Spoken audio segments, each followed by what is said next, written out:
You clearly awakened the ability to summon infinite technology, but you are mocked by your classmates as a useless person. Even your class teacher, who has always believed in you, thinks you are finished in this life, just because you awakened the most garbage E-level talent. And anyone with a talent below C-level is considered a lowly commoner. But just when you thought there was no hope, you were pleasantly surprised to discover that you have the talent for unlimited summoning. In this technologically backward wasteland, this skill is indeed useless. But I come from the blue star of the 21st century. Since all technological weapons can be summoned, wouldn't it be possible to summon even Gundam or concept-level antimatter cannons? At this moment, with a single thought, you perceive all the weapons you can summon at your current stage. From Desert Eagle, AK-47, mechanical exoskeleton to Gatling Mincer, and even the God of Fire, known as the King of Machine Guns, are all available. Immediately, you recall that even the strongest professionals you know cannot withstand the Gatling's barrage. Then, you take a deep breath and declare that from today on,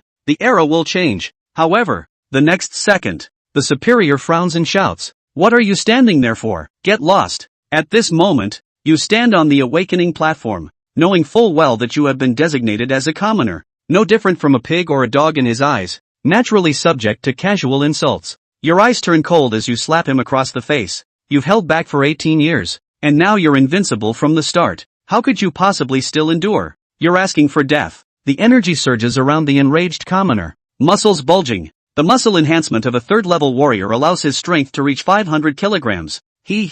How dare a mere commoner provoke a noble? It's been so many years since I've heard of such a thing. Today is truly an eye-opener. I suppose they know their fate and don't want to live in humiliation, so they actively seek death to end their miserable lives. At this moment, the commoner students closed their eyes. When struck by a third-level warrior's punch, their heads would collapse at the very least. With a loud bang, the sound of a gunshot echoed in the empty hall, deafening.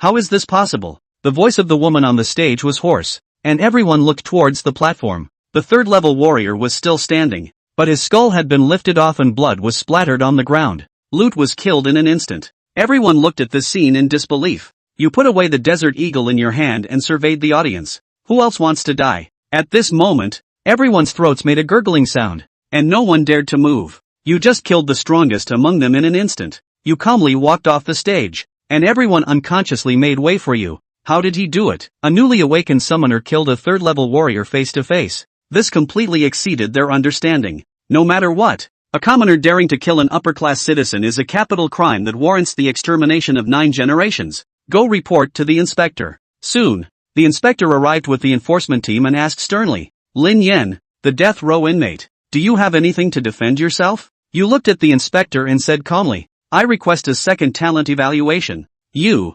inspector was stunned. Very well.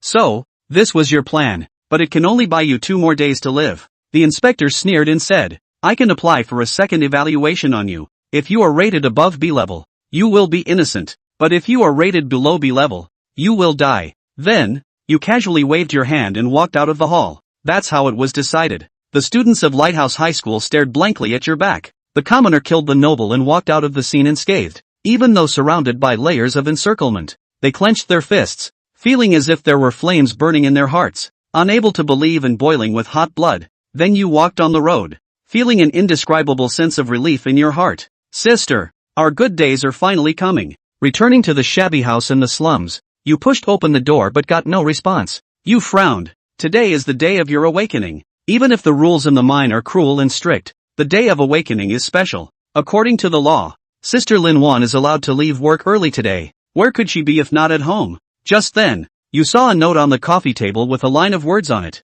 "Today is your brother's awakening day, and your sister wants to let your brother eat bread." Bread? Your heart sank. Bread and milk are food only for the upper class. The reward that the lower class gets after a hard day's work in the mine is only a meager meal of cockroach chunks and rat pouches. If you want to get bread, you need to work as a servant in the upper class's house to earn extra money. "Sister," you tightly hold the note. "Sister, you have been really good to yourself. You have endured so much hardship to raise yourself. After today, you don't have to live in such misery anymore. Everything is over." "Sister." It's already dark in the slums at 7 o'clock in the evening. You suddenly get up, unable to wait any longer. Just as you are about to open the door of the dilapidated house is kicked open. A broken and slender figure is thrown in. You instinctively look over, and your brain buzzes. Looking at that broken and inhuman-like woman, you dumbly walk forward, looking at her broken bones and countless wounds all over her body. Even in this tortured state, you can still recognize her at a glance.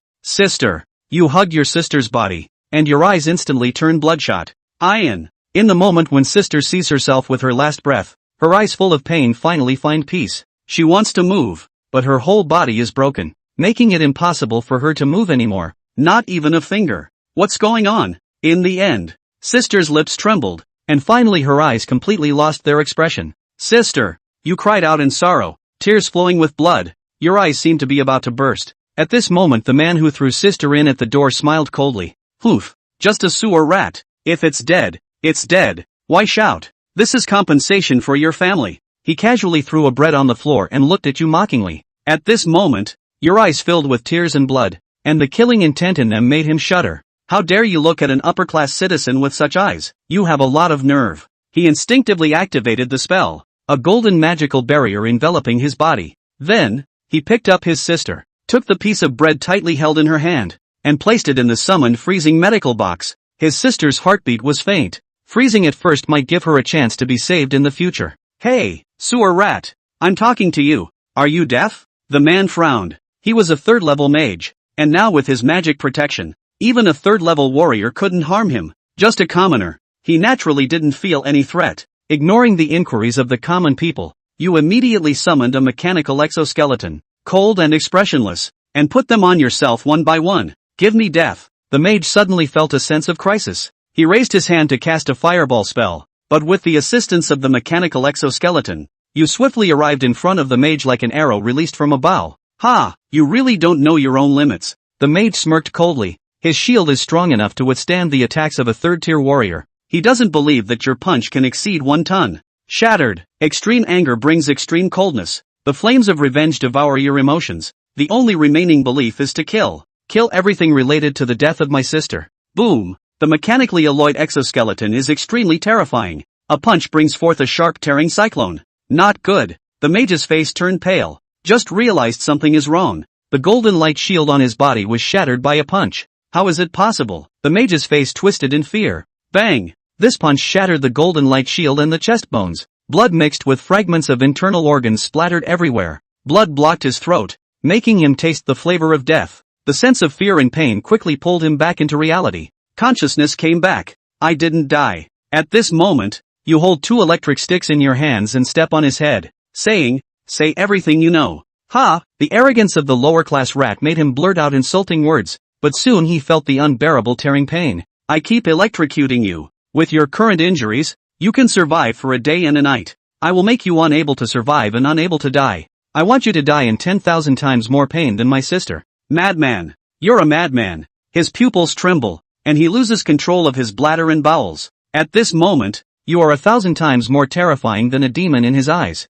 Sizzle. The electric current echoes with screams in the dark and silent slums. With his eyes rolled back, he begs for mercy with the last trace of consciousness. Please stop. I said. The person who killed your sister is called Yi Lingshan. She is the young lady of the Yi family, and even among the upper class, she is not an ordinary person. It's a pipe dream to seek revenge from her. You smirked. Didn't you? Then I'll take you to see it for yourself. The hopeful look in the eyes of the surviving mages brightened. In his opinion, even if you, a newly awakened commoner, are powerful, you cannot stir up trouble in the Yi family. The Yi family has 4th-tier powerhouses guarding it. If you dare to go there, you are doomed. The mage used his last bit of strength to write down an address on the ground with his blood. Very well. You stood up and walked to the mage. What are you doing? Didn't you say you would take me to Yi Mansion? The mage looked at the knife in your hand approaching his neck in horror. Yes, it's just your head that I want to bring along. With a forceful motion of your hand, the long knife directly pierced the mage's throat. Drip,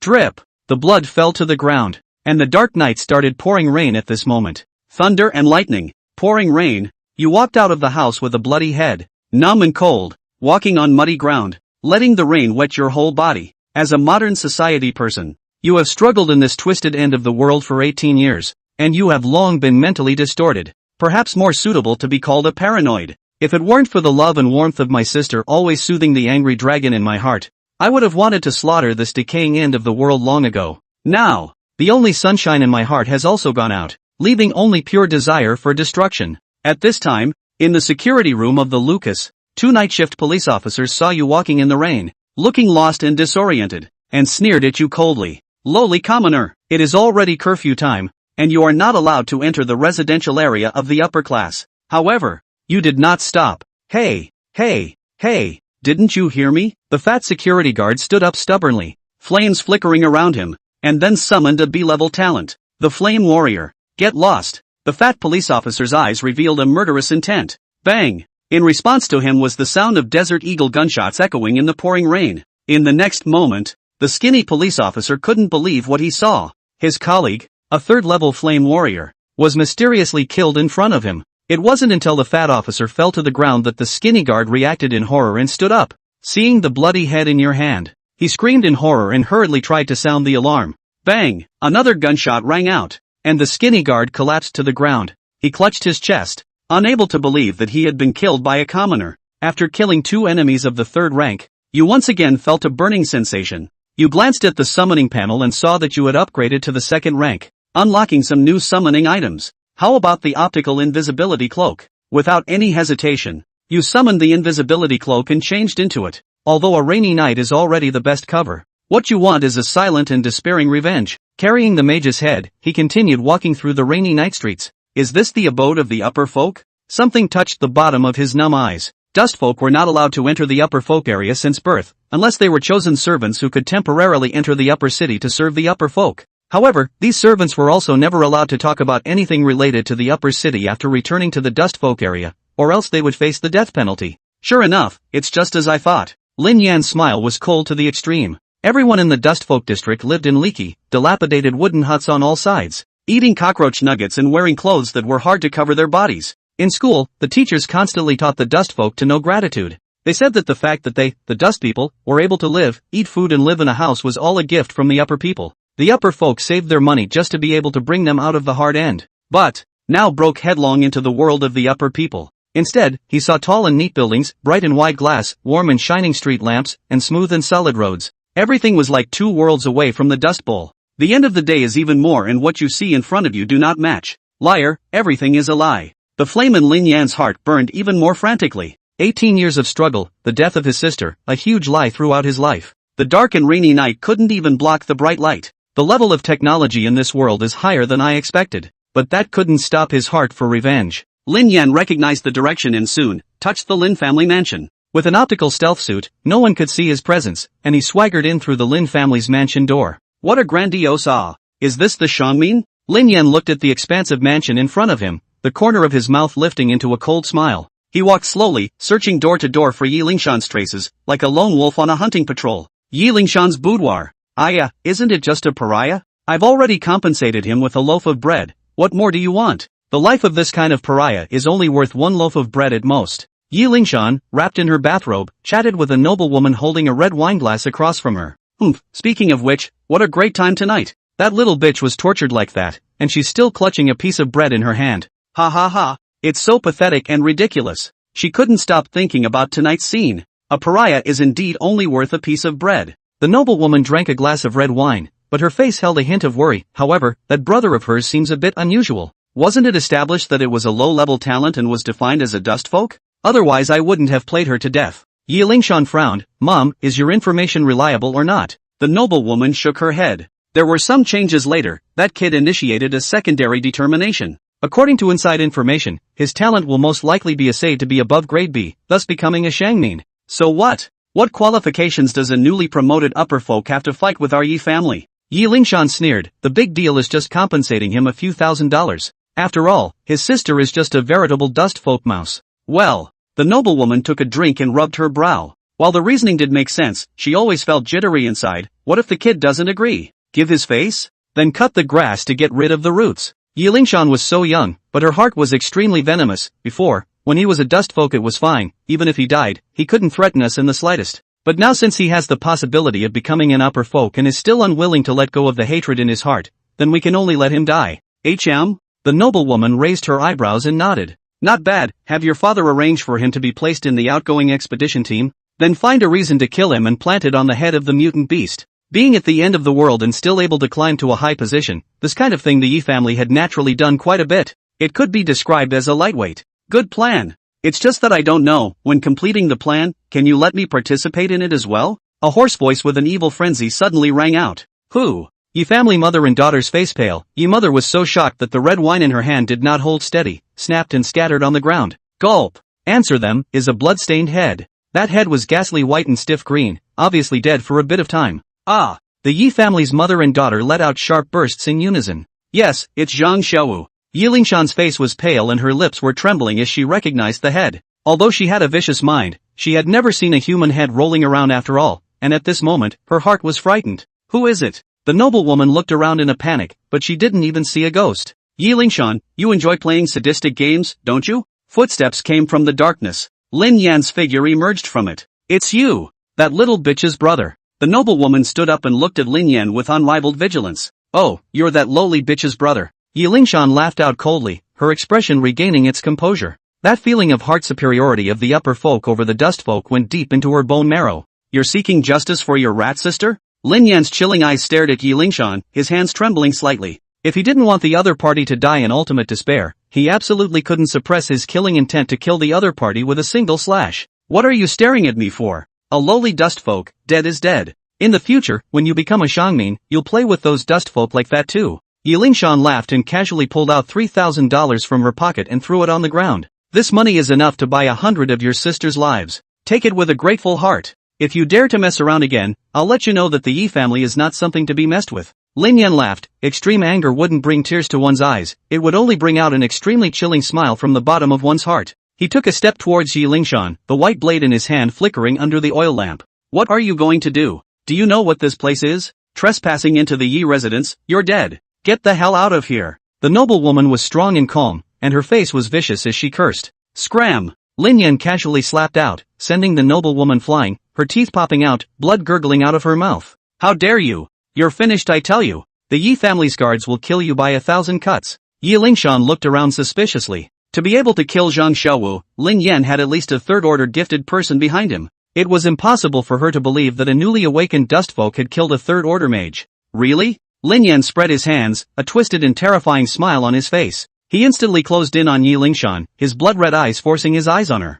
Then, Miss Yi, make a good guess as to why not a single guard has come over after such a long time. You. Yi Lingshan's body was scared stiff. After so much time had passed, she had long had a foreboding feeling of uncertainty within her heart, and at this moment, when she was punctured by Lin Yan, her inner defenses completely collapsed. Her entire body trembled as tears unconsciously flowed from her eyes. The noblewoman's mind was even more blank as she struggled and wanted to run out the door. Lin Yan did not stop it. Ms. Yi, the game has begun. Lin Yan grinned as his body gradually retreated into the darkness. Wait, the game? What game? If I win, you won't hurt me. Yi Lingshan shouted eagerly. Of course it's the game of hunting you. Lin Yan licked the corner of his mouth and his figure completely disappeared into the darkness. Hunt me. Yi Lingshan's body stiffened. She was so stunned by Lin Yan that it was difficult for her to move her body at all. Suddenly, she felt a coldness in her back. Snort! The blade of the knife brought up a blood-red piece. On her back, she was slashed by a knife, and blood gurgled out. The intense pain caused Yi Lingshan to scream out miserably. If you don't run, I'll disintegrate you piece by piece, hero? Lin Yan's devil-like voice echoed in her ears. Ah! The will to survive overpowered her fearful heart. Yi Lingshan frantically ran towards the outdoors. Just after running to the door, she saw a scene as horrible as hell. In the corridor, several Yi Mansion's guards were lying in a pool of blood, or their heads had fallen off, or they had been disemboweled. The deaths were miserable. Put! She was so shocked that her knees went weak and she directly kneeled to support herself on the ground. Acid churned in her stomach, wanting to vomit. Snort! The blood-red blade light reappeared, causing her to be hit with another knife in the back. Ah!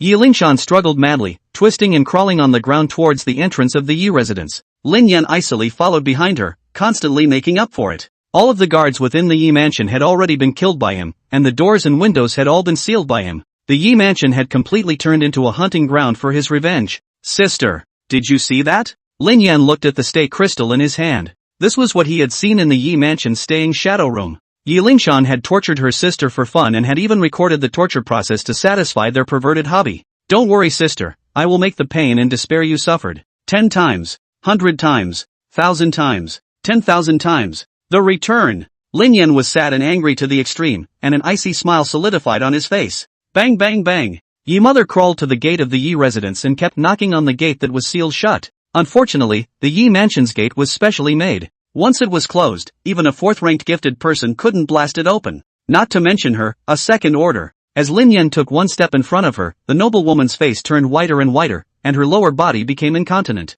Would a noble upper folk be afraid even when faced with life and death? Lin Yan laughed disdainfully as he flashed the military spike in his hand. No! I beg you to spare me. You go kill my daughter, this has nothing to do with me in the slightest. The noblewoman shook her head repeatedly, looking at Lin Yan in horror. This determinedly vengeful demon that had crawled out of hell. Nothing to do with it? My sister's death was thanks to you teaching your daughter well. Lin Yan raised the military spike in his hand. No. My Yi family has money. The noblewoman kowtowed and pleaded. You just became a Shangmin, you must be very short of money, right? I have plenty of money.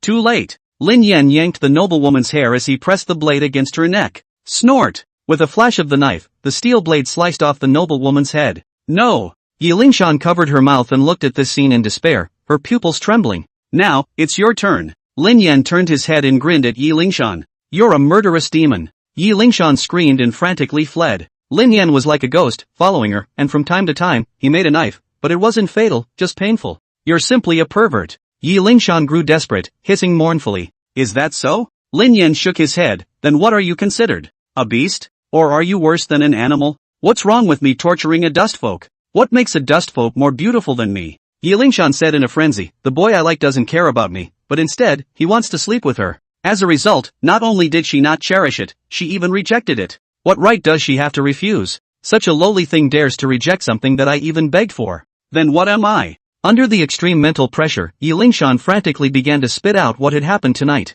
She desperately wanted to prove that she was innocent and her behavior was justified. So it's like this. Lin Yan murmured lowly. Sister was actually tortured to the brink of death because of such a ridiculous reason. His eyes turned bloodshot as he grabbed Yi Lingshan's collar and threw her ruthlessly into the toilet. You can't kill me. I am a member of the Yi family. My father is Yi Shanhai, the chairman of the Shanhai Corporation. Yi Lingshan revealed her identity to herself. She was not unaware that it was of little use. After all, what could you expect from a bottom duster to have any knowledge of this society? He was afraid that he wouldn't even know what a company was called or what a chairman was, right? After all, the Dustfolks School will only hand over the Dustfolks children how to dig mines, how to be a servant, as well as being grateful to the upper folk for letting them live in this apocalypse. Ka-ching! Lin Yan stomped on her knee, bending her leg upside down. Yi Lingshan let out a miserable scream. No screaming. Lin Yan's eyes were like hellish evil spirits. It hurt so much, how can I not scream? Yi Lingshan's words came out of her mouth, but in an instant she realized that this was exactly what they had said when they tortured Lin Wan tonight.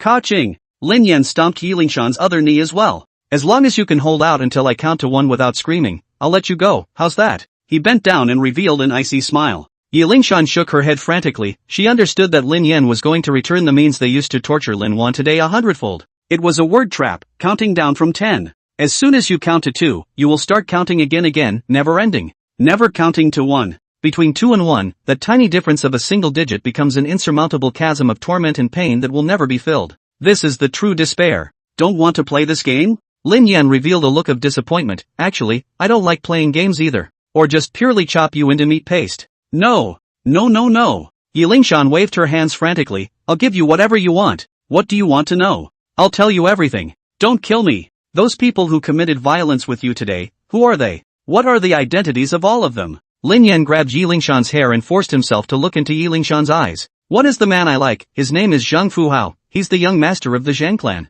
The other few people. Yi Lingshan wanted to say it, but great fear held her throat back. Even the fear of death couldn't overcome that sense of suffocation. I can't say. She hung her head. Say it. Lin Yan gathered her hair up and stabbed a knife into her finger. Just Zhang Fuhao, you can't afford to mess with him. The Zhang Group is one of the 3 biggest corporations in Lighthouse City. Even the city lord of Lighthouse City has to sell Zhang's group 3 times. Why don't you understand? You're a bullshit dustman who can't turn the sky over at all. Release me. Quickly release me. Yi Lingshan felt like she was on the verge of losing her mind, hissing in despair. Speak. Lin Yan just coldly stabbed her fingers one after another, his eyes cold to the extreme. What big families, what powerful people. As long as it was in the way of his revenge, even if it was the entire world, he would kick it over. No. Yi Lingshan lost her last ounce of strength to struggle and fainted. Put. Lin Yan poured a pot of chile water down on her, waking her up in pain and continuing to press her. Until Yi Lingshan's spirit collapsed, she didn't ask any information about the other few people.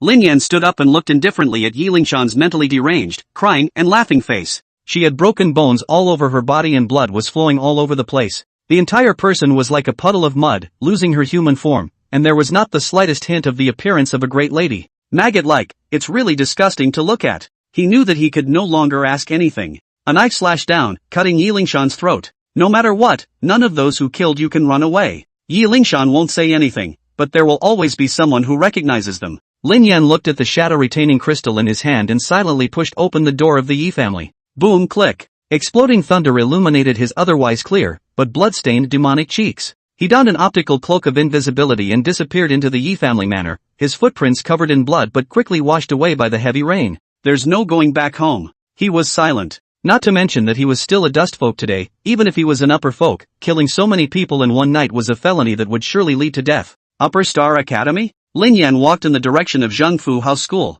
Nowadays, he only had the word revenge in his heart. He wanted everyone present to regret being born in this world. Lin Yan quickly found an inn in the Upper Star Academy. After his judgment, this world had developed its own unique technological tree by combining the abilities of gifted people. However, the overall level was equivalent to that of the World War II period. There was no surveillance or internet, so there was no need to worry about being wanted and then having nowhere to run. Not to mention that he was now wearing an optical cloak, so no one could even see him. Even he swaggered into the inn, found a room where no one lived, and directly laid down on the bed, waiting for tomorrow morning to go to the Upper Star Academy to squat people. The next day dawned, Lighthouse City shook. In the blood-stained Yi Mansion, body after body was carried out. Yi Shanhai, the owner of Yi Mansion, looked at the corpses of the mother and daughter in front of him, his face gloomy to the extreme. Did you find out who the hell it is? His voice was bitterly cold. Last night, he just went out to sleep with a lover, and when he came back his home was stolen, and his wife and daughter all died horribly. The entire Yi Mansion was bloodied. How could he hold down the anger in his chest? The detective at the scene has a talent for profiling and roughly deduced the height and physical features of the murderer.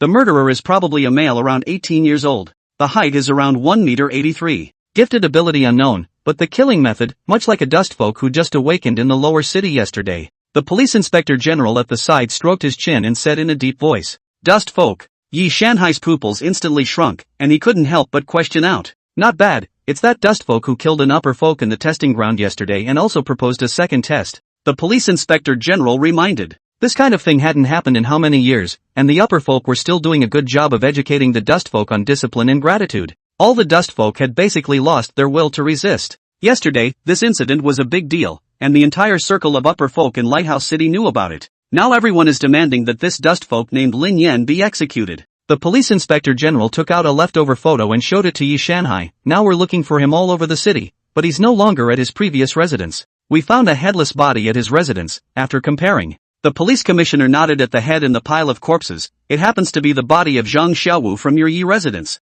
What? Yi Shanhai's eyes were bloodshot. Isn't this evidence clear enough to understand? Hurry up and issue a wanted notice for him to be arrested. The police inspector shook his head. The results of the second appraisal will only come out at noon. At that time, it will depend on the meaning of the above to determine whether or not to arrest him. This matter has too much influence for me to make a decision. All you can do now is wait. Yi Shanhai nodded grimly and slipped the administrator a bank card. The administrator raised an eyebrow, and without leaving any trace, he slipped the bank card into his pocket, and sneaked up to Yi Shanhai's ear. But it seems that he killed your wife and daughter because of his sister. This matter involves not only your Yi family, but also the Zhang group's great young man, and even. Yi Shanhai's pupils shrank and he let out a cold laugh. It seems that kid is dead. The police inspector general patted Yi Shanhai's shoulder and smiled. This is internal top secret information. Don't talk nonsense to the public. Oh, I understand. Yi Shanhai nodded. After the detectives left, Yi Shanhai's brows resumed their coldness. The death of his wife and daughter was nothing, but the face of the Yi family was considered completely disgraced.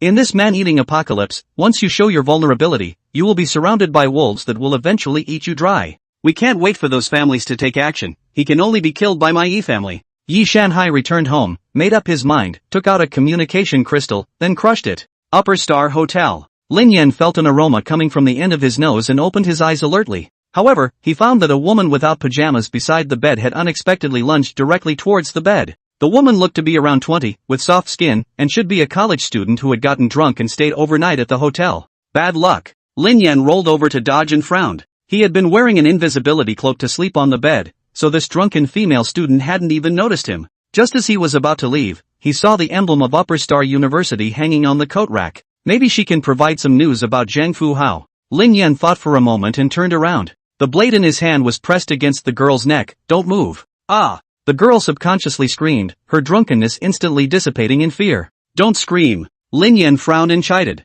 Okay, you take it easy." The girl was surprisingly quick to calm down. Her eyes rolled and she looked at the mirror across the room. The mirror away showed that she was the only one on the bed, there was no one present around her at all. But then again, he did have a military spike against his neck, causing her to feel sharp pain. What kind of talent is this? Stealth? Nemesis? The girl's head raced. Both of these talents were S rank, and once awakened, their status was extremely honorable, so how could they come to hijack her? Answer my question truthfully, do you know Zhang Fu Hao? Lin Yan asked in a deep voice. Of course. Who in Upper Star School doesn't know him? He's the young master of the Zhang clan. There shouldn't be many people in the entire Lighthouse City who don't recognize him, right? The girl felt more and more suspicious. A highly gifted upper folk with a stealth-like skill was asking such a question with no common sense? Tell me everything you know about him. Lin Yan frowned and said in a deep voice, including his whereabouts, hobbies. Are you an assassin hired by the Zhang family's enemies? The girl guessed. Answered the question directly. Lin Yan was cold. Good. The girl said all the information she knew. Zhang Fu Hao was a high-profile person, and his daily trajectory of behavior and hobbies were well known. Casually catching a classmate from Upper Star Middle School, they could all tell a story. Very well. You know what he looks like, right? Lin Yan asked. Of the leftover photos he found in the Yi residence, only his sister and Yi Lingshan were facing the camera, and the rest of them, they could only see their backs. Well. The girl nodded. It's 8 in the morning, he'll go to the cafe across the street from the school to look for women. Lin Yan said. You go ahead and don't act rashly. When you get to the cafe and identify Zhang Fu Hao, you'll be safe. The girl assured, no problem. She was now completely calmed down and even felt that this kind of hijacking was exciting. A girl who could drink outside for the night was naturally not some peaceful and honest one. At this moment, her eyes were dribbling, and a strong curiosity rose towards this unseen hostage-taker. My name is Shu Qi. What's your name? Less prying into my news, it won't do you any good. Lin Yan said in a cold voice, act naturally, don't play smart. Okay, Lord Robber. Shu Qi nodded and walked straight out of the inn. I don't think you're a bad person, why do you want to be a killer? Don't talk to yourself. Lin Yan was speechless. Alright. Shu Qi led Lin Yan into the coffee shop that Zhang Fu Hao frequented on the side. The coffee shop was doing well because it was right next to the university. Because Zhang Fu Hao often patronized this place, there were quite a few pretty girls who wanted to marry into the family who would dress up specially and come here to play the prey. Just entering the door, without the need for Shu Qi to point out, Lin Yan saw his target. Surrounded by a group of girls in the middle, drunk and lighted, on the sofa at the center of the entire cafe's gaze, lay a youth. He held his red wine glass up, absently scanning over the girls with an evil smile at the corner of his mouth. You can leave now. Lin Yan drew away his military stinger. Oh. Shu Qi nodded, but didn't leave, only turning around and sitting at the coffee table, raising her hand and calling out, a cup of coffee. What are you doing? Lin Yan frowned. Eating breakfast.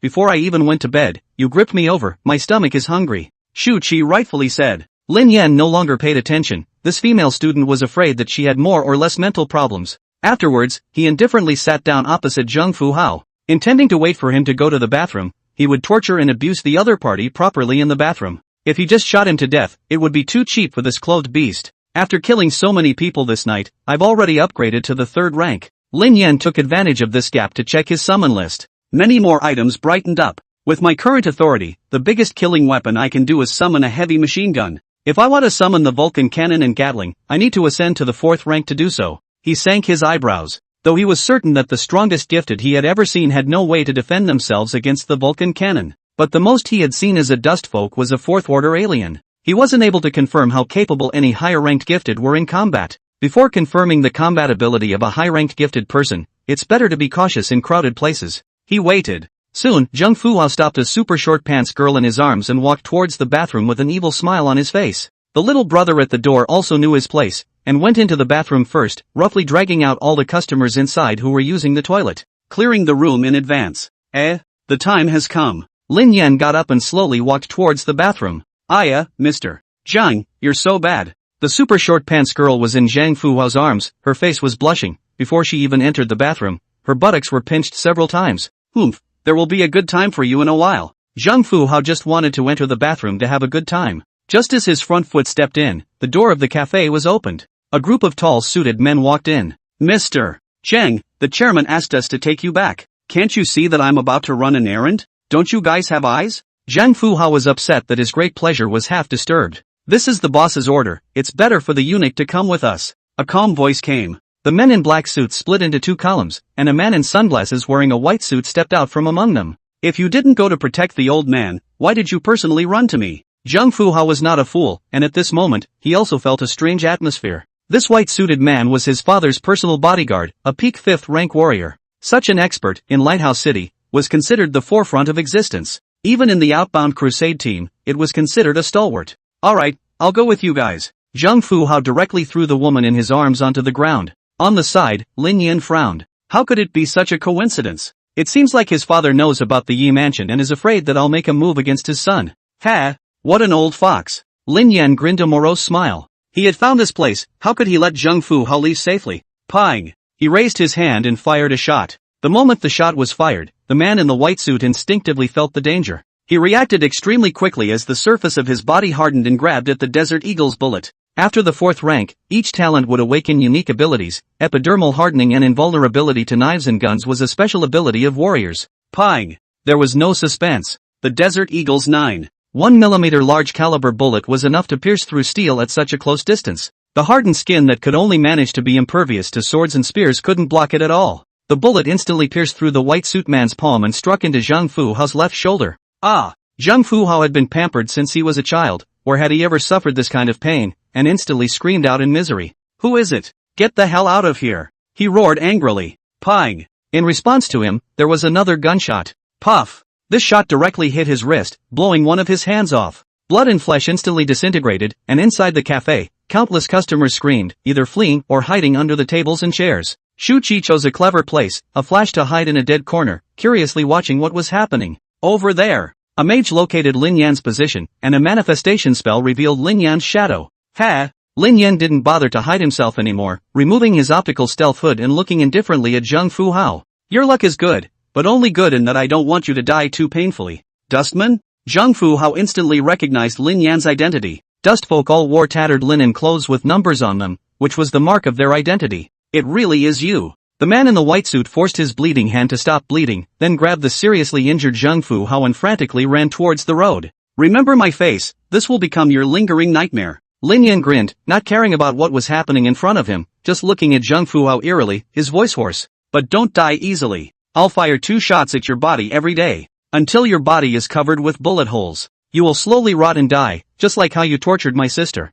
You! Many figures flashed through Zhang Fuhao's mind, but he couldn't confirm which sister Lin Yan was talking about. The confusion in his eyes caused the killing intent and anger in Lin Yan's chest to blaze even more fiercely. He frantically shot towards Zhang Fuhao. Those men in suits rushed up one by one, and not a single bullet hit Zhang Fuhao again. After shooting 5 suited bodyguards in a row, Lin Yan chased him to the street. Zhang Fuhao had long since been dragged by the white-suited men and jumped into the mechanical carrier, quickly driving away. It's a pity that there's no way to summon a tank right now. Lin Yan shook his head. Judging from the crystal retention, Yi Lingshan was only an accomplice. The first mastermind who made the abuse proposal was none other than this Zhang Fuhao. There's no rush. Living in the hell of ultimate fear is far more terrifying than a short death. Lin Yan looked at the police inspector who rushed over to the side and turned around, ready to leave. Although he could summon a heavy machine gun nowadays and casually kill a group of guards in seconds. However, if he dragged it out for a long time, and Lighthouse City's city guards arrived and formed an encirclement, he might not be able to really escape.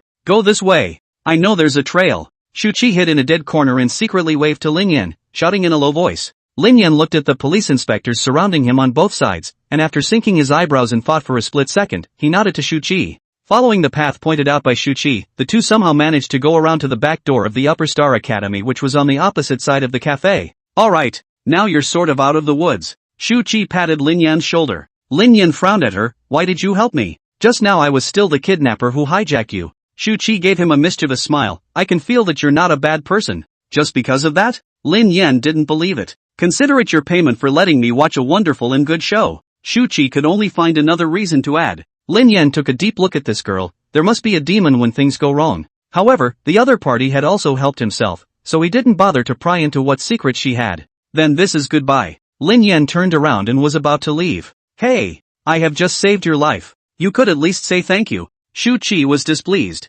Thanks. Lin Yan nodded at her. If I'm not mistaken, you have a personal grudge against Zhang Fuhao? You want to get back at him, right? Shu Qi spread a smile after receiving Lin Yan's thanks and said, anyone who isn't a fool can see that. Lin Yan glanced at her and disliked her. But you're a dustman, yeah. Shu Qi looked Lin Yan up and down.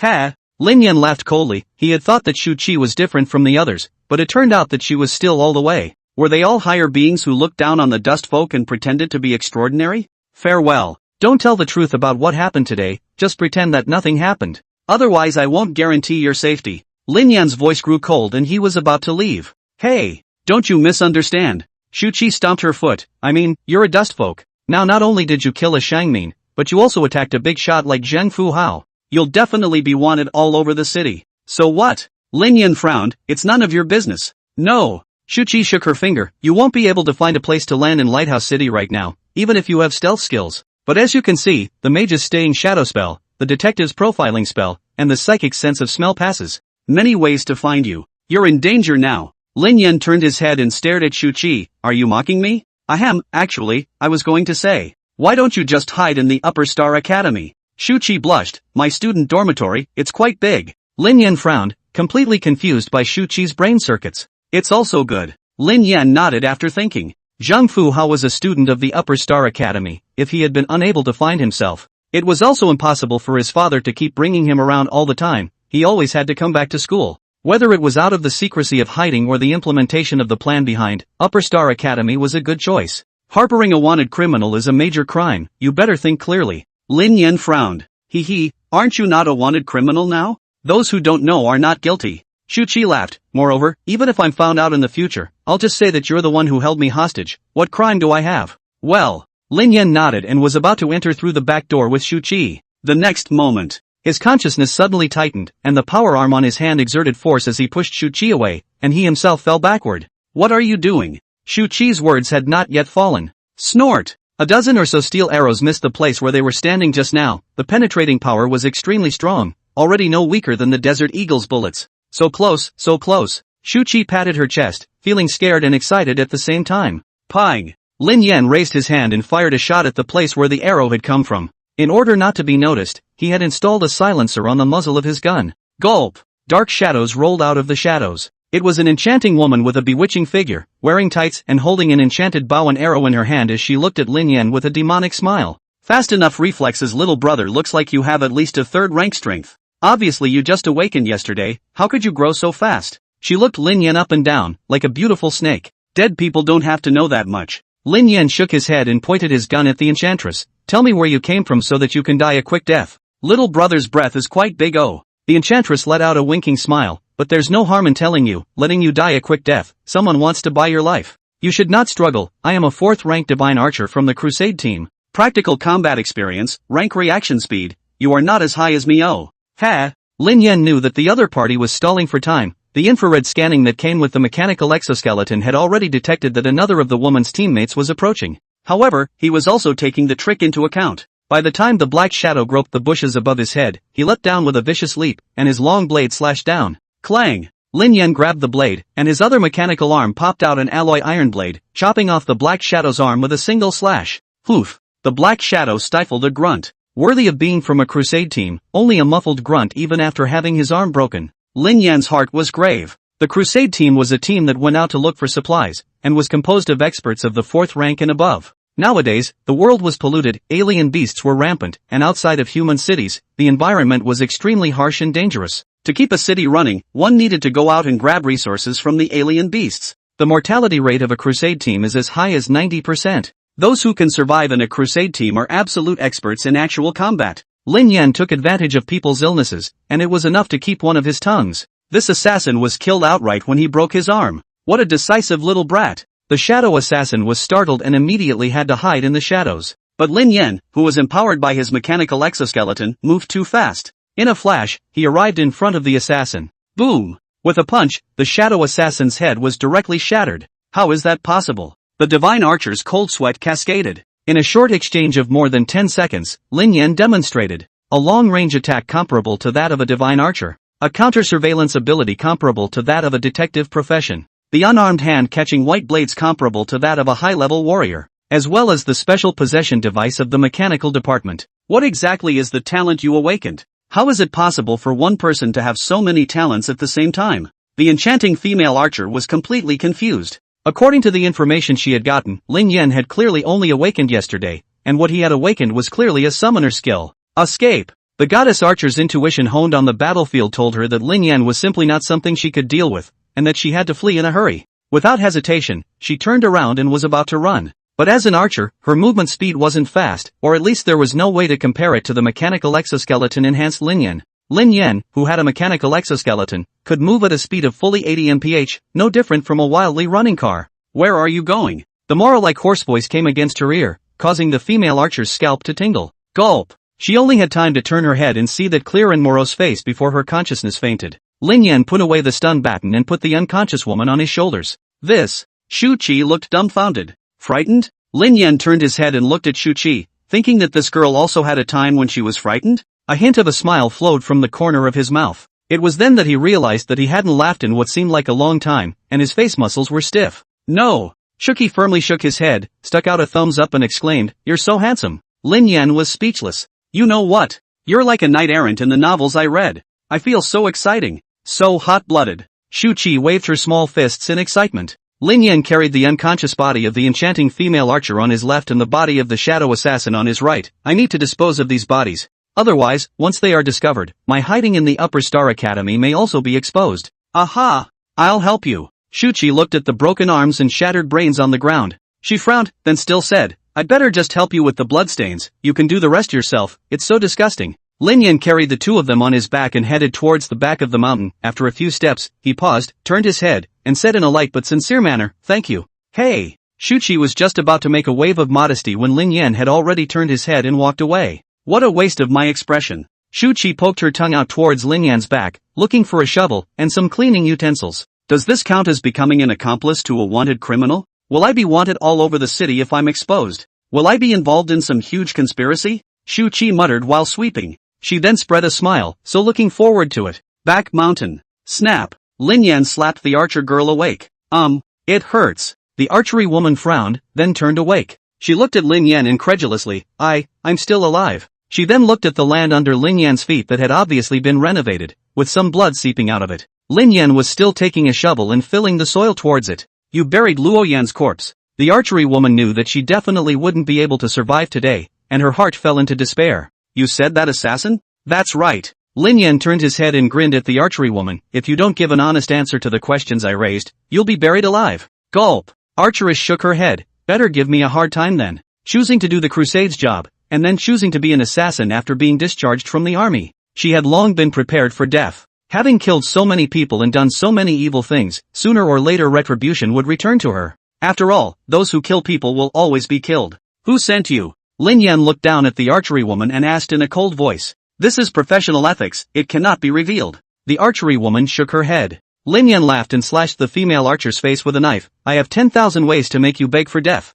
For torturing people, it was perfectly fine to follow the example of the tortures in the movies he had seen in his last life. And those torture devices are probably considered technological products. Buzz. He tried to summon it, and as a result, he actually summoned a tiger bench. Want to test your willpower? I'll fulfill you. Lin Yan tied the archery woman to the tiger bench, not showing any mercy at all, and prepared to torture her. Wait. The archery woman's eyes rolled and she said evenly, that's professional ethics, I can have no ethics too. Then say it. Lin Yan frowned. But you have to fulfill my last wish in life. The archery woman was delicate and shy. I haven't had a man for a long time. If you fulfill me, I'll. Beauty tricks don't work on me. Want to kill me while you're doing it with me? Lin Yan laughed coldly and drank coldly. He had long since been transformed into a paranoid disposition by this doomsday. After all, if he was an old colorful batch of spermatozoa, he wouldn't be able to survive more than a day in this doomsday. You. The archery woman had no choice but to explain, it's Yi Shanhai of the Yi family, he hired us to kill you.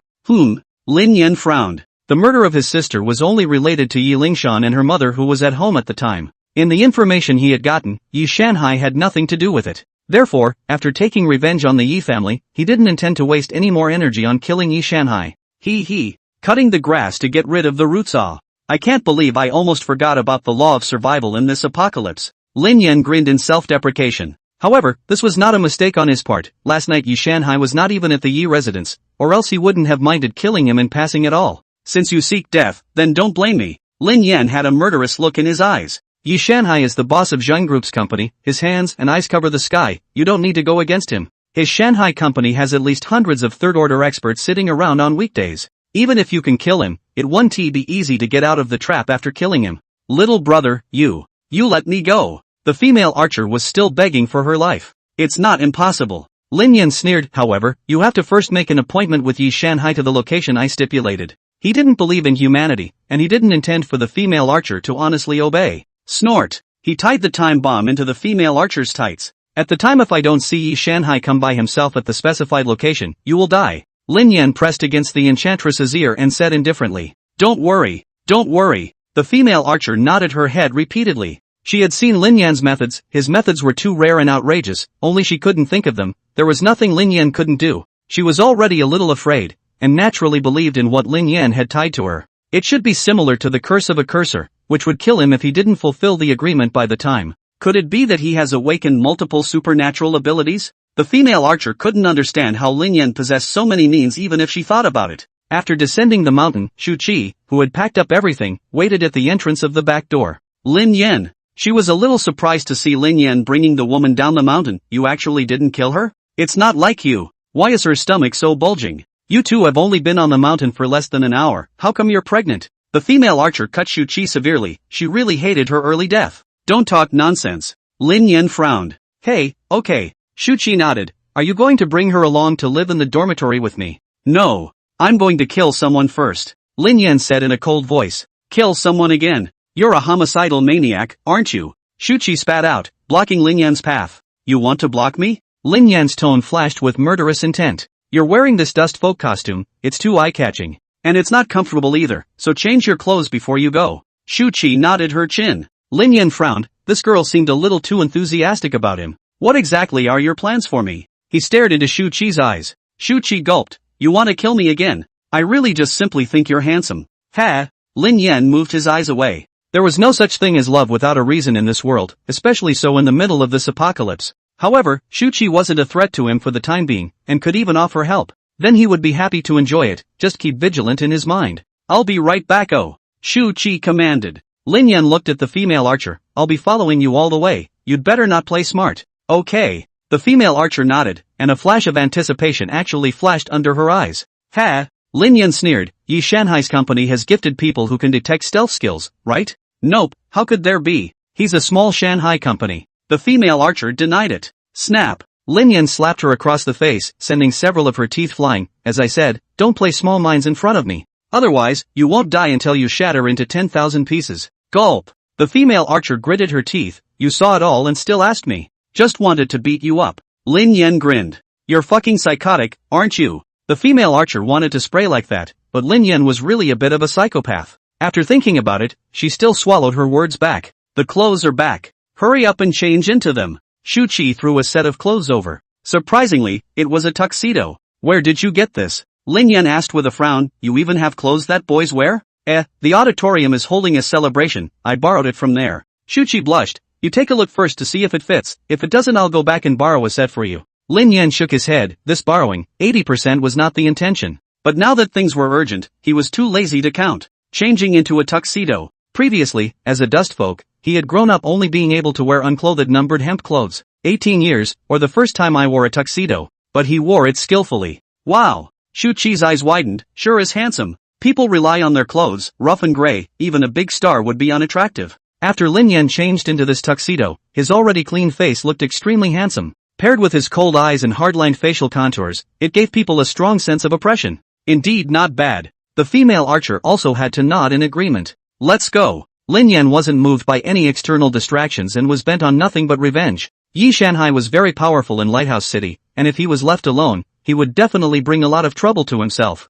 He must be eradicated as early as possible. How did he know my location? Lin Yan asked with a frown. You just made a scene at the cafe, making such a big commotion, and you're asking me how I found you? The female archer was exasperated and laughed. I mean, how did you achieve such an efficient transfer of information? Lin Yan asked indifferently. There were no cell phones in this world, not even landlines. The fact that he had slaughtered the Yi mansion last night and hadn't found any similar creations was proof of this. Communication crystals. The female archer glanced at Lin Yan in surprise, and then sneered indistinctly after remembering that he was a dust folk. Sewer rats, it was only natural that they didn't know anything about the outside world. Ha! Lin Yan took out a few crystals that he had pulled out of the female archer's tights earlier. Is this it?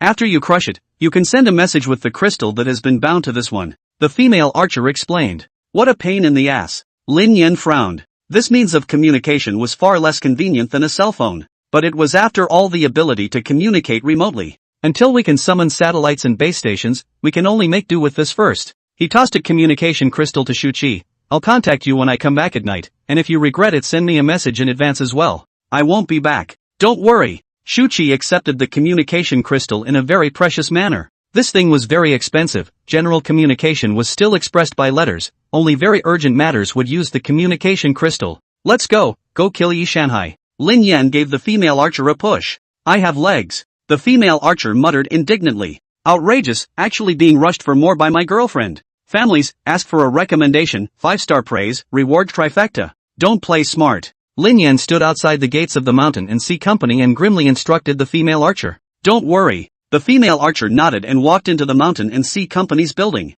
Lin Yan indifferently watched as she disappeared into the building's entrance and lowered the brim of his hat. He bought a newspaper on the side of the road and then leaned against the wall, waiting and looking at it at the same time. Sure enough, it's the front page headline. Lin Yan sneered. In the Dust Folk district, the Lighthouse newspaper was distributed for free. Every day on it, it recorded what kind of achievements the upper folk had gained and what decrees the upper folk had enacted that were worthy of gratitude. The all-encompassing information inculcated the Dust Folk to believe that Lighthouse City was getting better and that the end would soon be over. All this was because of the tireless efforts of the upper folk. But today, different words appeared in the Lighthouse newspaper and on the front page. Wanted. Vicious extra-legal maniacs, unforgiving murderous demons. Bright red in huge fonts served as the headline. Lin Yan grinned and looked down. Dust Folk Lin Yan's awakening of a special talent led to an inflated personality and insanity. Afterward, he broke into the Upper Folk District for no reason, killing 2 police station sentries, brutally abusing the Yi Mansion's mother and daughter, and slaughtering all 18 of the Yi Mansion's guards.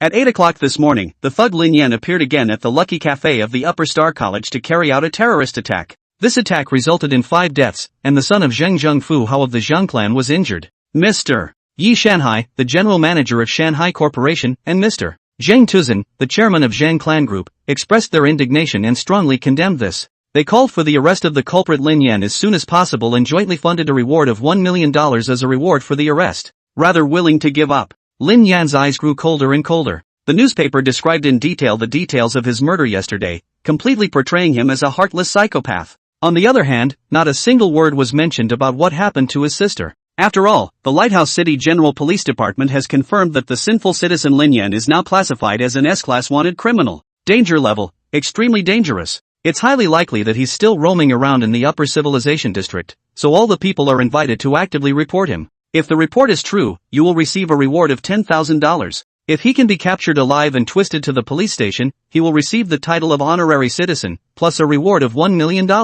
Overnight, I'm worth $1 million? Lin Yan laughed more and more morosely. He could still remember. Before he had killed anyone, as a dust folk, he was only barely equal to a loaf of bread in the eyes of the high and mighty Shang folk. He scanned the paragraph at the end of the page. The dust folk are all harboring sinful genes, the seeds of the worst of the worst. But the upper folk remain merciful at heart, and will not blame the entire dust folk for the crimes of the murderous demon Lin Yan. But given the serious damage he had caused as well as the losses, for the next week, all the dust folk of Lighthouse City will need to collectively work 1 hour of overtime to make amends. Please cherish the limited resources in Doomsday and our hard-won lives. By the end of it, there was no forgetting to publicize their righteousness. Next, it's all the usual publicizing of feats and painting big pies. Lin Yan put the newspaper away and casually threw it in the trash. Yi Shanhai had already followed the female archer out of the company. Lin Yan silently put on his invisibility cloak and began to make his move. Soon, Yi Shanhai was led by the female archer to a secluded street corner. Why isn't that kid here? Yi Shanhai frowned. He and I agreed to meet here, so I guess he wanted to make sure the surroundings were safe? The female archer shook her head. Why don't we wait for a while? Yi Shanhai morosely showed his teeth and smiled. Good, as long as he dares to come, I will definitely let him die without a burial place. He had a mage-made silence note on him. The sound could only be heard by those within a meter. And there were also items that could detect stealth. As long as Lin Yan appeared, an alarm could be raised. Will your plan work or not? That kid is very strong. I almost died in his hands, and he even put a curse on me, so I'm putting my life in your hands. The female archer asked Yi Shanhai in a low voice. Don't worry. Yi Shanhai nodded. I've already notified the police department, the city guards, and Zheng Tuzhen. A large number of experts under them have already formed an encirclement around the periphery. That brat will definitely not be able to escape as long as he dares to show his face. He paused and looked at the female archer with a cold smile. And you know very well that with that brat's viciousness, after he kills me, he will never leave you alive. You would have had no choice but to trust me. The female archer laughed and did not reply. Why hasn't it appeared yet? Yi Shanhai frowned, his heart growing more and more jittery. This time, he had brought out all the experts who could detect stealth.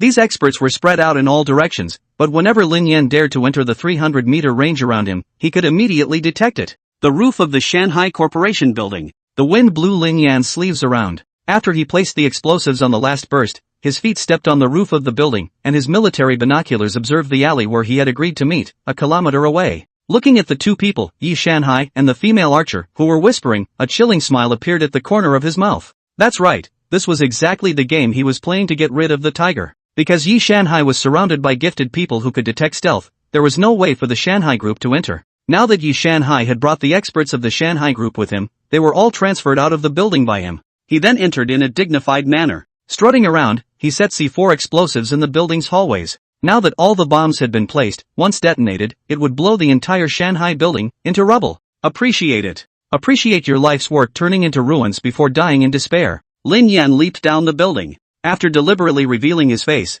causing a huge commotion and scaring away all the innocent people, he once again donned his invisibility cloak and came to safety. Within the alley, Yi Shanhai received the communication. What? That kid appeared over at the Shanghai building? What's going on? The female archer frowned and asked. I don't know what's going on, that kid appeared over at the Mountain and Sea building, we've been tricked. Yi Shanhai angrily waved his hand, all of you rush back to the Shanghai group with me. The experts hidden in the shadows all ventured out and followed Yi Shanhai back to the Shanghai building. That kid should still be in the vicinity, give me a carpet search, dig 3 feet into the ground and dig him out for me. Yi Shanhai's eyes were bloodshot. This time, I've been completely fooled by this kid. The female archer felt immense fear. She was still carrying the curse placed on her by Lin Yan. The police department and city guards are also coming this way, he can't escape. Yi Shanhai shouted angrily. The roof of the house in the distance. Lin Yan used his military binoculars to admire the frantic Yi Shanhai while pressing the detonation button in his hand. Boom! In the next moment, the Shanghai building shot out blazing flames.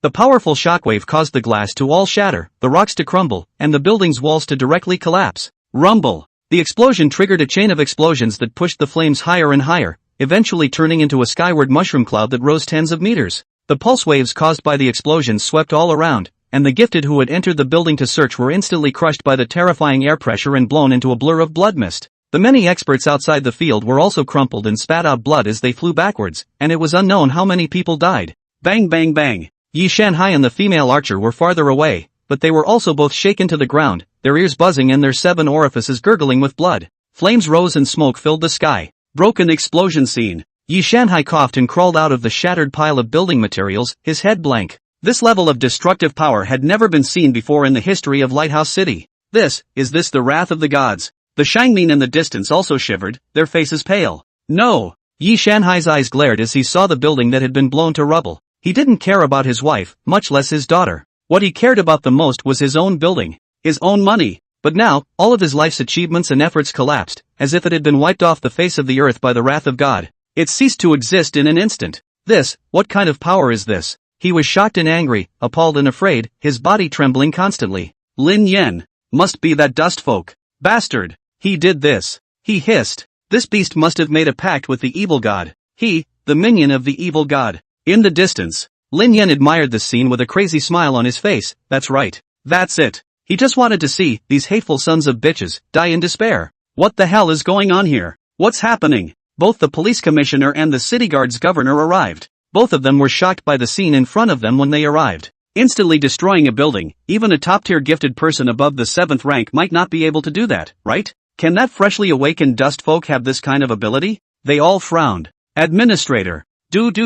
You guys have to do right by my Mountain and Sea group. It's all because of that brute. He must have degenerated into a minion of the evil god. Yi Shanhai was in a state of madness, hissing. Got it. You go home and wait first. The police commissioner frowned and looked at Yi Shanhai, whose clothes were broken and scorched black. His face was as cold as frost, and he waved his hand in disgust. Now that the Shanghai building had collapsed, the doomed Yi family had lost their power. There was no human feelings to speak of in the doomsday, and Yi Shanhai was already no different from a dead man in the administrator's eyes. Therefore, the attitude of facing Yi Shanhai at this time was completely different from when he was at the Yi mansion this morning. Me! Yi Shanhai gritted his teeth. Shanhai Group was a subsidiary under the Zhang family's name, and now that the Shanhai Group building had been blown up and collapsed, with Zhang Tuzhen's character, he would definitely let him take the blame. He would most likely be imprisoned for dereliction of duty. Damn it, damn it. It's all because of that damned beast. His heart was filled with despair and his mouth was filled with a bitter taste. To this day, he didn't regret what he had done in the slightest, didn't regret restraining his daughter's character more.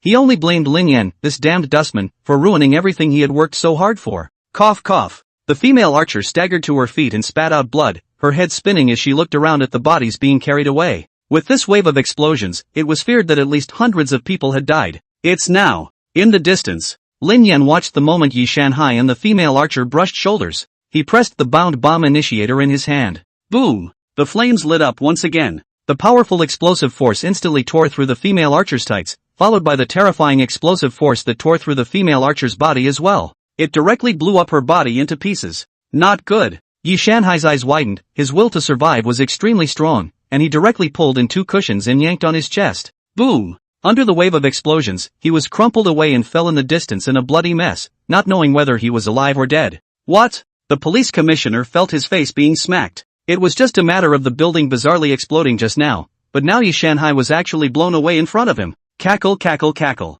He clenched his fists, lawless. This beast is simply looking for death. Give me an immediate search the entire city. Catch and kill immediately, leave no survivors. The city guard governor also roared angrily. He wasn't standing too far away, but he was also blown up enough that blood was spilling from the corners of his mouth at this moment. 222. The police inspector and the city guards immediately spread out and began a wide search. It's too bizarre. The metropolitan governor felt icy cold all over his body. Such a terrifying destructive power, yet it could be triggered without any fluctuation of alien energy, and the caster could not even be seen. This kind of killing method was simply like a ghost or god. I saw it. Beside the two, a detective with the gift of farsightedness projected the image he saw. The brick roof. Lin Yan stood indifferently and gave a middle finger in that direction before turning his head and jumping off the roof, disappearing from the detective's view. Arrogant. Arrogance. Arrogant. The administrator was so infuriated that he broke his defenses and his eyes turned red. He must be caught out for him in a hurry, or there will be no peace in Lighthouse City.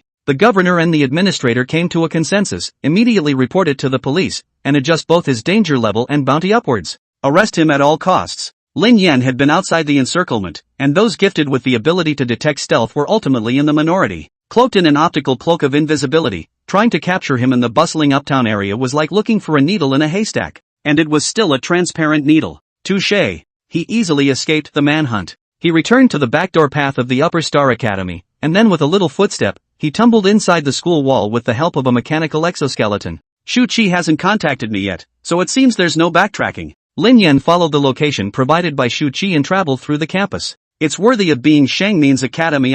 He took everything in and his fists clenched together. At the Dustfolks Academy, the lunch was better than the miners, but it was only a choice between wood chip porridge and rotten apples. But the Academy of the Upper Folk, on the other hand, could have 4 dishes in one soup, and could even see in the garbage cans, fat meat that students had dumped because they disliked it. Damn! Obviously, Lighthouse City's resources are enough for everyone to live in abundance, fed, and clothed through the end of days. But, Lin Yan's killing intent grew more and more bitter as he looked in the direction of Lighthouse City's main residence. But my sister, she was forced to die by a piece of ordinary bread. All of you consuls deserve to die. 9527. Well, this is her dormitory. Lin Yan confirmed, then directly rolled over the window and entered the house. Is this Shangmin's dormitory? He looked around. There were no dormitories at the Dustfolk School, and no matter how far away from the school, one had to walk there on foot. Once they were late, they would be whipped and physically punished by the perverted upper folk teachers until they were bruised and bloodied. It was also beautifully described as a way to teach people to have a sense of time. I still remember when the teacher was still saying that at Shangmin School, there were no students who were late at all. Lin Yan grinned and laughed to himself. Many Dustfolk kids didn't have the ability to think straight, so they really thought that the upper folk were just more self-disciplined than the Dustfolk, and were genetically just better. However, if you lived in a warm and bright dormitory, and downstairs was a classroom, it was also simply impossible for you to be late, forcibly ignoring objective factors and demanding perfection, all for the sole purpose of enslaving and disciplining, making people feel inferior and not dare to resist. This is Shangmin's educational philosophy. Touché. His eyes lowered as he walked through the bright and spacious single dormitory. The single student dormitory, which was a full 30 to 40 square meters, was fully equipped and had the right temperature. There was even a magic ice oven that could keep food fresh. Doomsday. Ha! Lin Yan opened the ice oven, took out the bread and milk that was preserved inside, and chewed silently. Doomsday is a lie. Ah! Wrapped in her bathrobe, Shu Qi walked out of the bathroom and couldn't help but exclaim when she saw Lin Yan in front of the refrigerator. Lin Yan swept a glance at Shu Qi. It had to be said that the girl's figure was very material. Now that only her front breasts were covered, her freshly bathed skin was soft and smooth, it was truly the best on earth. But unfortunately, nowadays, he simply had absolutely no interest in the affairs of men and women. The day my enemy doesn't die out, the day I can't rest in peace. He turned his head, his gaze cold, and continued to lower his head to eat bread. Hey! You just sneak in like that and look at my body. Isn't there any need to apologize? Shu Qi questioned, disgruntled. Sorry. Lin Yan said coldly. Don't explain too much when things can be solved with a single sentence. You. Shu Qi wanted to say something else. Lin Yan threw a few gold bars he found in Yi Shanhai's office safe onto the table. This should be quite valuable, right? Wow. Gold bars. Where did you get that? Shu Qi was surprised. Gold was hard currency in Doomsday, and these few gold bars were worth at least a few $1 million, equivalent to Yi Shanhai's family fortune. For your lodging, and all my expenses will be deducted from this in the future. I don't want to take advantage of people for nothing. Lin Yan was straightforward, and I'm wanted right now. There's no way I can exchange it myself. You're quite preachy. Shu Qi smiled slightly. She was holding a newspaper in her hand. But you're really bullish. A special edition of the newspaper was actually urgently reprinted for you today. Oh? Lin Yan raised an eyebrow and finished the newspaper. The response is actually so fast. He sneered. It had only been a matter of time before the consul had set his wanted level at S, and the bounty had been set at $5 million. Ha! Back when my parents' mine collapsed, you guys dragged your feet for 4 or 5 days before reluctantly rescuing them. If that time had half the reaction speed of now, both parents would have survived. His intention to completely destroy the Lighthouse Council grew more and more resolute. You're now one of the most vicious wanted criminals the Lighthouse has ever seen. Shu Qi felt incomparably irritated. Such a great wanted criminal was hiding in his room. Since the establishment of the entire Lighthouse City, there had only been 10 S-class wanted criminals, and all of them were extremely evil people who had shaken the city for a while. The $5 million bounty, even among these 10 people, could be ranked at the top of the list. You must do your best to become the super criminal with the highest bounty in the history of the Lighthouse. Shu Qi's eyes contained endless expectations, and he patted Lin Yan's shoulder expectantly. Lin Yan frowned, he was indifferent to bounties. Hey, what will I call you from now on? Calling you Lin Yan directly doesn't seem convenient in school. Shu Qi nodded his chin, then had a flash of insight. There, how about I call you Brother Sin from now on? Ha! Lin Yan shook his head breathlessly and didn't bother with this nervous woman. He was really tired. Where do I live? He asked. This sofa is a single bed when you put it down. I've prepared all the sheets and bedding for you during the time you've been out, so you'll sleep on it from now on. Shu Qi pointed to the sofa. Well, I won't stay long. After I kill Zhang Fuhao, I'll leave. Lin Yan laid down on the sofa, preparing to supplement his sleep. Don't be in a hurry. I'll go to the cafeteria first and get you some food. Shu Qi spat out her tongue, then turned around and left the dormitory door. By the way, she unlocked the door, lest someone enter the dormitory and discover Lin Yan. Lin Yan put on his invisibility cloak, placed the sensors around him, and slept with his clothes. This journey was too exhausting. Not only was he mentally tense, but he had also suffered a lot psychologically in the past few days. He slept until the next morning, refreshed. He rolled over and sat up, seeing the meal and note on the table. I warmed it up for you before class, so eat when you get up. I didn't see that you love sleeping so much. It's almost like you're more sleepy than a pig. Oh.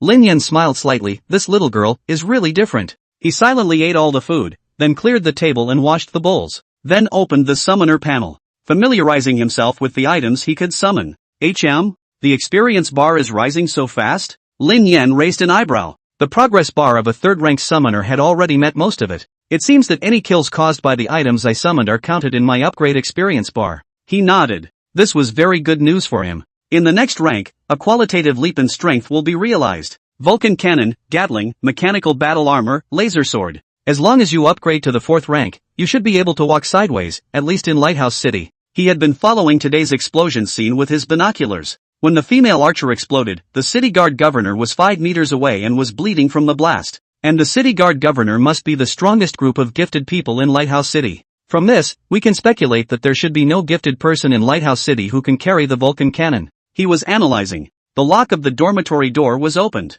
Shu Qi came in with 2 lunches and her eyes lit up when she saw Lin Yan. You finally woke up. You don't know what a mess it's gotten into outside now. Has Zhang Fuhao returned to the Upper Star Academy? Lin Yan asked indifferently. He didn't care about Lighthouse City, he was only concerned about the movements of his enemies. No, after he was injured by you yesterday, he was dragged back to the Zhang family, and he probably won't come back until he recovers from his injuries, Shu Qi said. Well, Lin Yan was a little disappointed but not surprised. It seems that I still have to take the initiative to do so. Lin Yan rolled over and stood up. Where are you going again? You've made too much of a fuss in the past 2 days. The entire upper city is under martial law. A lot of people are patrolling the streets to line up, Shu Qi said evenly. I only want revenge now, the risk was already there for me. Lin Yan shook his head. The most important thing was that as long as he rose one more rank, he would basically be able to ignore the strongest people in Lighthouse City. Once the Vulcan cannon was out, even a siege might not be able to take him down. After all, there were only so many Shangmin in the entire Lighthouse City, and the city guards and police department together were estimated to be only a few thousand. Brother Sin, you really don't stop. Your hands get itchy when you don't make some big news for a day. Shu Qi was speechless. Mentioning the news, Lin Yan reached out and shook his hand. Today's newspaper, did you buy it? Newspaper. You're quite concerned about current events. Shu Qi handed the newspaper to Lin Yan. I've read it. You're still wanted, but the rank and bounty haven't changed. Sigh, so disappointing. I thought they wouldn't be able to catch you for a day and raise your bounty to $10 million.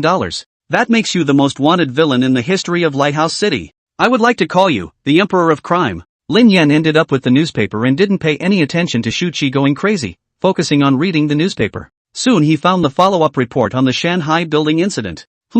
He frowned. Yi Shanhai didn't die? Yeah, he's a fifth-order expert, and he's so afraid of death that he's rumored to wear internal steel plates every day. Shu Qi grinned. It's already a miracle that you were able to blow up that cautious miser like that. Well, it's good that he didn't die. Lin Yan nodded. Yi Shanhai was the general manager of a company under the name of Zhang Clan, so he must have a lot of involved connections with Zhang Tuzhen. Perhaps he could get more information about Zhang Fu Hao from Yi Shanhai. He put on his optical cloak of invisibility and prepared to go out. Brother Sin, what are you doing? Shu Qi's head was full of questions. Going to the hospital. Lin Yan was succinct. You're going to the hospital to kill Yi Shanhai. Shu Qi's eyes widened. You're crazy. Yi Shanhai is now under key protection. There must be quite a few people in the hospital waiting for you just to catch you. Lin Yan waved his hand. Don't worry, I have a plan. Alas. Then you won't eat your lunch? Shu Qi asked. I just finished eating when you entered. Lin Yan closed the dormitory door. Shu Qi puffed out her face. It's really more like a pig than I thought. She turned her head to angrily show off her lunch, her big eyes rolling, not knowing what she was thinking. Snort. After Lin Yan flipped out of the Upper Star Academy, he took off his invisibility cloak in the back of the mountain and summoned a mask. This was the optical mimicry mask. In Blue Star, it was reserved for agents to use in emergencies and to disguise themselves. They all only know that I can be stealthy, and the focus of the guard is definitely on defense against stealth as well. Lin Yan snapped the mask onto his face. Soon, the mask began to fit automatically, changing his face. Then I'll do the opposite and press on without stealth. Walk in with a big strut. The corner of Lin Yan's mouth raised in a dangerous arc, his eyes cold and sharp. Lighthouse Consul Hospital. This was the best hospital in the lighthouse, with the most excellent medical resources, and it was exclusively supplied to the city councilors as well as the consuls and other aristocrats among the upper folk. Even ordinary upper folk were not qualified to enter this place for medical treatment. Yi Shanhai was able to enter this place because he ate the dividends of the key protection, otherwise it would be impossible for him to recuperate here. The streets were filled with patrolling city guards and police stations. Compared to yesterday, it was indeed a lot more tightly guarded.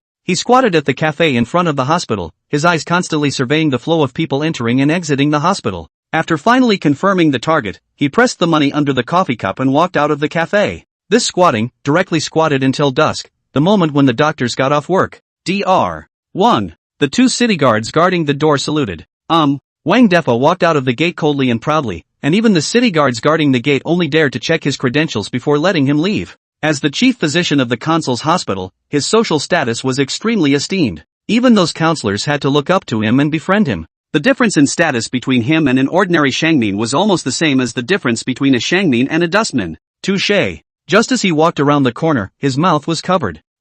Wang Defa was inwardly horrified and wanted to struggle, but his awakened talent was for medical treatment, and he didn't have much of a fighting ability at all. Soon, he felt his body go numb, his white eyes rolled up, and he was electrocuted. He was then dragged to the alley. Lin Yan indifferently looked at the unconscious Wang Defa. This was the imitation target that he had carefully selected for his squatting. One was that it was similar to him in stature and would not be easily recognized. Secondly, Wang Defa had a higher status and would not be easily interrogated in detail. Most importantly, Wang Defa's force value was weaker and good for hijacking. If he disguised himself as the other party, the success rate of infiltration would be great. Snort. Lin Yan stripped off all of Wang Defa's clothes, folded the clothes that Shu Qi had given him, and carefully placed them in the summoner space. Put. Wang Defa, who only had a pair of underwear left, was thrown directly into the trash by Lin Yan. He just wanted to leave, not too worried, turned back and lifted the lid of the trash can again, turning the voltage of the electric stick to the maximum. Zip! Zip! Zip zip zip! Until Wang Defa was foaming at the mouth, incontinence of feces and urine. After a moment it was estimated that it was impossible to wake up. Only then did Lin Yan feel relieved to leave. Before leaving the entrance of the alley, he inputted Wang Defa's facial features into his mask, and his appearance changed. Dr. 1. Why are you back again? The two city guards were a little confused. Lin Yan indifferently swept a glance at the two men and casually pulled out his credentials. The two city guards did not become suspicious. The attending physician of the ruler's hospital had a high status and a high eye socket, and didn't treat the city guards as human beings at all. Naturally, they were too lazy to explain anything to them. Probably lost something. After the two men had seen the documents, they released Lin Yan. Dr. 1. Dr. 1. After coming in, the nurse and the other doctors greeted Lin Yan with smiles. Lin Yan kept a cold face and didn't have to pay attention to anyone, at most he just nodded. Dr. Wang is really cold and fascinating. If I could marry into his family, it would be a turnaround. It's a pity that he can't see me. The nurses were pity. Heh, what kind of dog are you pretending to be? It's just an awakening of a medical talent. Why can't a person like me, who worked hard to become a doctor later in life, be better than him? The doctor who was ignored then inwardly cursed, looking down on me, huh? In the future, I'll make sure to report you to the dean, so that you'll be docked your bonus. Lin Yan walked from ward to ward, looking for Yi Shanhai's ward. Soon, he saw Yi Shanhai's name on the patient information sheet at the entrance of the intensive care ward. Found you. A cold sharp light flashed in Lin Yan's eyes. Yi Shanhai's hospital bed was identified, but there were two guards playing cards at the door. It was estimated that they were both gifted with stealth detection skills, squatting here to guard themselves. How should I blend in? Lin Yan frowned. It was easy to enter the hospital, but Yi Shanhai's ward was definitely a key guard, so getting in was probably not going to be that easy. Cough cough cough. A coughing sound came from inside the hospital bed. A nurse hurriedly ran out from the door. The patient's condition has deteriorated a bit, his blood pressure is suddenly unstable. Hey, Dr. 1. The nurse's eyes lit up and she hurriedly said to Lin Yan, Dr. 1. You quickly go in and take a look at the patient. Lin Yan froze, but the nurse blinked at him. Lin Yan nodded. The two gifted people were also startled and waved at Lin Yan. Doctor, quickly go in and take a look. Lin Yan nodded and walked into the ward with large strides. Afterward, he closed the door behind him. The two gifted ones frowned, wanting to open the door and observe. 2. Dr. Wang is a medical gifted person, healing can never be disturbed, the two of you should not go in. The nurse said repeatedly. Well, rather, I have heard of it. The gifted person on the left patted his companion's shoulder. We may have to rely on Dr. Wang to treat us in the future, so don't break their rules. Our duty is just to detect if anyone is approaching stealthily. Also, the companion nodded, and the two of them sat on the sofa by the doorway, continuing to play cards. The nurse turned around with relief and left. Lin Yan had just walked into the house and placed a mute baffle that blocked the transmission of sound from inside and outside the house.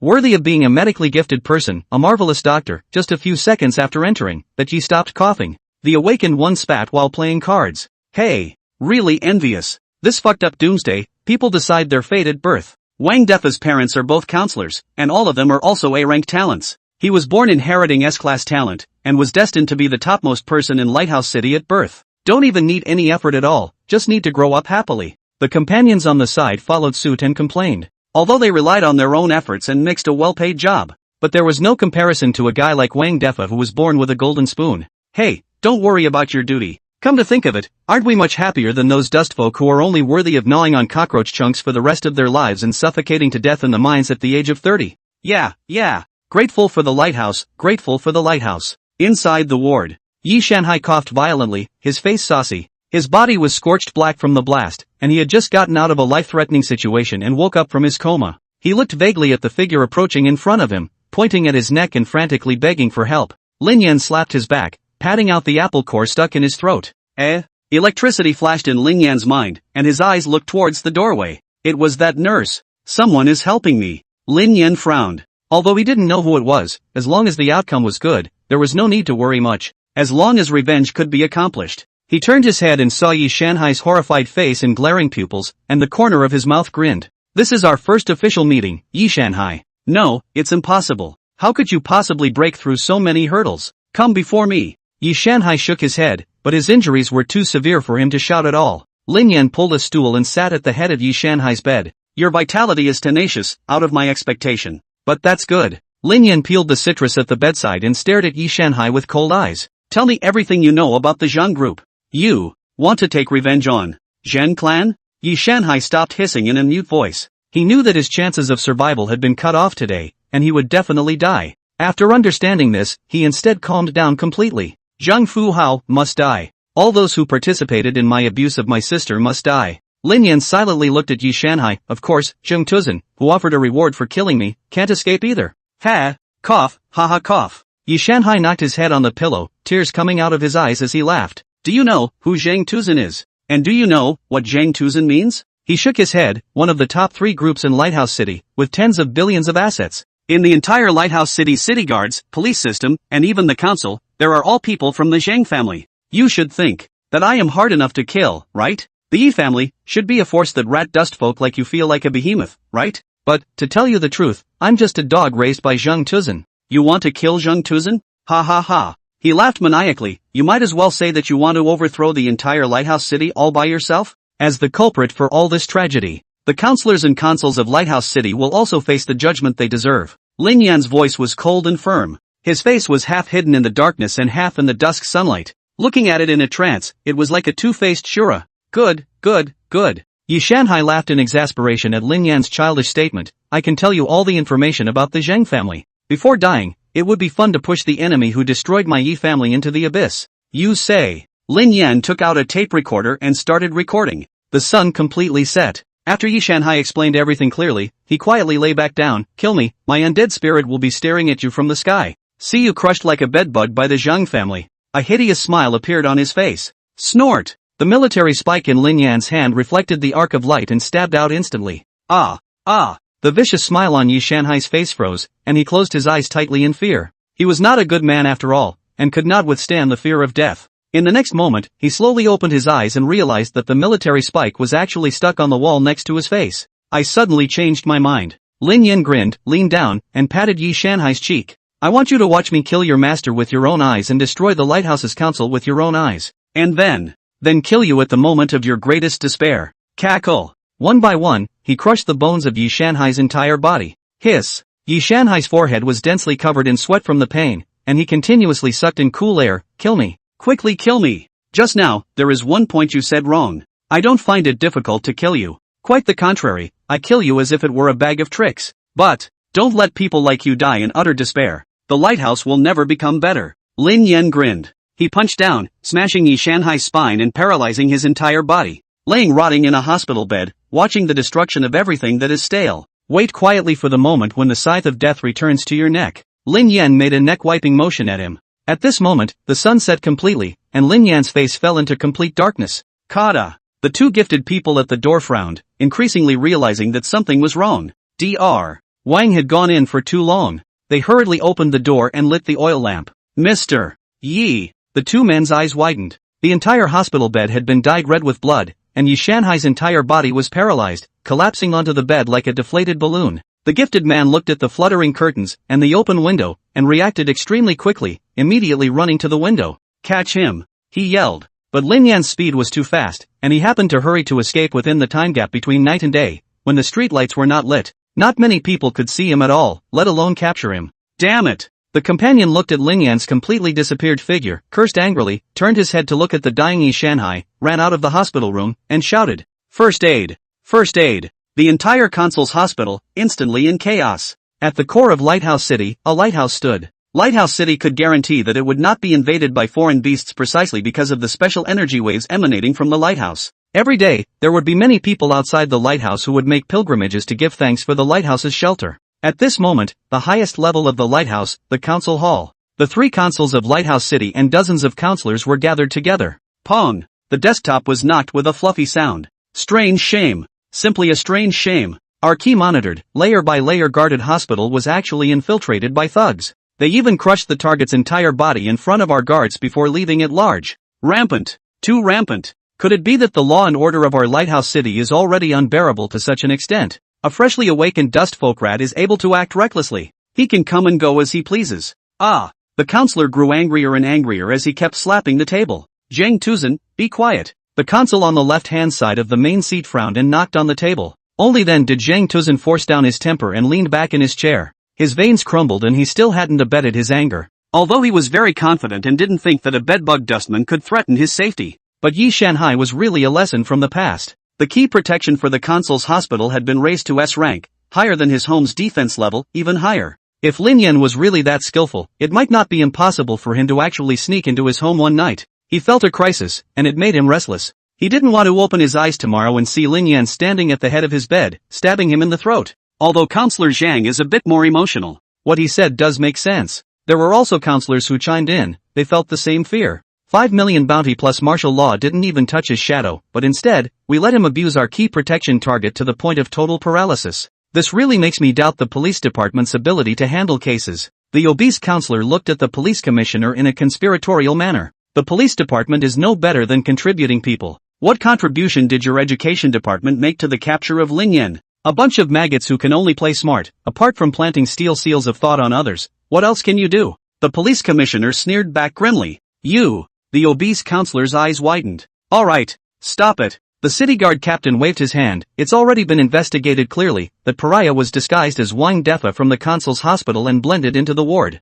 We found the knocked out Wang Defa in the trash can next to the hospital. This proves that this brat should have an ability similar to the gift of disguise in addition to stealth. The police commissioner added. Stealthy and transfiguration again. Isn't this Pariah a summoner? What's wrong with your education department? Is there something wrong with your awakening ceremony? Many counselors turned on the education department's obese counselor and chastised him. The obese counselor was unable to defend himself and his face turned into a pig's liver color in anger. All right. The consul in the main seat frowned. Give me solutions. Stop the pointless bickering. The wanted level of this brat must be raised even higher, and the reward amount increased even further. A counselor suggested. Not bad. Mobilize the police department and city guards to search from house to house. Scratch the ground and find him. The counselors spoke up.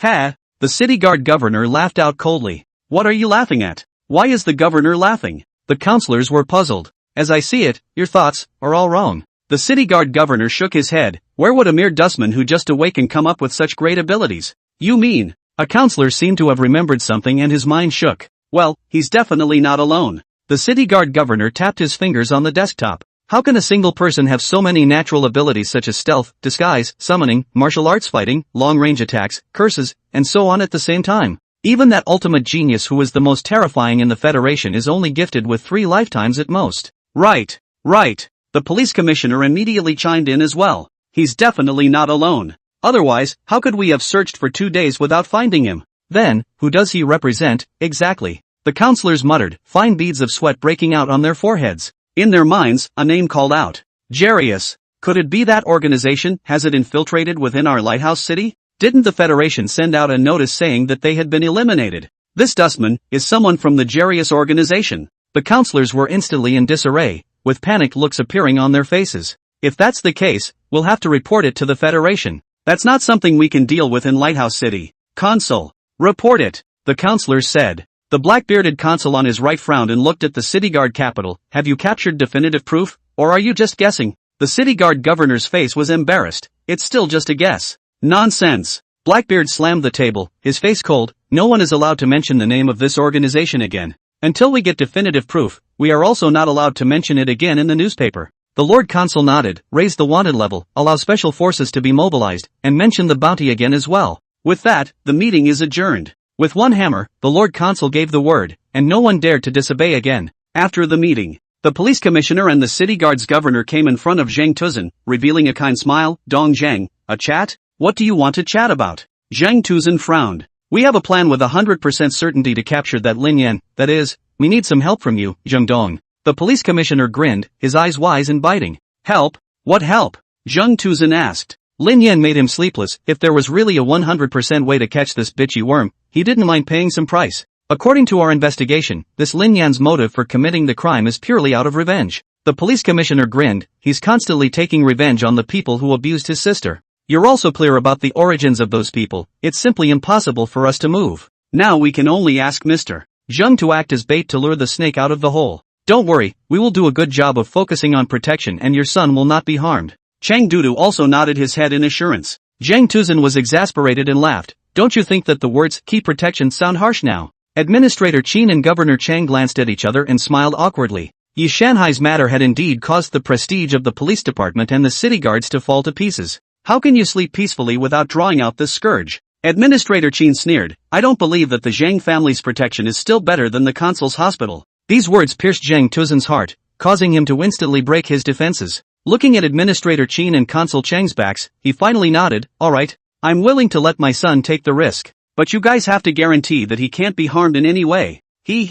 That's right. Administrator Qin instantly turned around and deeply hugged Zhang Tuzhen. Upper Star Academy, Shu Qi's dormitory. Why did you just come back for a meal and have to leave? Shu Qi was puzzled. I've gotten information about the Zhang family from Yi Shanhai, and I probably know where Zhang Fuhao is hiding. Lin Yan equipped his mechanical exoskeleton and donned an optical cloak, his eyes cold and sharp. I'm going to kill him. There's no need to be in such a hurry. The Zhang family is the counselor family of Lighthouse City, and the family mansion is comparable to a dragon's den. You exposed your ability to disguise yourself again today. Lin Yan violently turned around, his eyes coldly staring at Shu Qi. How did you know that I mixed into the hospital today by stealth? The newspaper hadn't reported it yet. Shu Qi's eyes rolled. Of course it was a guess. The consul's hospital is so heavily defended, and you can't be invisible. Aside from disguise, what else can you do to blend in? Lin Yan sneered. This explanation doesn't convince me. Well, actually, my talent is reading minds. Shu Qi spread her hands. I could hear your heart from the very beginning. That's why I made these choices, you see. Reading hearts? Lin Yan frowned. Then what am I thinking right now? Wanting to kill me? Shu Qi raised her eyebrows and laughed. Ha! The killing intent in Lin Yan's eyes receded. Don't use this talent on me again, or you'll be in danger. Oh. Shu Qi sighed in relief and nodded with a smile. Lin Yan looked deeply at Shu Qi. Have you gone to exchange my gold bars? Not yet. You need money? Shu Qi asked. After solving Zhang Fuhao, my goal is too big. In order not to involve you, and for the safety of these secrets inside me, I need to move out. Lin Yan said indifferently. Isn't Upper Star Academy good? You don't even have someone who can bring you food when you're out of school. You've been famous throughout Lighthouse City for a long time now. Even if you go out on the street to buy meat, you'll be recognized. Shu Qi was very reluctant for Lin Yan to leave. I have the art of disguise. Lin Yan just said indifferently. Anyway, if you go out on the street one more time now, you'll be in more danger. Shu Qi crossed her arms. Lin Yan sighed helplessly. The bank was also a key regulatory location, and the risk of exposure was high if he went there rashly, otherwise he would have gone to exchange it himself. Looking at Lin Yan's eyes, Shu Qi deflated and muttered, Alright, I know, I'll go exchange it tomorrow. At that time, take your stinking money and rent a house wherever you're happy to. Thanks. Lin Yan said thanks before closing the door behind him. Whether Shu Qi was crooked or could read minds, he had no way to ask for proof right now and could only choose to believe it for the time being. Regardless of the other party's purpose in helping him, he could only move out. Such a kind girl should not be dragged down by herself. Inside the dorm room, Shu Qi rolled on the bed in a frenzy. I should have known not to say that I can read minds again, just find another reason.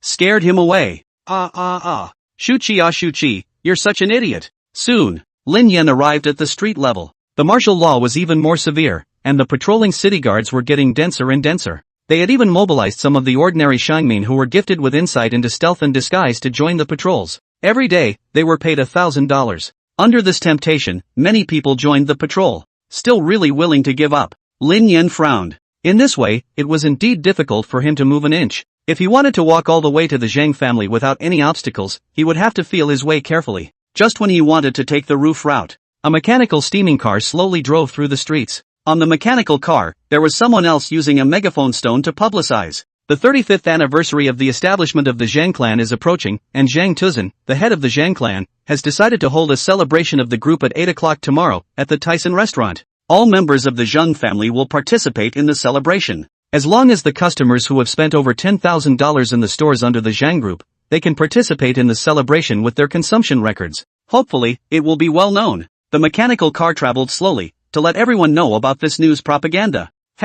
Lin Yan laughed coldly, playing the trick of luring snakes out of their holes? If it was a dustman from this world who had only been educated in gratitude and hadn't been exposed to any rational thinking upbringing, definitely would have fallen for it, but he came from an information-exploding network era and had seen too much. With a single glance, he could see through Zhang's intentions. However, it's convenient, if we can take advantage of this celebration to kill Zhang's father and son together, it would save us a lot of trouble. Lin Yan calculated. The premise of luring a snake out of a hole was that after the snake came out of the hole, they had the ability to sanction the snake. And if what was lured out was a true dragon, it would backfire on all the people who had laid out the plan. You guys think well, it's just a pity that you misjudged my strength. His eyes were gloomy. He was not far from advancing to the 4th rank. Take advantage of tonight, upgrade to the 4th rank, and make a big mess of Zhang's celebration tomorrow. Lin Yan's eyes flashed with madness, grinning. If he wanted to make a mess, he would make a big one. He wanted the entire lighthouse city to hear the sound of his revenge. To upgrade, you have to kill people. You have to find a good place to kill people before you can do that.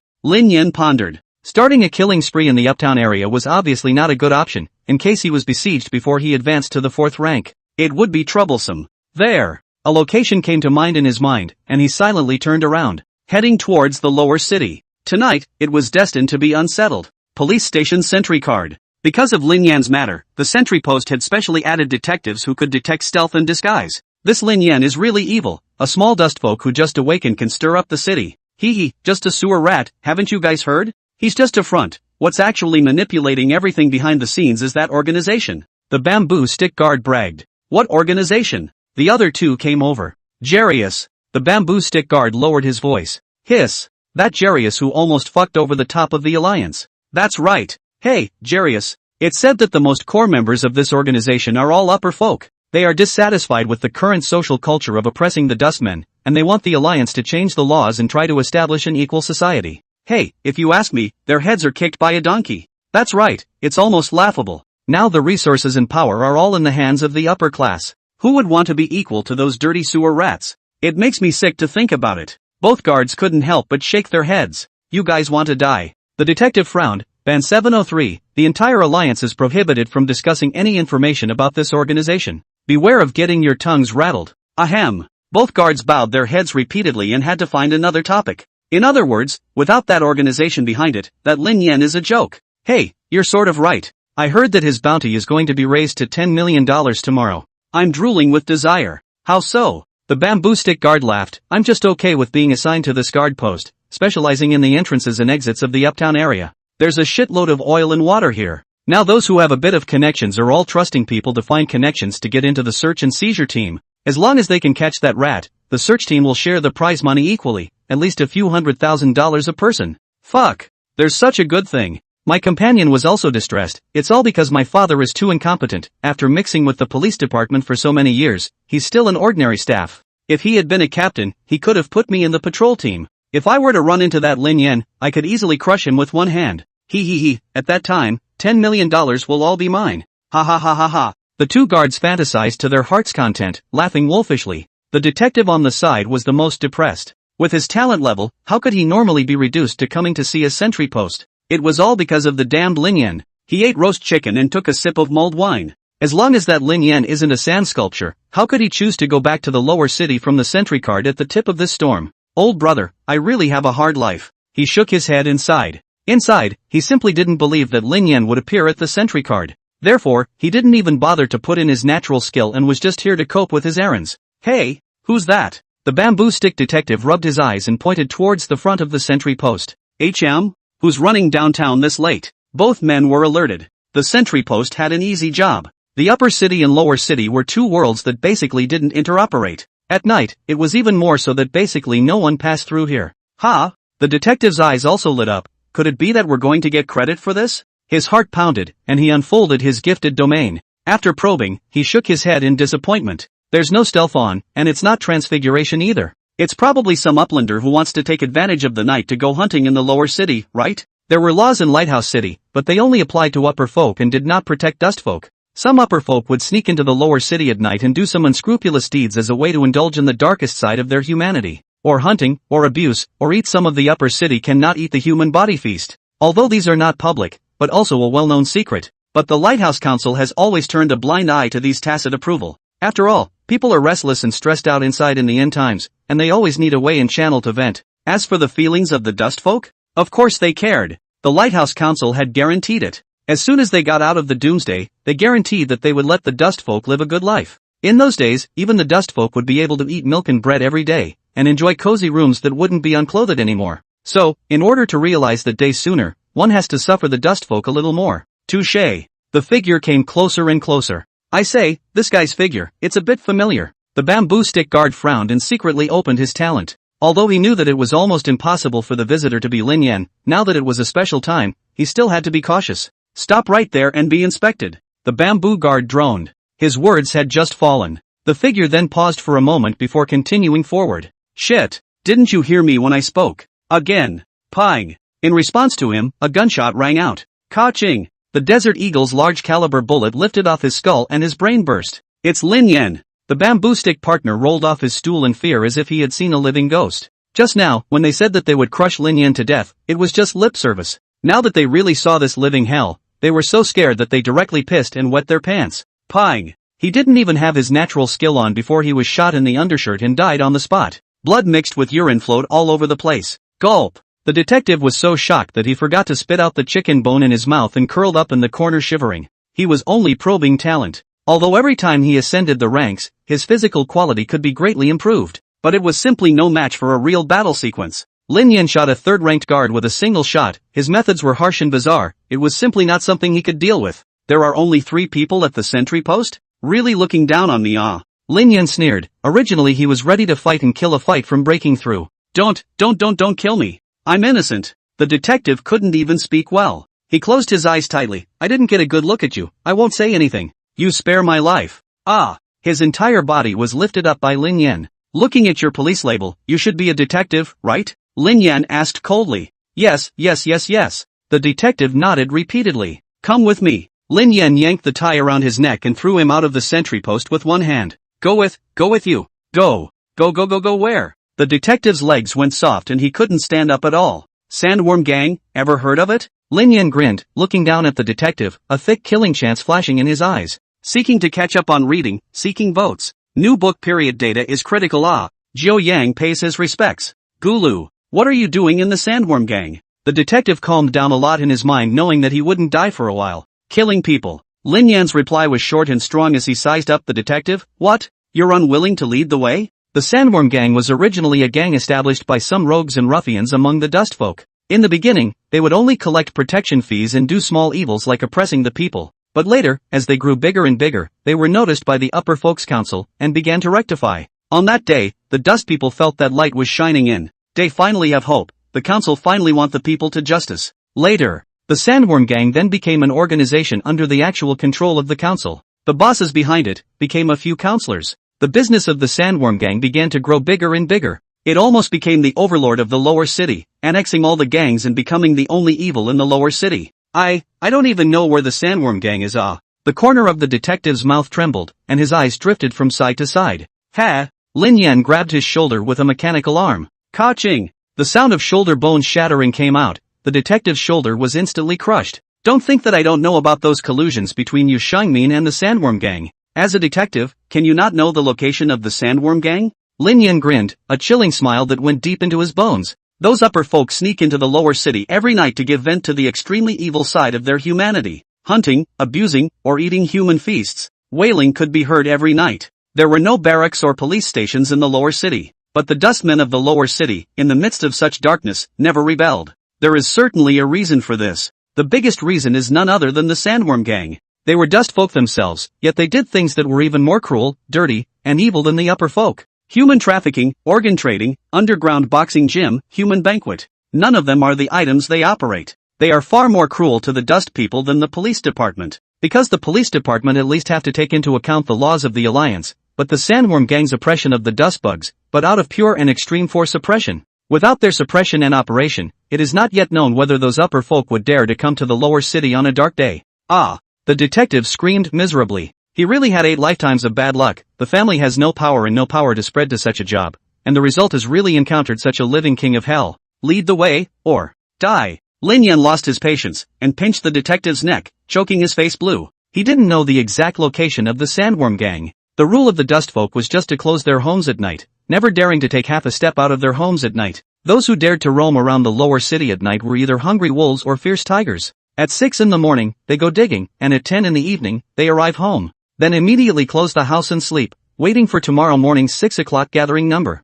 This is the life of the vast majority of dust people. Okay, I will lead the way. I lead the way. The detective nodded repeatedly. Go! Lin Yan dropped him on the ground. The detective struggled to get up, coughing violently. Touché. The two walked on the dark night road. Compared to the brightly lit upper city, the lower city was simply still living in the ancient times. He. Actually someone dares to go out at this hour. It's good to take them back to the gang to be used as underground fighters or ingredient piglets. In the darkness, two voices secretly poked and whispered. You're blind. That one's obviously a detective, and human. How dare you move human? Yes, boss. Let's just pick a random dustfolk and grab 2 meat goods back to the gang. A few people tiptoed back down the beams. Where do you want to go, ah? Just as they were about to walk out of the alley, they were blocked at the entrance of the alley head-on. Tu Shangmin, you are going to the Sandworm gang, right? We can lead the way. The boss rubbed his hands together and piled up a lowly smile on his face. Look, they're all on their own. If you have any orders, just say so. They reigned supreme in the lower city, but in front of the upper folk, they were nothing more than dogs. If any of the upper folk were upset and named him as the prey for tonight's hunting ground, the gang leader would definitely not say half a word. Ha! Lin Yan smiled coldly. I do have a request. You say. The boss said repeatedly, anything we can do, we will fulfill it with all our might. Who do you want to kill? Which girl do you fancy? We'll do all the dirty work, you just wait and enjoy. Lin Yan looked at his face and felt disgusted from the bottom of his heart. Demand that you die. He indifferently pulled out his gun. Grand Master, what have we done wrong? Why are you killing us? Spare our lives, Grand Master Shangmin. Several people all snapped their heads in succession. It was clear that they were all second or even third order gifted, but they didn't even have the courage to resist. Seeing that Shangmin wanted to kill them, their first reaction was to kneel down and pray. Damned bedbugs. The more Lin Yan looked, the heavier the anger in his heart became. When he was young, his parents had been taken away twice by the Sandworm gang, and each time they came back, they were covered in scars. Neighbors praised them for their luck, and it was good to have 3 of the 10 taken away come back. Die. Bang bang bang. 3 gunshots echoed in the lower city that was as silent as a graveyard. The 3 Sandworm gang members didn't dare to raise their heads until they died, and kept kneeling on the ground, their heads blown up in a kneeling and crouching position. Many of the surrounding dustfolk were awakened and hid under their blankets, shivering, fearing that something would change. After all, the lives of the dustfolk are not lives at all. It is more cheap than grass. The slightest change could cause a large number of dustfolk to die. Go! Lin Yan could barely hold back his killing intent. He pushed the detective and drank low. Good. The detective's legs were a bit soft. This Yen King was really killing without blinking. 2-2. Turning left and right in the lower city. Finally arriving before a house fall that emitted a dark glow. Enter. Lin Yan frowned. The ordinary members of the Sandworm gang wouldn't gain much experience by killing them. Those few resident experts were his core target. There was no need for him to expose himself before killing them. Ahem. The detective nodded stiffly, his eyes fluttering, but he didn't dare to make a sound. He had seen the way Lin Yan killed people. It was too bizarre. There was no energy fluctuation to be seen at all, and with a single lift of his hand, a third-ranked gifted person would have to have his brain cracked. Lin Yan was right behind him now, and he was in a cold sweat of fear. Pop, pop, pop, pop, pop. He knocked on the door regularly. This was the Sandworm gang's calling code. Ha! Phew! Detective Ma, ha! Not on duty tonight? The steward who opened the door saw Detective Ma and instantly recognized him. His words were incomparably warm. We're not familiar with each other, don't call me names. Detective Ma instantly sweated when he thought of Lin Yan's icy cold eyes, and plagued to avoid the stewards. He. Detective Ma, what are you talking about? You've been here more than 10 times, can we who are in this business not recognize you? Steward Ren grinned and laughed, not knowing what to do. He continued to get close. You. Detective Ma was just about to lose his temper. Lin Yan coughed. Detective Ma immediately extinguished his flame, not daring to act too abnormally. Ouch, Detective Ma, you've brought a new guest here. I didn't even see it clearly just now, so pardon me. Hello sir, my name is Ren Bowen, the receptionist here. Ren Bowen came up to get close to him. These people are all big spenders, and he can get a commission for spending money here. Of course he had to lick it well. Lin Yan faintly mumbled, not even bothering to look at him. This kind of unscrupulous, mutilating fellow stinker was really something he couldn't bear to look at. He. Ha ha ha. Ren Bowen was a little embarrassed. But inwardly, he was overjoyed. Right. This feels just right. The more you look down on the dustfolk, the higher that status is. The richer they are, the more you have to serve them well. Didn't you see Detective Ma accompanying him? Could it be that the captain level of the high-ranking civilian plainclothes came to play? Thinking of this, he seemed to hear the sound of clattering incoming money, laughing even lower. The 2 men walked in from the front yard under the leadership of Ren Bowen. The outside was unimpressive, but after entering the gate courtyard, there was something else. The yellow warm lights shone, and the venue was lavishly furnished and filled with smoke and decadent sounds. This is the outermost casino. Those who come to our Sandworm gang for the first time will basically take the casino to try their hand. We don't have betting limits here, we can play as big as we want. Ren Bowen observed his words and saw that Lin Yan was obviously not interested in this place. He continued to lead Lin Yan and Detective Ma towards the inside. To the left of this is the hooker pen, which keeps a lot of well-presented Philly Mares from the lower city. They've all gone through professional training and their skills are absolutely top-notch. For just $100, whatever you guys want to do to them, you can owe. Renbowen squeezed his eyebrows. To the right of this is the restaurant, which is filled with dishes that can never be eaten in the upper city. Especially those firstborn bodies, dish people, not envious of sheep, one eat a good call. What cooking method you want, which part you want, you can customize it. Renbowen sized up Lin Yan with confidence. They had carefully prepared these items based on the deepest desires of a person's heart, greed, overeating, lust, tyranny, and so on. As long as the people who came to play, there would always be one that would be to taste. It seems that your lordship has little interest in any of these play items. Renbowen scratched the back of his hand. This lord tonight is a bit picky. It seems that your lordship wants to see something violent and straight. He hemmed and hawed. If an ordinary Shangmin came for the first time, he wouldn't really be qualified to go in. But you're Detective Ma's friend, so I'll make an exception this time and show you the underground boxing gym. Please follow me. Detective Ma gulped, stealing glances at Lin Yan from time to time. He had named him as coming to the Sandworm Gang to kill people, but since coming in so far, he hadn't made a move. What exactly is his purpose? Detective Ma's mind raced. According to what the newspapers said, Lin Yan was simply an unforgivable devil, a homicidal maniac who killed people on sight. But at the moment, it seemed as if the other party was quite capable of holding back. Click. The iron door opened. To enter the underground casino, you have to bring a sea stone bracelet first. The two bodyguards at the door bowed and politely said. The sea stone bracelet could suppress natural abilities, lest a riot occur. Lin Yan frowned. Detective Ma, on the other hand, revealed a look of anticipation and sneered inwardly, waiting for Lin Yan to riot so that he could use the opportunity to escape. You guys are really blind. Can't you see that this is Detective Ma's friend? It's just fine for the bracelets to be given to ordinary customers. How can you treat our honored guests like this? Renbowen chided. All right. Both bodyguards backed away. Although this rule was set by a few counselors. However, they, the enforcers, were all dust folk, and the upper folk wouldn't suffer any punishment if one of them killed them in displeasure. Therefore, this rule was meant to exist in name only, and had even become a means for Renbowen to pull in familiar customers. Damn you Renbowen! You smarty pants fuddy-duddy, after I get out of this today, I'll have to come back and skin you. Detective Ma was so angry that his nostrils were almost smoking, but didn't dare to say anything. Touché. The two of them, led by Renbowen, walked step by step down the dark aisle towards the negative floor. Just as they entered the basement, they could smell the smell of blood. There were numerous wrestling stages in the basement. One ring after another had broken bone slags and rivers of blood. The upper folk under the stage were yelling excitedly. The fighters on the stage, in order to survive, desperately struck down their opponents who were also dust folk. Inside the loud and noisy and dazzling space, money, blood drops, red wine, smoke, and fragrance mingled together. This is the playground of the upper folk. Slaughter hell for the dust folk. In order to satisfy the curiosity of the funders, the dust folk had learned a variety of ornamental finishes. Miserable screams and revelry washed over the years alternately like waves.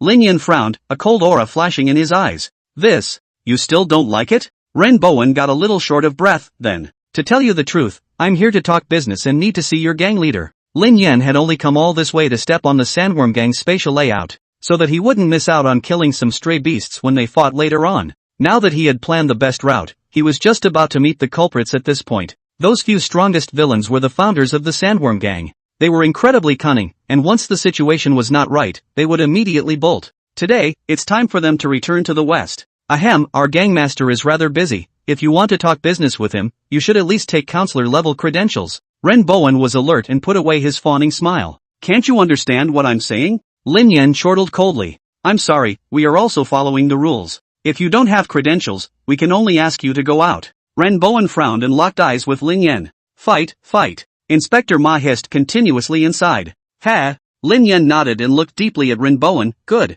You're good. He took out Yi Shanhai's personal seal from his pocket. This was the only thing found in the Shanhai building, inside the safe in Yi Shanhai's office, besides the gold bars. If this didn't work, then he had no choice but to go in hard now. Oh, so you're Counselor Zhang's man. Renbowen was covered in cold sweat. Zhang Tuzan was one of the several lighthouse counselors behind the Sandworm Gang. Gulp. I guess it's Mr.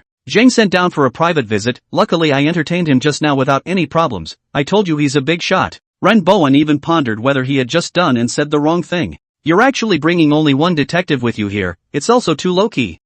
Please take a seat first. I'll go inside and report to the gangmaster. Detective Ma blackened his face and looked viciously at Renbowen's back. What do you mean by bringing only one detective? I have a low fucking status. Buckle up. After walking out of the underground boxing ring, Renboen led Lin Yan and the two of them to turn left and right to an underground office. The office door was made of thick port steel. Luckily, I left an eye open. Lin Yan frowned. This kind of thick door made of port steel might not be able to be blown open even by a bomb. These core members of the Sandworm Gang were really afraid of death. Renboen operated for half a day before opening the metal gate. Inside the gate, it was luxurious to the extreme. Deerskin as a carpet, bear's head as a pendant, ivory on the desktop. For the end of the world luxury to the extreme, jade was played in the hands. The Sandworm Gang leader put down the jade in his hands and looked at Lin Yan with a slight smile. He was the direct subordinate of several counselors, and was on equal footing with Lin Yan. Although he would be in awe, he would not deliberately curry favor. As a dustfolk, he felt immensely proud to be able to mix in this era with this kind of status and achievement. As for the tired bones of his fellow dustfolk under his feet, that was nothing more than a bargaining chip on his way to success. If they were to be blamed, they should be blamed for their bad luck. Born lowly. Well, Lin Yan nodded as well. The upper city and the lower city were really two worlds. He had made a huge mess in the upper city, and the whole city hated digging up the ground in search of him. As a result, the overlord of the lower city, the head of the Sandworm Gang, actually didn't even recognize him. He thought that he was going to tear his face off when he entered the room, but at the moment, his heart settled down, and he slowly sat in front of the Sandworm Gang's gang leader. How about the other ones? He didn't know that there were a few others. He only knew that there was more than one person at the top of the Sandworm Gang. What? Do you need them to come as well for what Counselor Zheng ordered this time? The Sandworm Gang leader frowned. Not bad. Lin Yan closed his eyes after saying that, not bothering to talk to the Sandworm Gang leader anymore. Really knows how to put up a front. The Sandworm Gang master sneered inwardly, but his doubts were dispelled a lot. The more important the matter was conveyed, naturally the higher the status of the handlers would be sent. This attitude of completely disregarding him was the right one. Go get old 2 through old 6. The Sandworm Gang leader waved his hand. Gangmaster, old 6 accompanied that lord to go hunting today. Renboen reminded in succession. Oh, then let's not call him for now. The Sandworm Gang's gangmaster nodded. Soon, the top core members of the Sandworm Gang gathered. Several people sized up Lin Yan, their brows furrowed together. Tell us what's going on. You invited us all here with great fanfare. There must be something important, right? You can't fool us. The oldest two's voice was eerie and vaguely even had a hint of threatening intent. Lin Yan's gaze swept over the faces of several people one by one. It was these few animals that were worse than pigs and dogs that had tortured to death an unknown number of dustfolk before relying on pandering and ruthlessness to enjoy the life they had today. To be born in the doomsday, it really deserved the saying. Kill and set fire to the Golden Belt, repair bridges and roads without remains.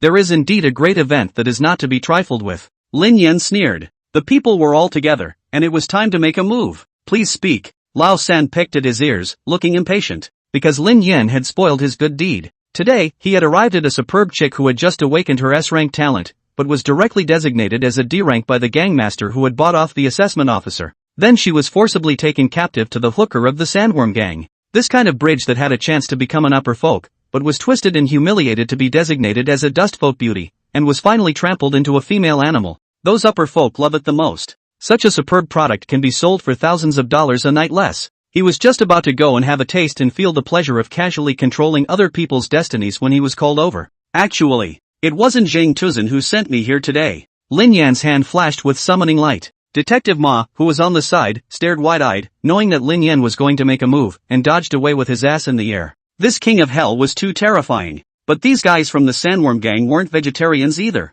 Under the heavy cultivation of several counselors, the Sandworm Gang's top brass had all become fifth-order experts. At such a close range, even if Lin Yan's methods were weird, he would have to die. What are you going to do? Sha Chenliang slammed the table and stood up with a bang. Rather, Yama. Lin Yan shouted, I'm here to take your lives today. He had a crooked machine gun in one hand and instantly opened fire. Not good. The several vice gang leaders all looked shocked, but they had been mixing in the darkness for so many years. What kind of storms had they not seen before? In just an instant, they subconsciously ducked towards the back of the people around them. Using their brothers to block the knife seemed to have long been incorporated into their muscle memory. This was the secret to them being able to live so nourishingly in the end of days. By abandoning morality and humanity, they could live for a long time. Day. Bullets rushed out of the barrels like tongues of fire, pouring out indiscriminately. Although a few people pulling people to block the knife had become muscle memory, in the end, some were fast and some were slow. It was just a single glance. Just 3 people were shot into a sieve. Blood sprayed on the wall.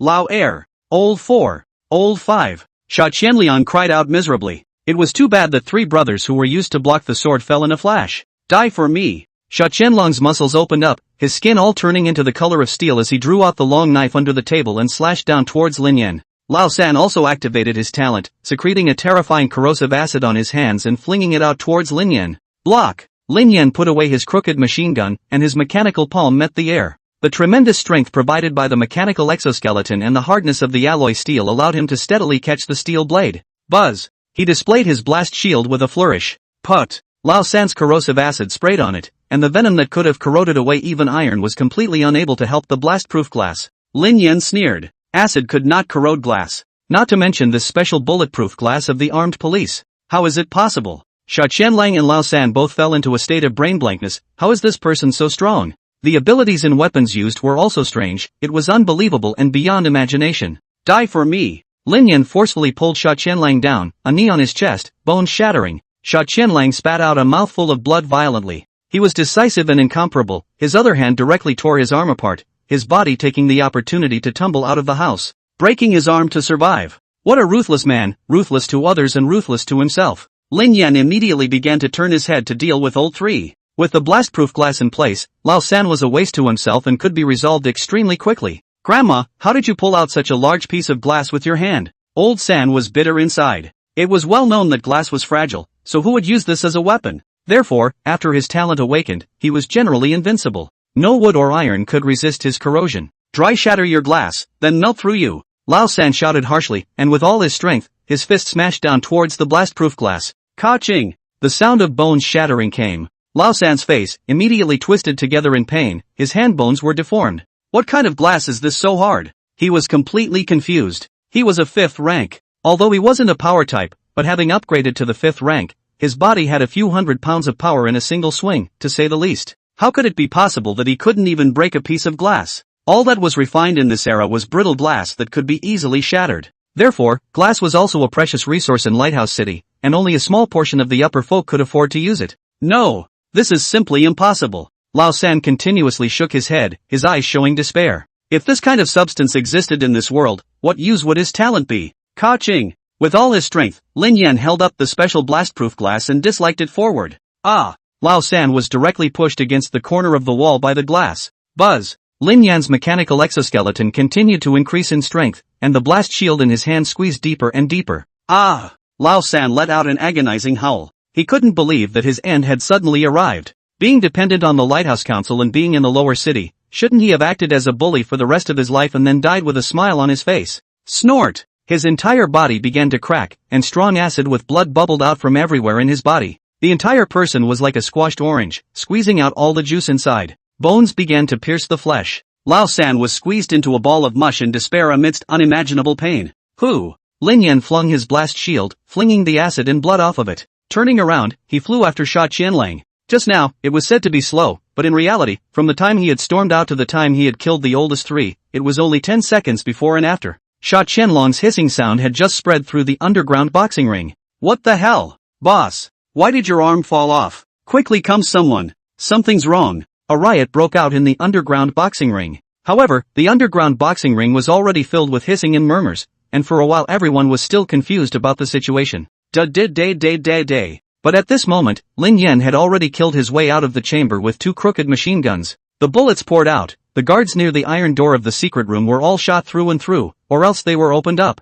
The effect of the downward strike of modern weapons began to appear. Without defense, even a 5th or 6th order gifted person would not be able to block a machine gun with his body. This shuttle went down, and the blood mist was flaky. There was one counting in the underground boxing ring, not one innocent. Moreover, this was the gathering area of the Sandworm Gang's experts, so he didn't bother to distinguish who was who, and killed as he saw them, not holding back at all. He stepped out all the way through the fallen corpses and bones, and in a short period of time, dozens of people died suddenly. Blood flowed into a river. Finally everyone noticed the place and started hissing. The underground boxing ring began to fall into complete chaos. Murderous maniac. Holy shit! That's Lin Yan! Some of the uptimers who were paying attention to the newspapers recognized Lin Yan, and one by one, their souls were scattered. That was the absolute Yama who had blown up the Shanghai building in front of the police and the city guards. In the word of mouth of the Shangmin, it had long been the devil's advocate. Catch him, there's a $5 million bounty. Detective Ma took advantage of the chaos to roll out. While yelling at the top of his voice, making others eyeball to be the scapegoat, he desperately pushed his way out.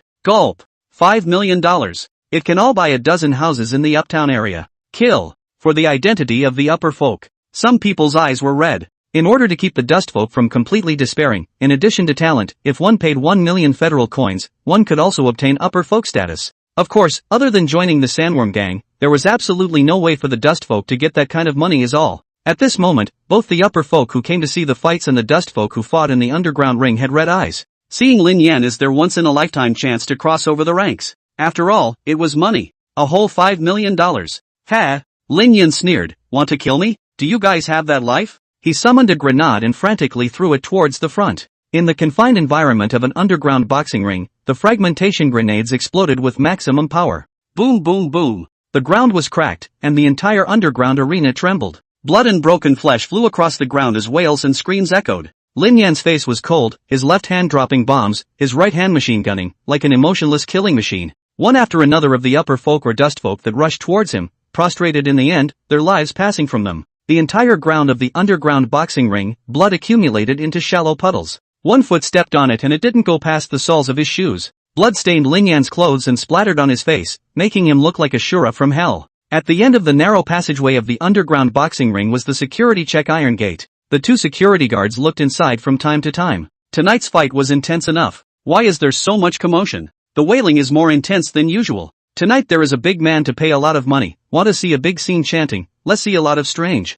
The leader of the security guards who came on patrol chided, concentrate on your business. Oh, the two had to stand back. They were both curious and wanted to go in and see what was going on. I'm sure tonight's big scene will be a good one. They had just pressed their restless hearts when the iron door suddenly slammed wildly. This caused the two to nearly paralyze on the floor in fear. They turned around and angrily looked at the one-armed man who was furiously slamming the iron door. What the hell are you slamming for? Fart. Open your dog eyes wide. I'm the Sandworm gang leader. Open the door for me. The wretched, hard to recognize human form Sand Chimera roared. Hey, you're the gang master? I'm also the Lighthouse City Lord? Dressed in rags and with a broken arm, I think you're the dust folk boxer who escaped, right? Get the hell back. Both security guards sneered and chided. Quickly open the door. He's really the gang master. Behind Sha Qianliang, Detective Ma and Rin Bowen poked their heads out to open the door and urged in a panicked manner. Ouch. Steward Rin. What's going on? The two security guards' heads were confused. Although Sha Qianliang rarely showed his face on weekdays for the sake of security, causing them all to not recognize him, but Rin Bowen could not be faked. Stupid. Quickly Dick open the door. The king of hell is asking for his life. Do you all want to die? Detective Ma jumped anxiously, tears coming out of his eyes. They looked behind them in horror. The wailing gradually subsided. The heart-shaking explosions and gunshots also thinned out. Oh. The two security guards hurriedly began to open the door. The three of them, Sha Qianliao, were sweating anxiously. Quickly. Faster. Quickly. To-wo. The wailing and gunshots completely subsided, and the sound of calm footsteps began to echo in the deep and narrow corridor behind them. The three men's bodies, all stiffened. Pom. Lin Yan walked all the way. Seeing who hadn't completely broken, he went up to replenish his gun. He would never leave himself with the worry of future problems. Buzz. His experience value continued to grow, and he was about to reach the 4th rank. The entire underground boxing ring was devastated, with bloodstains everywhere and corpses sprawled layer after layer. At least 200 people had died horizontally in it. With the stacked corpses, it was hard to find an open space to step down. Lin Yan stepped on the corpses and bones all the way to the secret passage. Click. The iron door finally opened. Sha Qianlu rolled and escaped, and when he turned his head again, he could already see Lin Yan walking out from around the corner. He shivered and subconsciously pulled the two security guards at the door in front of him before yelling, "Gather everyone! Kill this king of living hell in the secret passage! Never let him walk out of the secret passage!" As soon as the words fell, intense gunfire came from the secret passage. Rin Bowen ran a step slower and was instantly hit by dozens of bullets, and blood holes pierced his body. Damn! Detective Ma stumbled and fell on the ground to avoid the bullet fire. However, one ear was still knocked off, blood gurgling and screaming continuously. 222. The Sandworm gang's security guards finally rushed over. As the overlord of the lower city, it was still an organization sheltered by the Lighthouse Council. It was always the Sandworm gang that took what they wanted and bullied everything, but today they were actually beaten into their lair. This was something that every one of them had never dreamed of. Therefore, the Sandworm gang's security team, which was usually negligent in emergency drills, was extremely sluggish tonight. Top it. Top me to the death. Sha Qianliang covered his blood-stained broken arm and staggered towards the outside as he continued to run. His guts were broken by Lin Yan. It was too bizarre, too terrifying. In all the years he had been running through the black and white world, he had never seen someone who could be this strong. At the very least, several 6th rank experts would have to step in to sanction him. It's simply too outrageous. Sha Qianlong's heart was pounding. In the case of physical combat, he was a 5th rank warrior. Exerted the special talent of iron skin, sword and spear are invulnerable. All of them were crushed in terms of strength and speed, and even had an arm yanked off alive. Ta-da-day. Lin Yan was holding a machine gun, and he was outputting at the Sandworm Gang security guards that kept rushing out from the entrance. This kind of terrain was the best output situation for firearms. As long as they dared to appear at the entrance, they would face a tidal wave of bullets pouring out, and with the kinetic energy of the machine gun bullets, within 10 meters, talents below the 5th order were basically killed at random. Ah, is he a devil? Are there any defense-type talents? Ahoo, take the top. Yes. Nope. Ahoo. In the blink of an eye, a dozen security guards fell at the entrance. The gunshots and screams startled the Shangmin who were spending time in the hookah area and cafeteria, and they all ran out to see what was going on. However, when they saw that the ones who kept falling were members of the Sandworm Gang, their faces all showed expressions of horror, and they screamed and fled outside. Although the talent levels awakened by the upper folk were high, they were not necessarily all of the fighting type. Most of the upper folk did not have the ability to kill. What are you guys running for? The intruder is just one person. If we join forces, he definitely won't be able to withstand it. Sha Qianlian was unable to move at all due to the crowd of people. His face was anxious as he yelled. Hee, I don't have the ability to fight. I'm a noble Shangmin. How could I be injured in such a filthy place? You are the person in charge here, right? I'm warning you, if even one of us dies, your Sandworm clan will have to have an extinction. The upper folk condemned. Sha Qianlian sneered inwardly. He didn't know how many upper folk had died down there. He only sought to escape tonight. Who cared what happened to the Sandworm Gang? Boom! A grenade went down and the pile of corpses blocking the entrance to the passageway was blown apart. Lin Yan, bathed in blood, walked out of the blood mist like a stern ghost. Gulp! Dozens of security guards from the Sandworm Gang each turned on their talents and formed a circle, but no one dared to take a step forward. Lin Yan's aura was simply too terrifying. Form a circle? Good. The corner of Lin Yan's mouth lifted up a hint of coldness and he directly summoned a flamethrower. This could be called the most brutal killing weapon in World War II. What was sprayed out was a fluid combustible that was ignited, and once burned, the flames wouldn't go out before burning the person to ashes. Kill him and there's a $5 million bounty. Turning over into a Shangmin depends on this wave. Brothers, go! Detective Ma yelled as he pushed his way out of the crowd.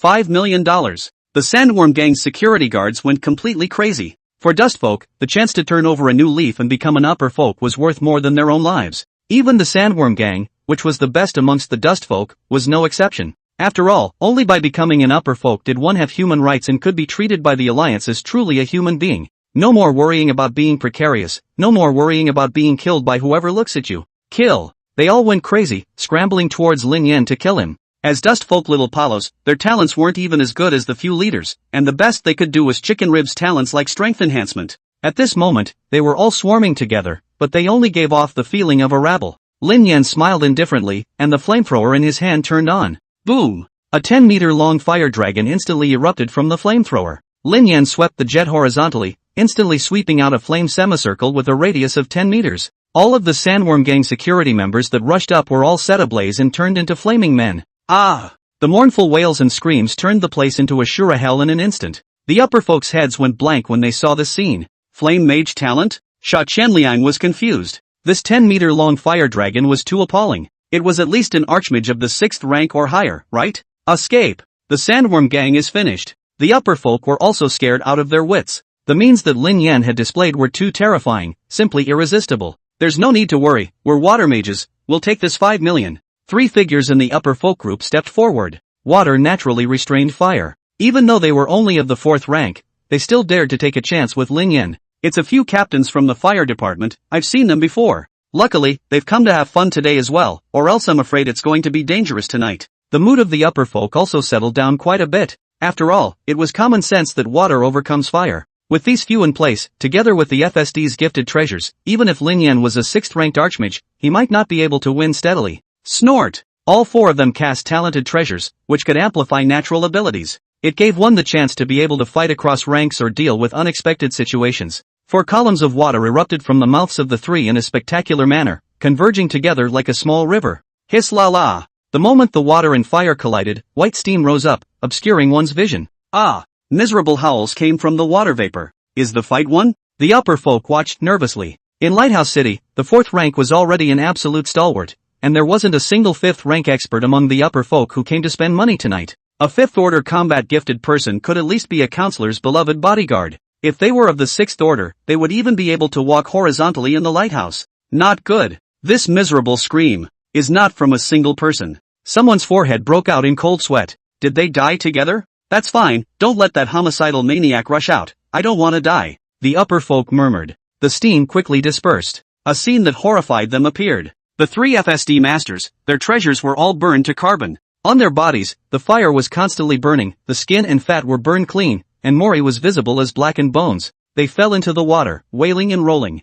The flames, surprisingly, burned on the water surface, and there was no tendency for them to be doused in half. Shit! Demon fire! In this world, there is even a flame that water can't extinguish. Then wouldn't he be invincible? The Shangmin's scalps were numb with disbelief as they watched the scene. Could it be that he's an S-rank talent, a demon fire warlock? A few upper folk with some status hardened their heads and shouted, "Murderer demon! You are originally a dust folk. How dare you offend the upper folk? Don't you know that you are now fighting against the entire human alliance? Hurry up and tie your hands and you can still get a whole body." They were so used to being proud of the dust folk that even their pleas for mercy unconsciously carried an extreme contempt, as if it was a handout. Lin Yen grinned. "If you were trying to provoke me, then you succeeded." He decided to be more brutal. He took out a white phosphorus grenade, commonly known as a cryogenic incendiary bomb. "Die for me." His eyes were icy cold as he threw the grenade. White phosphorus bombs burned on the body and could not be extinguished, and were anti-humanitarian weapons explicitly banned by Blue Star. But in this anti-humanitarian doomsday, these anti-humanitarian weapons were often needed to do so. The few Shangmin who had just ventured out instantly turned into a ball of flames, lying on the ground, wailing and rolling around. "How dare you! How dare you!" The upper folk gulped. Worthy of being the lighthouse's most wanted criminal who had blown up the mountain and sea building, how cruel! "What are you still looking at? Hurry up and run away!" Someone screamed miserably. Where had these Shangmin who grew up in the sunshine ever seen such a scene? Many of them had their legs frozen in fear. It was only at this moment when they heard this loud cry that they woke up as if in a dream and hurriedly turned their heads to crowd outside. For a while, people crowded in and stepped on people. Quite a few people were squeezed down by the combat-type upper folk and were directly trampled into meat paste. Lin Yen continued to slaughter. Once people lost their fighting spirit, they were better than ants to kill. 70,000 pigs might have to be caught for 3 days and 3 nights, but one day was enough to execute 70,000 terrified humans. Pfffff. Body after body died at his feet. Flames burned up, setting the entire Sandworm gang ablaze, and soon the fire spread, turning the Sandworm gang base into a sea of fire. After Lin Yen slaughtered all these upper folk, putting the flame burner away, he indifferently looked at the Sand Thousand Latches in front of him who had already had his legs cut off and was twisting and crawling on the ground, his face filled with the desire to survive. He was a collection of sins in the lower city. A collection of thousands of sins in one. But at this moment, it was like a defeated dog maggot, his face twisted, and the color of despair in his eyes. Fire blocked his crawling front path. Lin Yen slowly walked over to Sha Qian's body, looking down at him icily. Knowing that his life had come to an end. Instead, Sha Qianlang calmed down and struggled to turn over, glaring at Lin Yen with a face full of blood. "You have destroyed the balance of the lighthouse. Without the Sandworm gang, the lower city is bound to be in chaos. All of Lighthouse City will be divided internally because of this. You are the sinner who killed everyone. The disregard for the greater good, the self-serving villain." He was hysterical. Lin Yen only smiled indifferently. "So for years, you've been using this technique to deceive yourself? Evil people will never admit that they do evil, and will only find a set of crooked arguments to increase the righteousness of their behavior. He will even be so self-motivated by this that he will fall into tears and question those he has brutalized. Do you know what I have carried for so many years? They do not repent in the face of the sins they have committed, nor should they ever be expected to. You are the sinner. I'm the one who made the lighthouse what it is. Without me, the lighthouse would have been in chaos long ago. I'm the one." Sha Qianliao's self-motion was ended by Lin Yan's long knife. The bones in his body were stepped on one foot after another, blood bursting and spilling in all directions. "Confess your sins to me." Lin Yan was cold. He was well aware that Sha Qianlian wouldn't beat his heart to confess, but he didn't care. "You dream. You." Sha Qianlong's miserable scream echoed mournfully, like a demon's mournful roar before it died. The flames scorched his skin, and the double pain of burns and cracked bones forced him to give in. In the end, he no longer dared to keep his mouth shut. "Please kill me. I have sinned. I am the greatest sinner in the world. Please kill me quickly." Sha Qianlian wailed and pleaded. Just like the general appearance of those fellow dustfolk who had once been tortured to death by him. Lin Yan's pupils refracted firelight as he indifferently watched everything. The movements on his feet did not stop. Click, click, click, click. The sound of bones shattering, and the sound of blood and flesh being roasted echoed in the dead silent Sandworm gang base. It wasn't until Sha Qianlang was reduced to a pool of charred and blackened bloody mud. Only then did Lin Yan turn around and leave. To think that sometimes, it's good to be an evil person. Lin Yan shook his head and sneered. All it took was some torture before death to exchange for a lifetime of honor and wealth. And all of this was still with someone doing justice. In comparison, he still died too happily. He wandered through the fire, the cafeteria, the casino, the hookah, constantly searching to see if there were any leaks, and replenishing his gun in the meantime. Go this way. Several figures walked out of the sea of fire in company. They were slender and staggered. Some of them still carried deep wounds on their bodies. The women of the hooked fence. Lin Yan frowned. He was only here to take revenge and was not obligated to save anyone. Boom! After thinking about it, he still used his air compression cannon to clear the way for a few girls. The sudden turn of events scared a few girls into screaming in shock. They were scared of being tortured. The clothes Lin Yan wore, at first glance, were upper folk. Don't be afraid. He's the benefactor who overthrew the Sandworm gang tonight and killed all these evil-thieving beasts. The girl who led the group said in succession with a hint of Ing Chi.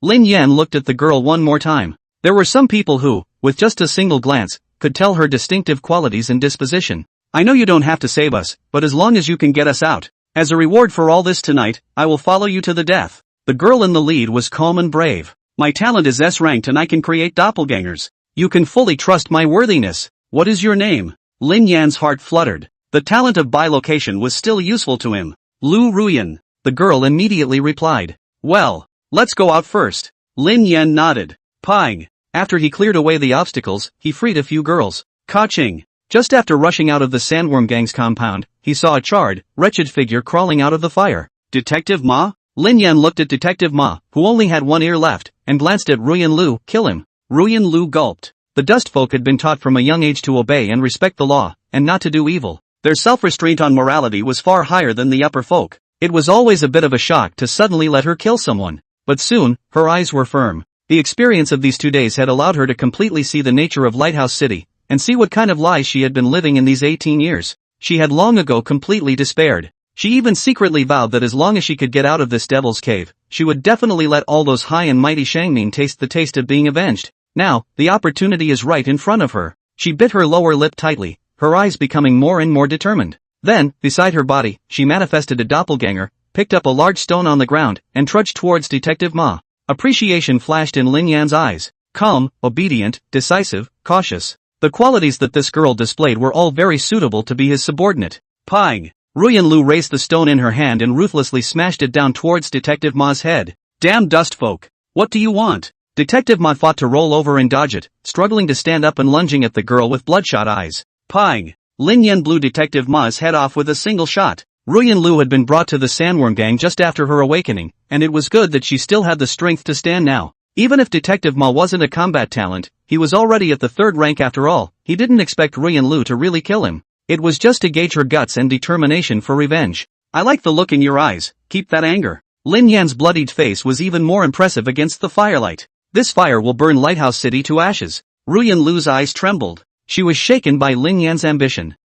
What should the few of us do? A few other girls trembled. I'm not capable of taking so many of you with me, the target is too big. Lin Yan said indifferently, it's already a blessing for you guys to have escaped. Next, seek your own way to live. Some of the several girls broke down and cried, some had dull eyes, and others lost their minds. Lin Yan didn't care what they were going to do next. But now that all of the Lighthouse Council's attention was on him, these few girls had a better chance of surviving instead of following him. Where are we going next? Ruyan Lu didn't say much either, but just asked. Back to the upper city. Lin Yan said in a deep voice, there are still big things to do. Ruyan Lu nodded. The two of them walked towards the upper city, the sky rushing flames behind them burning the base of the Sandworm gang. Along with the sins buried here, they burned in ashes. The otherwise dark night sky of the lower city had never been as bright as it was tonight. Click! In the broken houses of the dustmen closer to the Sandworm gang, the dustmen who had been woken up secretly opened their windows a tiny crack and watched the scene. The Sandworm gang is on fire. Retribution. Retribution ah. They exchanged low voices, not daring to make a loud noise for fear that this was a dream, just silently admiring the scene. What a fire! God has opened his eyes. Burn these bugbears. Baur ah. Did you see it? The beasts that killed you got their retribution. Do you think, if the Sandworm gang really doesn't exist anymore, our days will be better? Hard to say. What followed was a long silence. Upper city. Lin Yan brought Lu Ruyan with him, wearing an optical cloak of invisibility, walking on the streets in the early hours of the morning. At this hour, only a few soldiers from the curfew were left patrolling the streets. Suddenly, sirens blared. A large number of members of the fire department, police department and city guards brushed against Lin Yan and Lu Ruyan's shoulders as they ran towards the lower city. The corner of Lin Yan's mouth lifted into a cold smile as he mockingly looked at these guardsmen who brushed against him. The upper folk who were woken up by the noise opened their windows in dissatisfaction and cursed. However, when they saw the grand gesture of the police department and the city guards who were almost all out in force, they immediately stifled the anger they were filled with. What's going on here?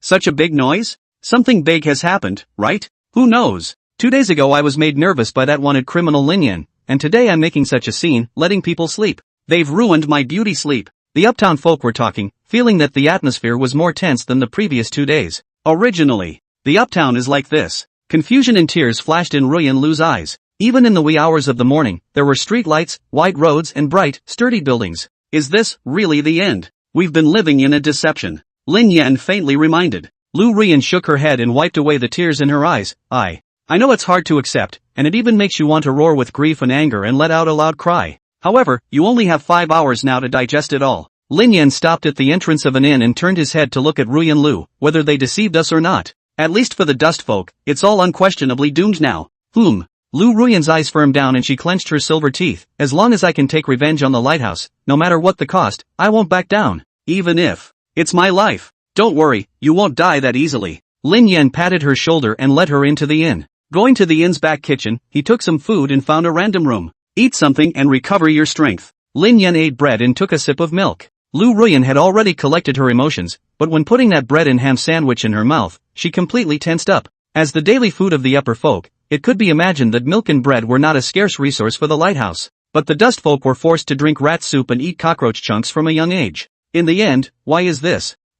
Tears fell like threads from Lu Ruyan's eyes as she chewed hard on the food in her mouth, her chest bursting with pain. Lin Yan glanced at her. This question of yours, only the lighthouse consul can answer you. He did not blame Ruyan Lu. There was no education from the Blue Star. It was indeed difficult for a native dust folk to quickly accept such drastic changes and deceptions that ran through their lives. Go to sleep when you've cried enough and get your strength back. I don't want to watch her die just after I've taken in a henchman. Lin Yan closed his eyes, accompanied by Lu Ruyan's diminishing sobs, and slept with his clothes. Ding ding. Lin Yan's alarm clock rang and he opened his eyes. On the side, Lu Ruyan had already finished crying and fell into sleep. He shook his head and pushed Ruyan Lu awake. Ruyan Lu frowned and quickly turned awake, looking at Lin Yan. Are we going to act so soon? She felt like she had only just fallen asleep. However, she soon forced herself to wake up. Benefactor, what are we going to do? Lin Yan glanced at Lu Ruyan. Call me boss from now on. Boss? Okay. Ruyan Lu nodded. Boss, what are we going to do next? Lin Yan came to the window and raised his chin at the opposite side. Know what the opposite side is doing?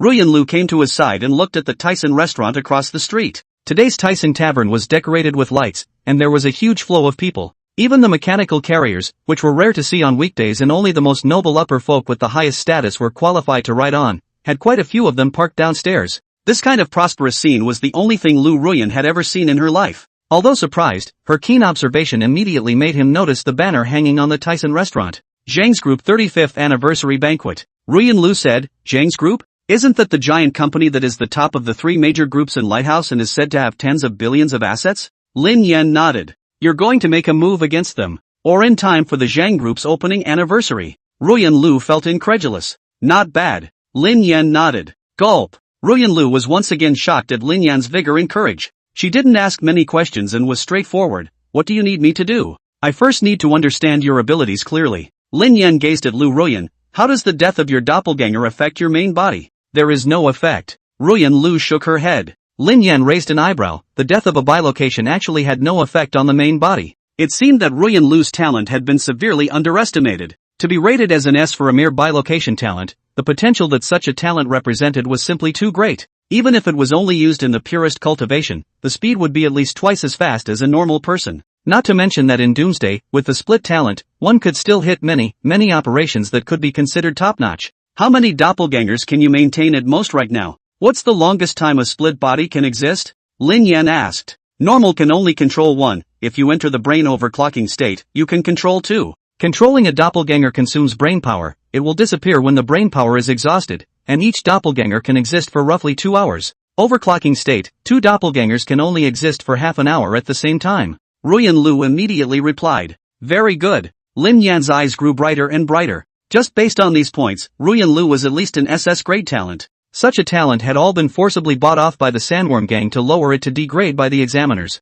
Lighthouse, it's really rotten to the bone marrow. What's the furthest distance between the doppelganger and your main body that you can still maintain contact? Lin Yan asked. I haven't tried. Ruyan Lu shook her head. At the same time, she looked at Lin Yan in surprise. He was clearly not the owner of the split body talent, but it seemed like he knew more about it than she did. Even the split distance limit was thought of, she herself hadn't even considered this yet. Lin Yan frowned. This issue must not be sloppy, now start experimenting immediately. Good. Lu Ruyan nodded and immediately separated into a doppelganger and walked out of the inn. After the quiz, Lin Yan came to a shocking conclusion. Ruyan Lu and her doppelganger could maintain a distance of up to 1 kilometer between them. One had to know that Ruyan Lu had just awakened and was still only a first-order doppelganger. The future is unlimited.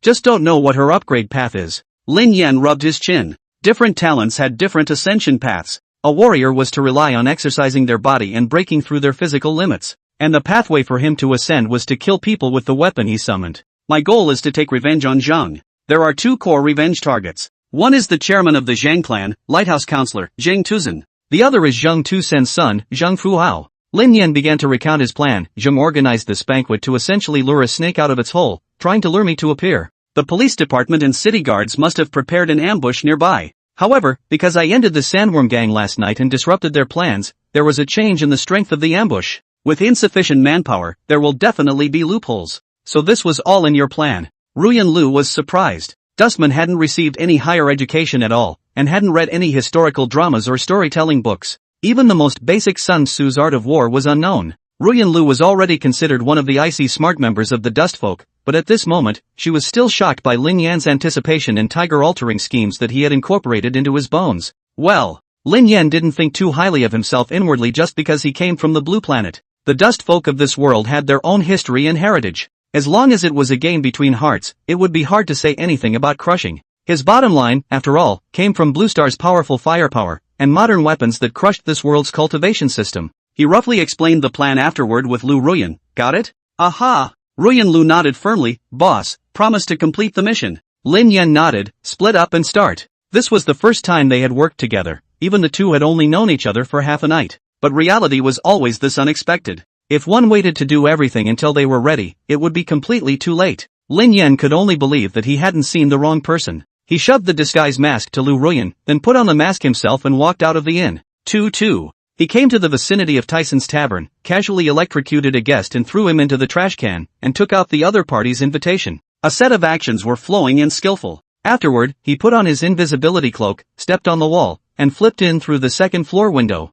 Today's Tyson Tavern was filled with traffic and people, and the Tyson Tavern covered a large area. Apart from the main entrance ticket checkpoint, it was impossible to have gifted people who could detect stealth abilities standing guard everywhere. He easily blended into the Tyson restaurant. Then, he turned around and pulled in Ruyan Lu's doppelganger as well. The two of them took off their cloaks of invisibility in the restroom and transformed into guests who were officially invited to the banquet. Lin Yan and Lu Ruyan walked arm in arm through the Tyson Tavern, the location of the hidden sentry within the Tyson restaurant. The gifted person who was staking out the place pretended to be looking at a newspaper. Pay more attention to the single man. Even if he disguises himself, it's impossible for him to make up as a woman. The leader of the patrol reminded. Got it, we've memorized his approximate body type. When we see a lone man, we'll make a comparison. The newspaper man nodded. Just as they were chatting, a young, handsome man in a tuxedo, holding a young beauty on his arm, approached the newspaper man. Sir, can I help you? The newspaper man asked suspiciously. Borrowing a newspaper to take a look? Lin Yan raised the brim of his hat with a warm smile.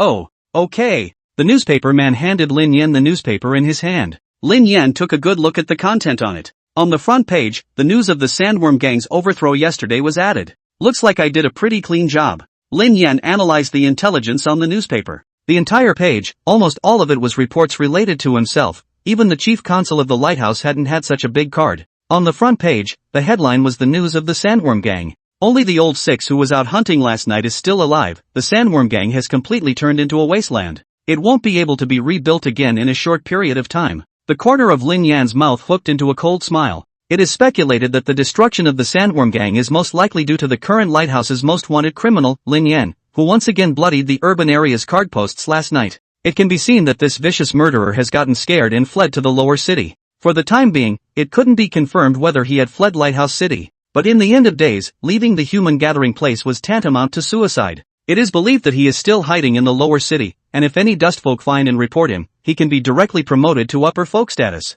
The second article. It was a compendium of his criminal acts. From bloodwashing the Yi residents, to assassinating Zhang Fuhao at the Lucky Cafe and blowing up the Shanghai building, then to sneaking into the consul's hospital to crush Yi Shanghai, and finally the late edition of overthrowing the Justice Organization, the Sandworm Gang. Justice Organization. When Lin Yan saw the council's characterization of the Sandworm Gang, although he had expected it, he still had the feeling of wanting to vomit. Turning black and white upside down and fooling the people was really what the council was best at. In the council's propaganda, the Sandworm Gang was a volunteer organization that provided assistance to the council's management of the lower city without compensation. Don't want a penny of funding and expenses from uptown, selflessly giving their blood and sweat. He shook his head and looked directly to the last article on the front page. It was an oversized bloodied and bolded and highlighted bounty. The biggest murderer to ever grace the lighthouse. The most dangerous murderer, Dustman Lin Yan. Those who report the truth will be rewarded $1 million in cash. Killing Lin Yan will upgrade his status to reserve counselor and reward him with $10 million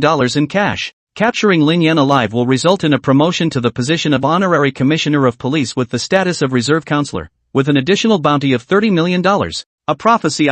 Lin Yan skimmed his lips. That girl Shu Qi was so looking forward to her becoming the #1 criminal in the lighthouse. Now that her dream has come true, it's estimated that when she saw today's newspaper, her mouth was crooked with laughter. Previously, the #1 most wanted criminal in the lighthouse, the bounty was only $10 million. He directly raised the wanted limit 3 times. On the side, Lu Ruyan was also watching, staring at Lin Yan with wide eyes, unable to hide her shock. This man, unexpectedly so tough. While marveling at Lin Yan's toughness, she once again felt a sense of sadness. The upper city and lower city were really 2 worlds. Lin Yan had turned the upper city upside down, and she was in the lower city, but she didn't even know the slightest bit of news. Don't you know about this? Lin Yan raised his eyebrows and asked Lu Ruyan. Lu Ruyan nodded. Lin Yan drifted. It seemed that even the Lighthouse Morning News was divided into 2 editions, the upper folk and the dust folk. The news that people of different classes saw as well as their judgment of what was happening and the situation in the lighthouse was completely different, even vastly opposite. Lin Yan flipped to the second page, and the entire page was a description of Zhang Clan's 35th anniversary celebration. Afraid that I won't see this message? If he expected it to be good, it was in the Lighthouse Morning newspaper, which was exclusively available in the lower city. The news of Zhang Clan's 35th anniversary celebration was the front page headline. This was the neutered newspaper. He put away the Lighthouse Morning News. I saw Zhang Fuhao, I'll go and settle the grudge with him first. You follow the plan to find Zheng Tuzhen. Don't worry about the walkie-talkie malfunctioning, you can contact me anytime within the Tyson Tavern. Good. Ruyan Lu nodded. Lin Yan and Ruyan Lu separated and went to the bathroom on the 2nd floor. No one is allowed to go in for now. My family's son is inside. Outside the bathroom, 2 were security guards shouted in a deep voice. Touché. Without the slightest bit of nonsense, Lin Yan blandly walked up, and with both hands, he stabbed the anesthetic steadily and accurately into the 2 men. He helped the 2 security guards and entered the restroom. He then backhandedly locked the door to the restroom. The entire process flowed smoothly, and no one noticed this place. Ka-chow. Click. After confirming that it was safe, Lin Yan reached out his hand and completely snapped the necks of the 2 security guards inside the restroom. After doing the mute measures, he walked faithfully inside the restroom. There came the sound of fabric being torn, and euphemistic human voices continued to emanate. It was Lin Yan's first time entering a women's restroom, and after a slight survey, he walked straight towards the pit where the sounds were coming from. Ha ha ha. You're really good at this. What a siren. This Gongzi's vision has always been good. Zhang Fuhao's voice came out in a cheerful manner. Pang. The next moment, the door was kicked open. Zhang Fuhao, who was struggling, was instantly scared out of his mind, and the whole person was so depressed that he wanted to vomit blood. Grass mud horse. Who dares to stir? The latter half of the sentence was swallowed hard into his stomach by Zhang Fuhao. He looked at the figure at the door in horror. Although he didn't recognize the face, the weapon in his hand made his fear go deep into his bones. It was this thing that had pierced the hand of Pop's personal bodyguard, Uncle White. It even blew out one of his hands. It made him lose the ability to work freely with his hands from then on. What's wrong, young Master Zhang? The woman frowned at Lin Yan and cursed. Where's the stinking minion from? Don't recognize this as Zhang. Pang. Lin Yan blew the woman's head off with a single shot, her brains bursting all over Zhang Fuhao. Zhang Fuhao's legs instantly went soft as he held onto the toilet wall and slowly sat on the floor. It's you. It's you. Lin Yan grinned and took off his mask. Not bad, it's me. What on earth did I do to you? Why are you haunting me like a stern ghost? You demon. Zhang Fuhao's voice trembled. You didn't do anything to me. Lin Yan walked up to Zhang Fuhao and kicked the headless female corpse away, then ruthlessly stepped on Zhang Fuhao's chest. Ka-ching! The sound of a shattered sternum came out. Zhang Fuhao just wanted to howl miserably when he was flashed by Lin Yan's slap. Zhang Fuhao's mouth was forcibly beaten shut, and his teeth clenched, biting his tongue to pieces. Ah! Ah! Zhang Fuhao curled up on the ground in pain, unable to even scream. But you killed my sister. Lin Yan condescendingly looked down at Zhang Fuhao. Sister. Confusion flashed in Zhang Fuhao's eyes. That's the kind of look. The killing intent in Lin Yan's chest burned vigorously, and his foot stepped down hard, smothering Zhang Fuhao's head in the dirty water of the pit. If you can't think of it, you'll be just as good as your eventual worm, drowning in this sewer. His voice was chilling, like the 9 ghosts of Cultivator. I think up. Think of it. Zhang Fuhao's voice gurgled in the water. Lin Yan lifted his foot. Zhang Fuhao vomited several mouthfuls of toilet water before he was dripping harumps and said, I remember, it was 3 years ago when I was in the sandworm. Pang! His head was once again stepped on the toilet water, and he was caught off guard and drank a large mouthful. Gulp gulp gulp. I remembered again. Zhang Fuhao raised his head once again. It's that erranked gifted dust folk. She didn't agree to do it with me, so I changed her level. Gulp. That's the one with an old lady in the house who came to me for a meal of milk bread for her grandmother on her deathbed, and then I. Gollum. Lin Yan shook his head. Zhang Fuhao, in the end, how many Dustman girls have been brutalized? I'm afraid that it's simply not enough to say. Because up until now, his memories hadn't even gone back within 2 years. And these were all still some memory points he had. Gulp.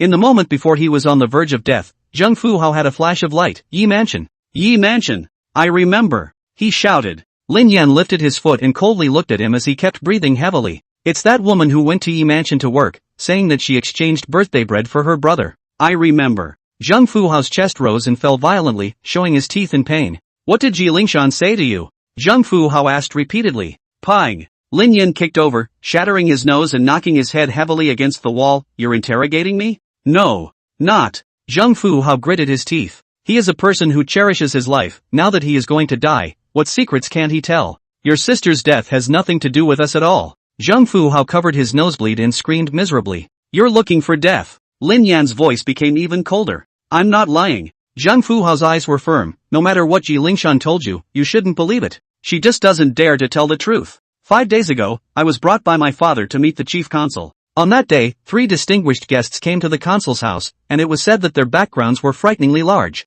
Just 3 guys about the same age as me, and the chief consul had to treat them as equals. After the meal, the chief consul asked me to take those 3 guys out to have fun. Originally, I wanted to take them directly to the Sandworm Gang Experience program. But it was daytime then, and they had to wait until evening for those programs to open. Those 3 guys disagreed and had an extremely proud attitude, looking at me the same way Shangmin look at Dustmen, and threatened me to find some fun immediately, and if they felt bored, they would kill me. It just so happened that on that day, Yi Lingshan recruited quite a few dustfolk to work at Yi Mansion. I thought to myself that they were dustfolk anyway, and it didn't matter if they were playing in the Sandworm Gang or in the Yi Mansion. That's why I brought them to Yi Mansion. As a result, they instantly fell in love with your sister. That's what brought about what happened later. Zhang Fuhao said in a brainwave. You think I'm gullible? Lin Yan grinned. This process sounded too ridiculous. Whether you believe it or not, that's just the way it is. Zhang Fuhao looked aggrieved. Yi Lingshan and I were also forced to lay our hands on your sister.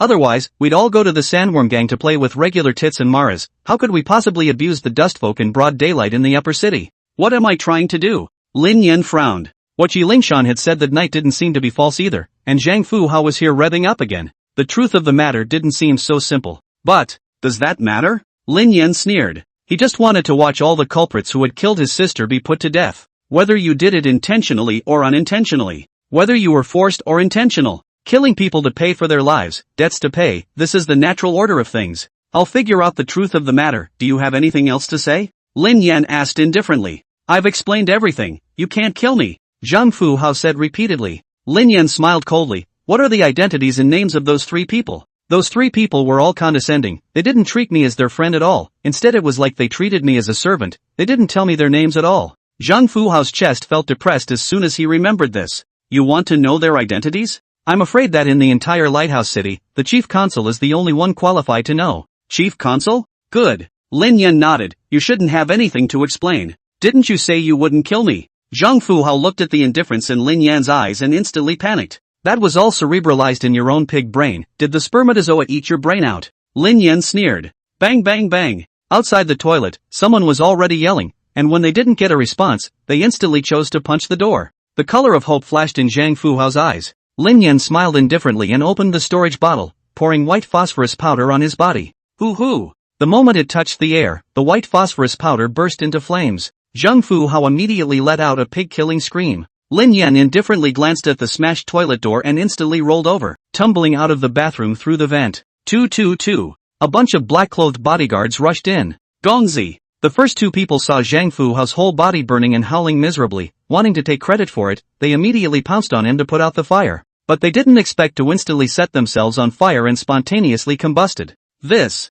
bodyguards all froze at once. No one dared to touch the demonic fire. What are you freezing for? Quickly go find gifted people with the talent of extinguishing fire to come over and extinguish the fire. The bodyguard leader yelled. The ones with the gift of fire extinguishing among the upper folk were all in the fire department, which was still in the lower city putting out the Sandworm Gang's fire and hadn't returned yet. It was impossible to find gifted people with fire extinguishing talents for a while. Zhang Tuzhen rushed in, looking at the already burned and twisted, emitting a burst of meat flavor. With his son who was breathing in but not out, his eyes instantly turned blood red. Qin Liren, Cheng Yuanfeng, is this what you guys are promising with your mouths, that my son will definitely not be in danger? I vow to kill you all. His furious roar shook the surroundings. The Tyson Grand Restaurant was in chaos. The police department and city guards hidden among the guests all moved. For a time, the Grand Tavern was filled with people. Looks like Lin Yan has shown his head. Across from the Tyson Grand Restaurant, Police Commissioner Qin Liren sneered. I guess Zhang Tuzhen is going crazy at this moment. Cheng Yuanfeng, the captain of the city guards, had his legs on the table and was high on melon seeds. They hadn't intended to protect Zhang Fuhao. There had to be a crack left for Lin Yan to drill, and if the defense around Zhang Fuhao was too tight, even if Lin Yan sneaked into the restaurant, he might not make a move. The entire lighthouse city wouldn't be able to find so many gifted people who could detect stealth and disguise. So it was necessary for Lin Yan to make his move and expose himself before he could start moving. Who cares, we are guarding the lighthouse as our duty. His son also died for justice. If he can't think about it, the chief consul will help us make him think about it. Qin Liren smiled grimly, his eyes cold and sharp as he ordered, start closing the net. 2222. The people from the police department and the city guards poured out from everywhere, wanting to rush towards the Tyson restaurant. Ka-da-da-da-da.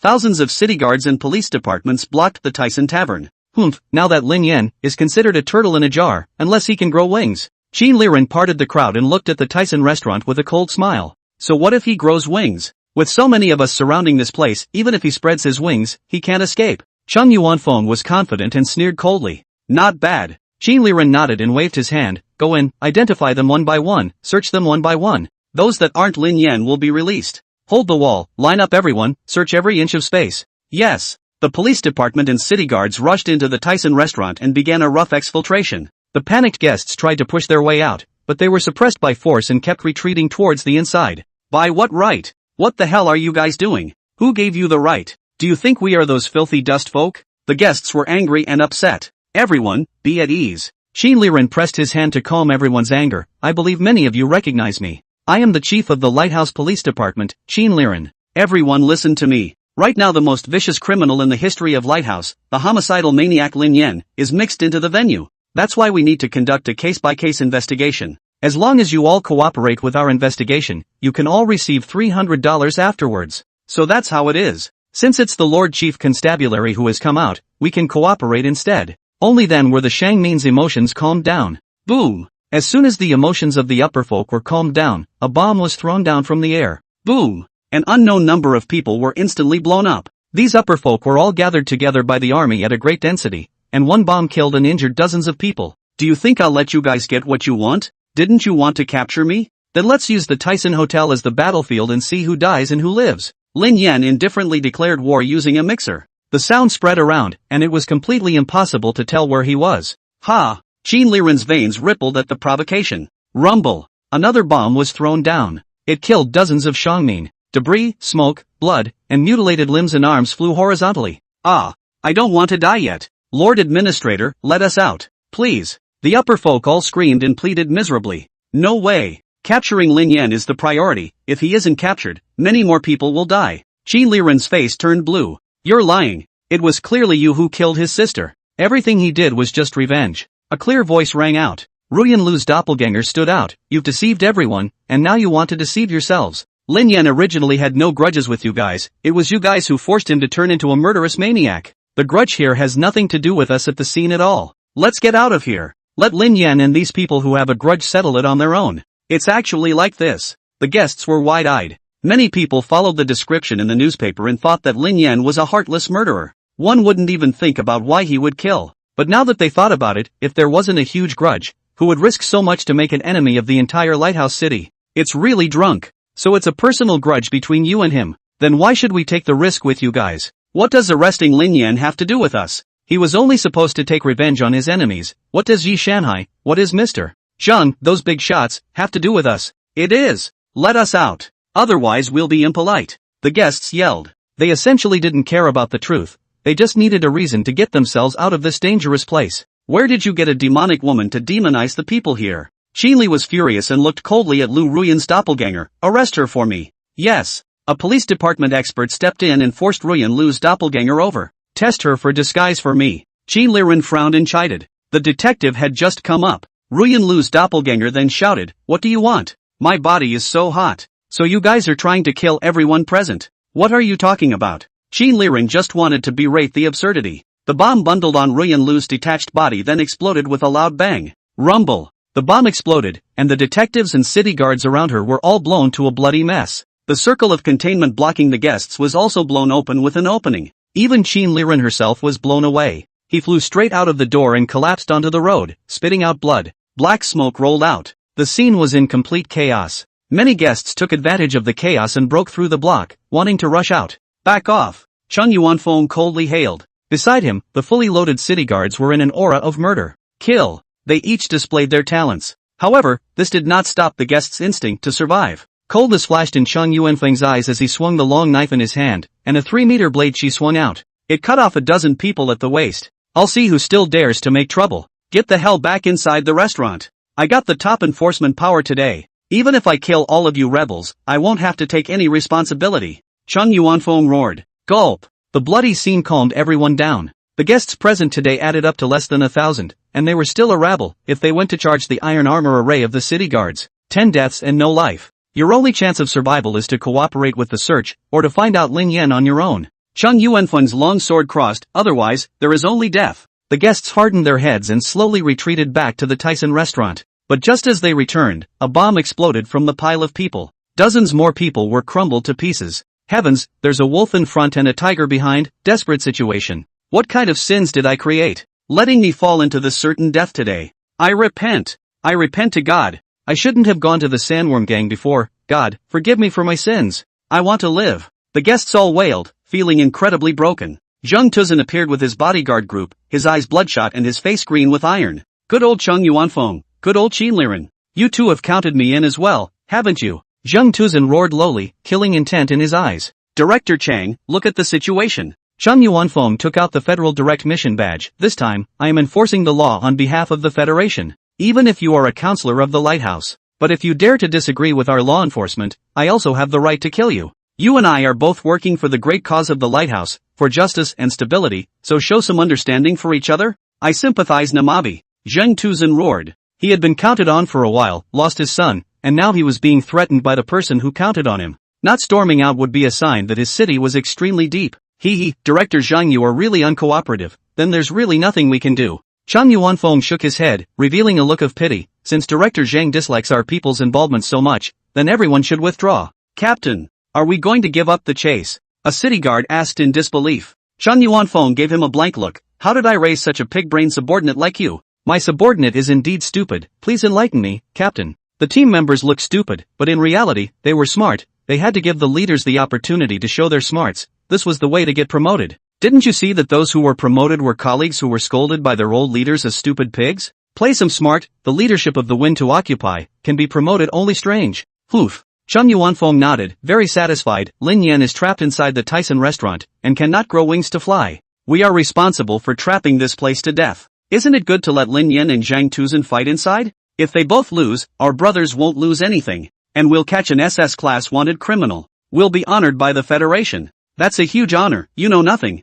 Looks like there's still a lot I need to learn from you, Captain. The subordinate practiced patting his ass and then said, but there's still one thing that I don't know, and that is, can Zhang Tuzhen take care of that Lin Yan? He is capable of using bizarre means to blow up a building. It's best if Zhang Tuzhen dies. Cheng Yuanfeng waved his hand. Immediately, two people carried out a stool, and he sat on the stool with his legs crossed, peeling an orange in a good mood. We have offended Zheng Tuzhen to death this time. If we let him walk out of the Tyson restaurant alive, we can't help but find trouble with our city guards and police department in the council in the future. Therefore, from the beginning, I didn't intend to let him leave the Tyson restaurant alive. Even if we have a transfer order from the Federation, killing a counselor is still too risky. After all, so many people here are watching. It's better to let the vicious criminal, Lin Yan, do this for us. Holy shit. Captain, you're really a god of anticipation. Your calculations are unparalleled. I simply admire you beyond words. The team members were overwhelmed with emotion, and the look of shock they put on their faces really didn't look like an act at all. All get ready for battle and wait to reap the benefits,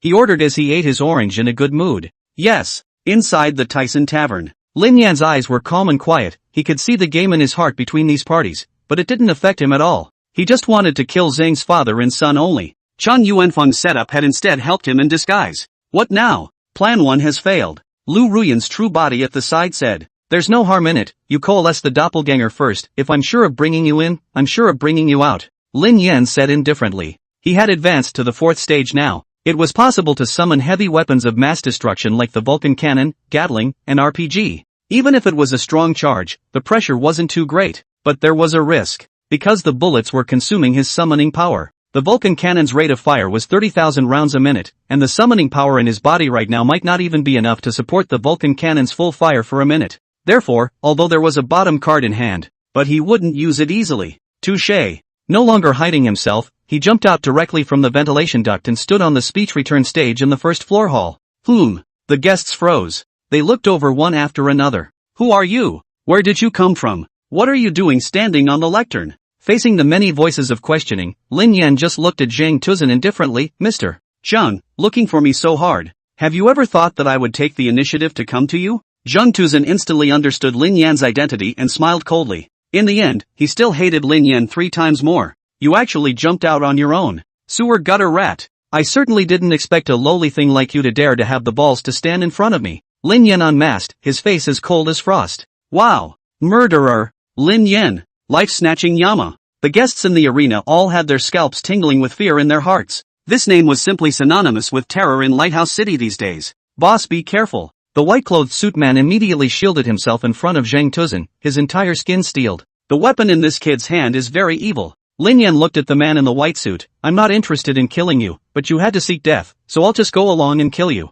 It's not like I'm showing up for anything else, just to kill you Zheng Tuzhen with my own hands. He. Zheng Tuzhen grinned. I happen to want to taste it too, to kill you with my own hands. Not only was he an S-rank talent possessor, but he was also one of the few 6th-order powerhouses in Lighthouse City. Cultivation before the 7th rank could all be completely piled up by resources. Zheng Tuzhen was in control of the $10 billion group, so he naturally had as many resources as he wanted. How could he not go crazy and give himself resources to cultivate? As for why not give Zheng Fuhao a promotion to the 6th rank? Because this waste of a son was addicted to alcohol and sex, it was just too much to lift. Moreover, Zheng Fuhao's awakened talent, which was grade E, was simply impossible to cultivate to a high rank. If Zheng Tuzhen hadn't secretly bought off the rating officer, Zheng Fuhao would have even been relegated to a dustfolk and gone to the mines to gnaw on cockroach chunks with those sewer rats. Then, come on. Lin Yan faintly hooked his hand at Zheng Tuzhen. Stupid bastard. The reason why you rats have always only been rats is because of your stupid brains. Zheng Tuzhen smiled indifferently. I'm sitting on such a huge advantage that I would fight you one-on-one. Not knowing how to maximize the resources around you is the fundamental reason why you will always be dustfolk. The advantages you're talking about, are these people? Lin Yan indifferently pointed towards the white suit man and the others.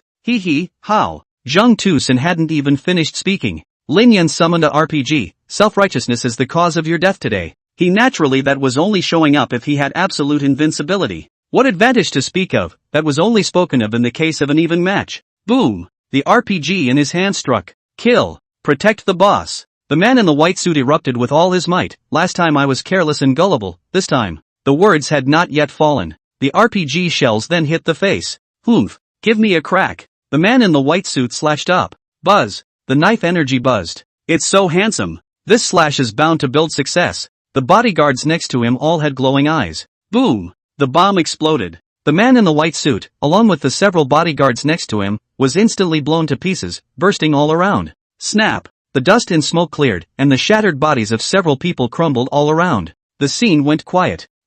What kind of attack was that? So terrifying. to instantly cause such terrifying explosive damage from so far away. Not even a 5th-ranked warrior could have any means of protection, and was directly blown to pieces. The guests panicked. They suddenly felt as if Lin Yan alone was even more terrifying and bizarre than the siege of city guards outside. Lin Yan. Fine beads of sweat ran down Zhang Tuzen's forehead, his face gloomy. You're really surprising. Just how many kinds of tricks and talents do you have? But it doesn't matter anymore. Today you will die in my hands. Lin Yan grinned, knowing that Zhang Tuzen was just cheering himself up. Even for 6th-ranked gifted people, there were very few who were confident that they could resist an RPG. Die! Zhang Tuzen roared, his body all but vaporized as he charged up. S-rank talent, transformation of reality and void. It's been a long time since Director Zhang has made a move. After all, as a counselor there are hardly any occasions where you have to do it yourself. Go for it, Counselor Zhang. Kill this living hell. The guests shouted.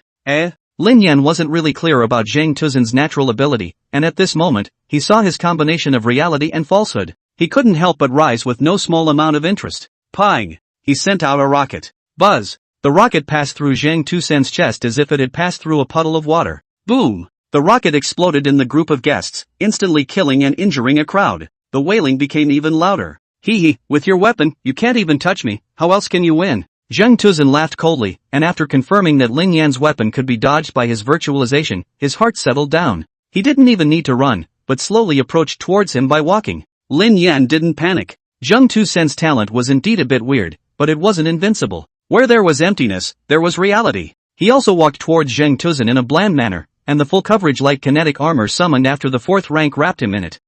You really can turn out anything, but unfortunately, in front of my ability, it's all futile. Zhang Tuzen sneered as he walked up to Lin Yan. With a steel blade in his hand, he chopped down on the full coverage light armor with a buzzing sound. Stab! Sparks flew. Even a 6th-ranked physique wielding a steel blade was unable to cause a break in the armor. Zhang Tuzen's pupils fluttered, and for a moment, he was a bit disoriented. Defense is also this terrifying. What talent can do this? Lin Yan's long-range attack just now was already terrifying enough. To think that he could still manage to achieve such an outrageous defense in close combat as well. Zhang Tuzen circled around Lin Yan continuously, wanting to find a break in him. But alas, he was disappointed. The light-covering armor was tightly sealed, and there was no way to find a place where the blade could pierce in. Impossible. Absolutely impossible. In this world, how could this kind of armor exist? Zhang Tuzen's brain went completely blank, deeply feeling the sense of despair of being crushed by technology. Even though he could dodge Lin Yan's bizarre attacks, he was still helpless against Lin Yan. How did you do it? Sealed in such armor, how can you breathe?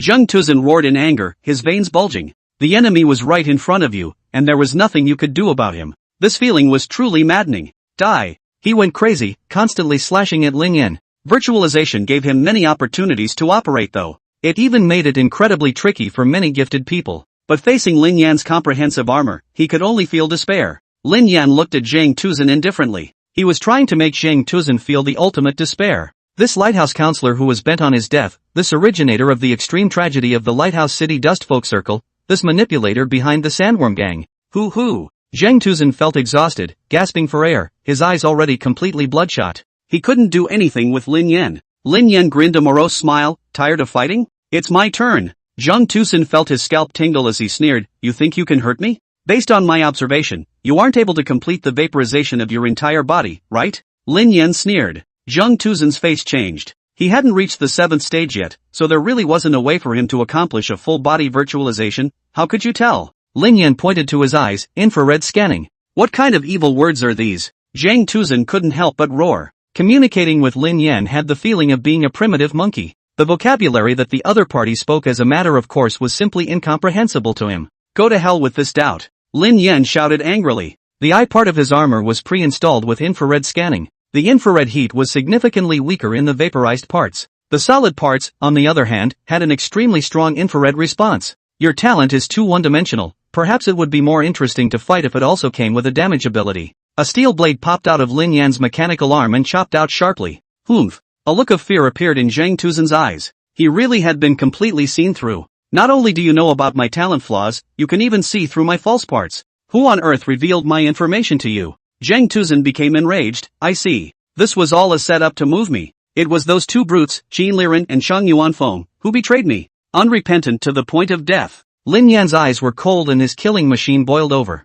I'm only killing you because you have a grudge against me. He kept swinging his sword. With the power armor, his close combat speed and strength even crushed Zhang Tuzen. Clang! Clang! Zheng Tucin could barely keep up with the speed of Lin Yan's sword swings, but a long defense would lead to a loss, and in dozens of rounds. He was already covered in wounds, blood gurgling, he kneeled on one knee, finally unable to support himself, and looked at Lin Yan sinisterly. You killed me, but you can't escape here either. Be buried with me. Or, if we join forces and you don't kill me, I can take you out. Lin Yan grinned, no need. He slashed down and sent Zheng Tucin's head flying. Gulp! Zheng Tucin's head was thrown flying through the crowd, his eyes revealing a strong unwillingness. A generation of lighthouse counselor, the chairman of the $10 billion group, actually so suffocated to die under the knife. Snort! Lin Yan used Zheng Tucin's corpse to wipe away the blood traces on the knife, and then retracted the steel blade into the exoskeleton. Zheng's father and son, ambushed together. He closed his eyes and consoled his sister in his mind. There are still 3 sinners left, but their identities are known only to the city lord.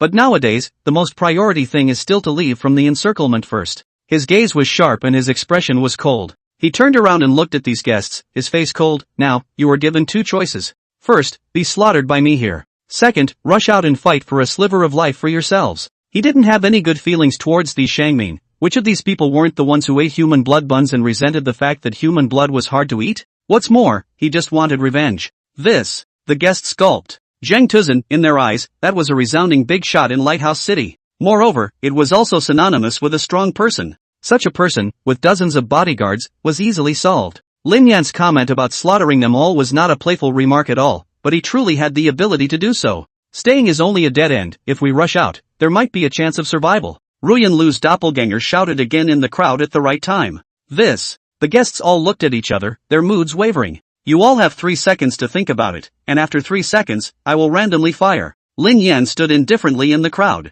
Back then, when the division of control between the upper folk and the dusty folk was implemented, but all of the people who stood here, one by one, all voted in favor of it. Even if they all died, Lin Yan wouldn't frown. 3. You demon. Indiscriminate murderer. Psychopath, pervert. Pom-pom. Lin Yan directly shot and blew the brains out of those people. 2. The crowd quieted down, everyone was silent. 1. Lin Yan's last number fell, and these guests had an unrivaled tacit understanding, all of them instantly rushing out of the door and towards the outside. Kada. The gate opened. Chang Yuanfeng was savoring an orange in a good mood. It seems that the borrowed knife was successful? Was it Zheng Tucin who died, or was it Lin Yan? The core of the city guards were watching. Charge. To live. The guests surged out, directly pouring out hundreds of people. The scene was chaotic. Chang Yuanfeng froze. This scene, it was completely different from what was planned. He was furious and stormed out. Are you violating the law enforcement order of the Federation? Are you trying to rebel? A bunch of rebels. Rebellious people. Chang,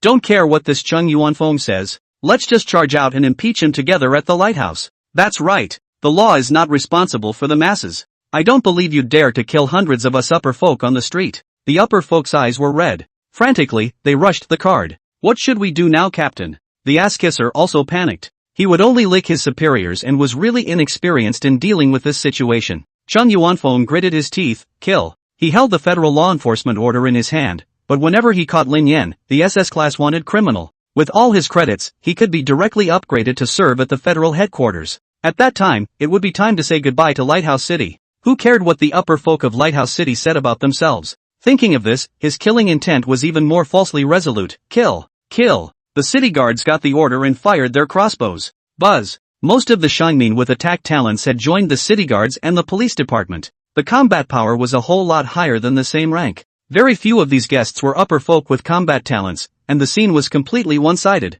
The first batch of guests who rushed out continuously fell to the ground stained with blood.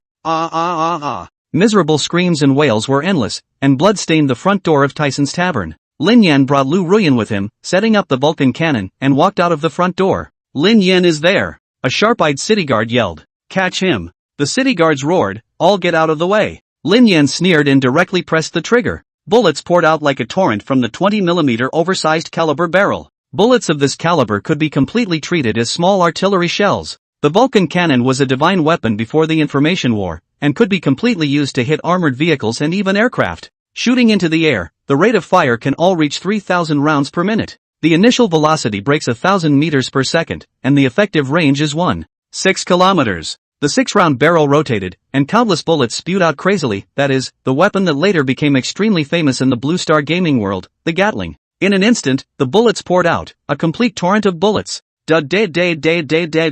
Wherever the torrent of bullets went, no body of flesh and blood could withstand it. Even a sixth-ranked warrior would only end up being pierced through. Wherever the torrent of bullets went, blood and flesh flew everywhere, and a piece of life was harvested and plundered. My niggas. Cheng Yuanfeng's scalp was exploded with fear, rolling and crawling. He hurriedly grunted down from the stool. The bullet grazed his scalp and swept through.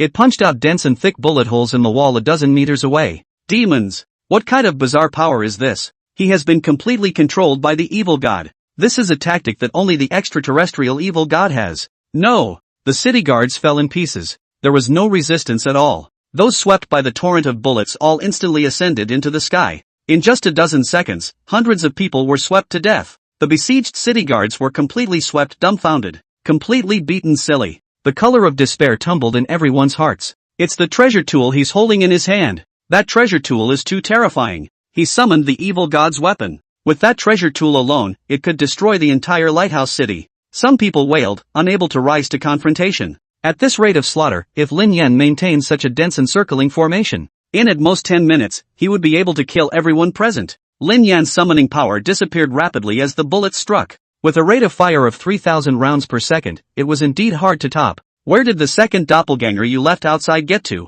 Beads of sweat appeared on Lin Yan's forehead. The Vulcan cannon was consuming more than he had imagined, and he might not be able to hold out for long. Coming! Ruyan Lu shouted. A silhouette wrapped in a body full of bombs leapt down from the roof of the building, landing right in the direction of Lin Yan's breakthrough. Boom! A terrifying explosion caused a small mushroom cloud to rise in the field. Black smoke rose. Dozens of kilograms of high explosive self-detonated, causing a shockwave that sent dozens of meters of people around them flying. The road was completely shattered. An unknown number of people burst into pieces in this violent explosion. Self-exploding people? Cheng Yuanfeng was even more confused. However, he was also blown up, his head buzzing, and he couldn't even think at this point. This one self-explosion blew open a huge gap in the encirclement. Lin Yan brought Lu Ruyan and rushed out from the gap. Captain! They ran out of the encirclement. The ass-kisser shouted. Screaming and screaming. Just know how to scream. Give chase. Cheng Yuanfeng's eyes were covered in blood, and his body was trembling with fear and anger. Using so much manpower, causing the deaths of so many people, even Zhang Tuzhen, a counselor, had a high probability of being dead. If he didn't catch the wanted criminal again, then what awaited him would be the trial by the highest military court of the Federation. 222. The entire neighborhood was in chaos as the police department and city guards frantically chased Lin Yan in the direction he had left. Detectives unleashed their talents and traced around. Police dogs and search dogs were also released, canvassing along the streets. Half of Lighthouse City was in a frenzy. Cheng Yuanfeng was frantic. This caused the Shangmin who were originally living a good life to curse and complain. But unfortunately, this manhunt was destined to be fruitless. Once they left the encirclement, looking for someone again was like finding a needle in a haystack. Sure enough, it failed. Lighthouse, the chief consul listened to the report of the black-clothed man beside him and shook his head with a cold smile. I knew that those two idiots couldn't be counted on at all. It seems that we can only wait for the hidden lines I arranged to see if we can get anything out of them. You also arranged for a hidden line? The vice-consul at the side raised an eyebrow, somewhat surprised. In theory, all accidents and cases that occurred in Lighthouse City should be handled by the police department and the city guards. The chief consul nodded. Searching the entire city is tantamount to finding a needle in a haystack. If we really want to catch someone, we have to keep watch. Please clarify, sir. The vice-consul was puzzled. Think about it, this Lin Yan is able to live so well in the city and show so many idiosyncrasies. Combined with today's report, it's not hard to see. He definitely has quite a few accomplices and associates in Lighthouse City. The chief consul smiled faintly. And what is the foremost thing to address if you want to survive in human society? Money, the vice consul blurted out. Ha ha, that's right. The chief consul nodded. With so many people hiding in Lighthouse City, whether it's for activities or food and shelter, all of them need a lot of money to support them. Holding cash is not allowed to enter or leave the city. Then there are only two ways left for them to obtain a lot of money. Redeeming gold or selling high-grade alien beast cores. The vice consul's glasses lit up. Not bad. The chief consul sneered. The high-level alien beast core selling point is in the center of the city guard's defense camp, so they won't go and throw themselves into the net. The most likely way for them to exchange it is to exchange it for gold at the bank. My people have been waiting there for a long time. Once someone exchanges gold, they will immediately keep an eye on them, and there should be a harvest. Ding! He raised his eyebrows and took out a communication crystal. Consul, just now a girl exchanged $3 million worth of gold at the Lighthouse Bank. A reporting voice came from within the crystal. Keep an eye on her. A cold aura flashed in the consul's eyes. It seems that the fish has taken the bait. Originally, he thought that the organization behind Lin Yan would split the waves and sell the stolen goods, but it turned out to be so stupid to exchange millions of gold at once, afraid that he wouldn't find out. At the Upper Star Academy, Shuchi fiddled with the bank card in her hand and waited quietly. She glanced at the black-clothed men walking outside the window, thinking they were well hidden, and skimmed her mouth. How unprofessional. The police department system in a small city like this is really out of shape from top to bottom. Are you sure he'll come back? The inquiry came from the communication crystal. The corner of Shuchi's mouth quirked. Of course, don't forget, I can read minds. He. You say so. We're ready to receive him. Your task is to lure him to the designated location. Leave the rest to us. The message came again from the crystal. Don't worry. Shuchi's ears twitched. He should be here already. I'll leave you to it for now.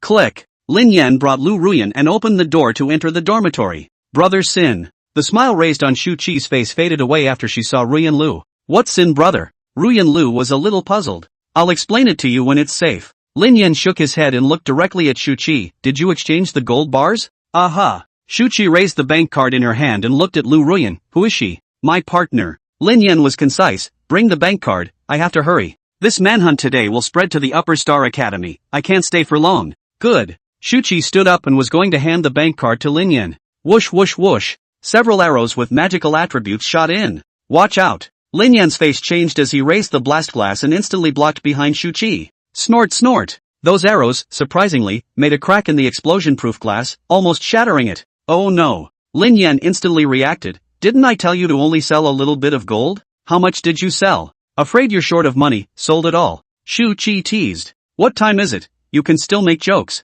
Lin Yan frowned. I have you, brother Sin. Now that this place is surrounded, I'm also taken as your accomplice. Shuchi directly hugged Lin Yan's arm. You have to be responsible for me and take me with you to escape. Lin Yan had a bit of a headache, before he couldn't conclude whether Shuchi had a special identity or was just a nervous wreck. But now, he was basically certain that Shuchi was definitely not as simple as she seemed. Day. The surrounding city lords' personal guards were approaching, the talent flowing from their bodies. Each one of them was not simple. If they were stalled, the police department and the city guards would frantically surge over. All right. Lin Yan nodded and threw the blast shield to Shuchi. If you're doing this on purpose, then on the way, you'll just have to fend for yourself. Dare, begin. However, Shuchi didn't even listen to him. She just shouted to herself, looking excited. Lin Yan was speechless. I know the escape path. Follow me. Shuchi beckoned, leading Lin Yan to rush outside. Where to go? The three black-clothed guards raised their hands, and a cage made of spider threads enveloped them. This was their natural skill, steel spider thread. It could trap even an offensive gifted person of a higher rank.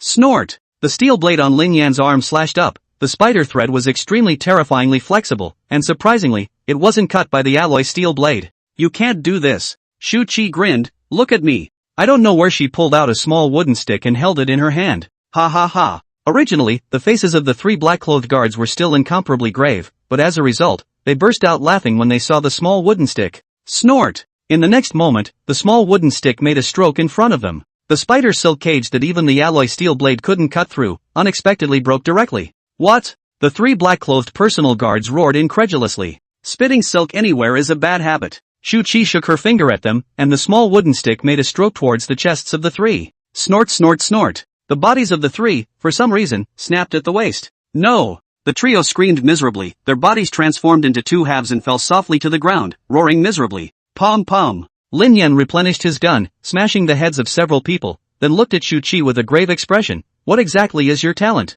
I named my talent, nothing constantly. How about that? Razzle dazzle right. Shuchi grinned and showed off. Isn't your talent mind reading? Lin Yan frowned. Haven't you heard of the twin life talent? Shuchi arrogantly raised her neck. Lin Yan shook his head. He really didn't know that someone could have a dual life talent. At least after coming to this world, he hadn't heard of similar claims. Let's escape first and then I'll explain it to you. Shuchi waved. Get out of here first. Lin Yan nodded. These city lords' personal guards, although small in number, were all 5th-ranked experts, and were all gifted and difficult. However, with Lin Yan's modern weapons, Shuchi's nothing constant, and Ruyan Lu's doppelganger, they still easily rushed out of the encirclement. The back mountain of the Upper Star Academy. It should be safe here. Shuchi took a long breath. Lin Yan nodded. Now, you should tell me everything. Good. Shuchi nodded. You can ask me as many questions as you want, and I will answer truthfully. Why do you want to help me? Lin Yan asked. Because the mission I received was to help you. Shuchi said, turning her head and looking at Ruyan Lu. I was going to save you too, but the night of the operation,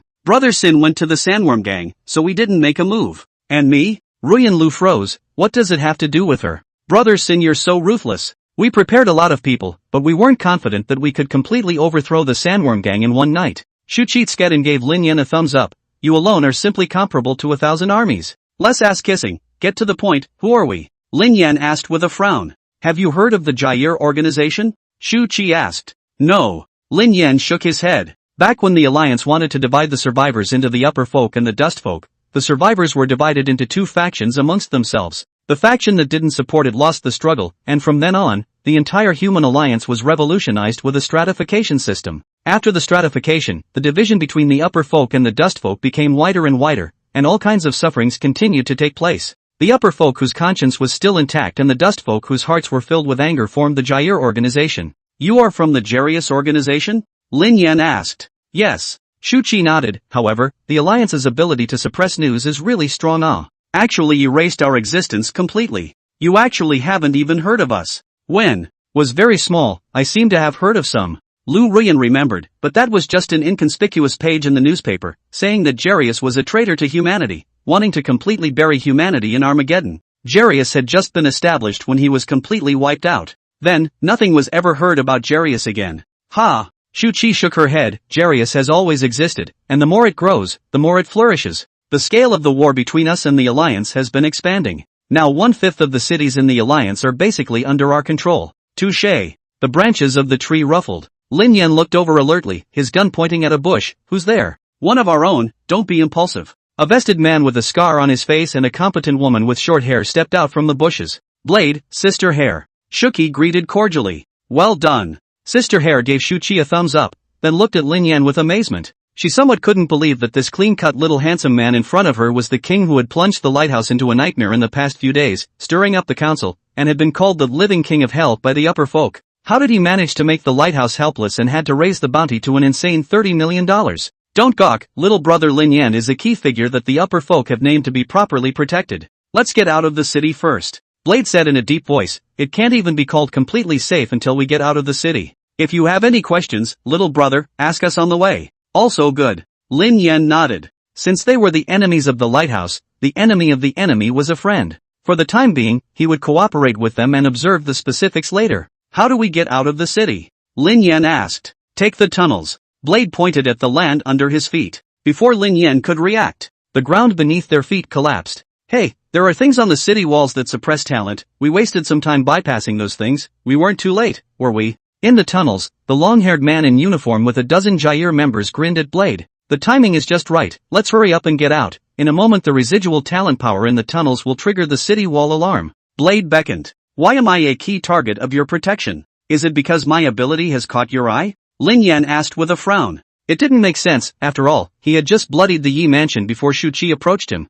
This proved that they had planned this long ago. It's not clear, we received this mission before you made a scene in Lighthouse City. This order came from the highest level of Jarius, the exact reason is only known to those at the top. Blade shook his head and explained. Lin Yan felt a strange and unfamiliar sensation. He was born in this world and was just an ordinary dust folk. Ever since he had memories, there was nothing special about him, whether it was his family or his performance. It wasn't until he awakened his talent that he had some uniqueness, a principle to be sought out by Jarius organization. But now Blade was telling him that Jair's contact with him was not because of his talent, but that he had a plan long ago. There are many mutated beasts outside the city, and when we go out of the lighthouse's shrouded area, we will surely die. If we go out of the city now, won't we have to face endless dangers? Lu Ruyan asked from the side. Ha ha ha. Sister Hare laughed out loud. Aren't you guys used to the lie of jumping out of the lighthouse by now? Could it be that the end is over? There are no more mutant beasts out there at all. Ruyan Lu asked in shock. No. Sister Hare shook her head. Doomsday has not ended, but the Alliance has long since discovered the substance that resists mutant beasts, the Linglong Crystal.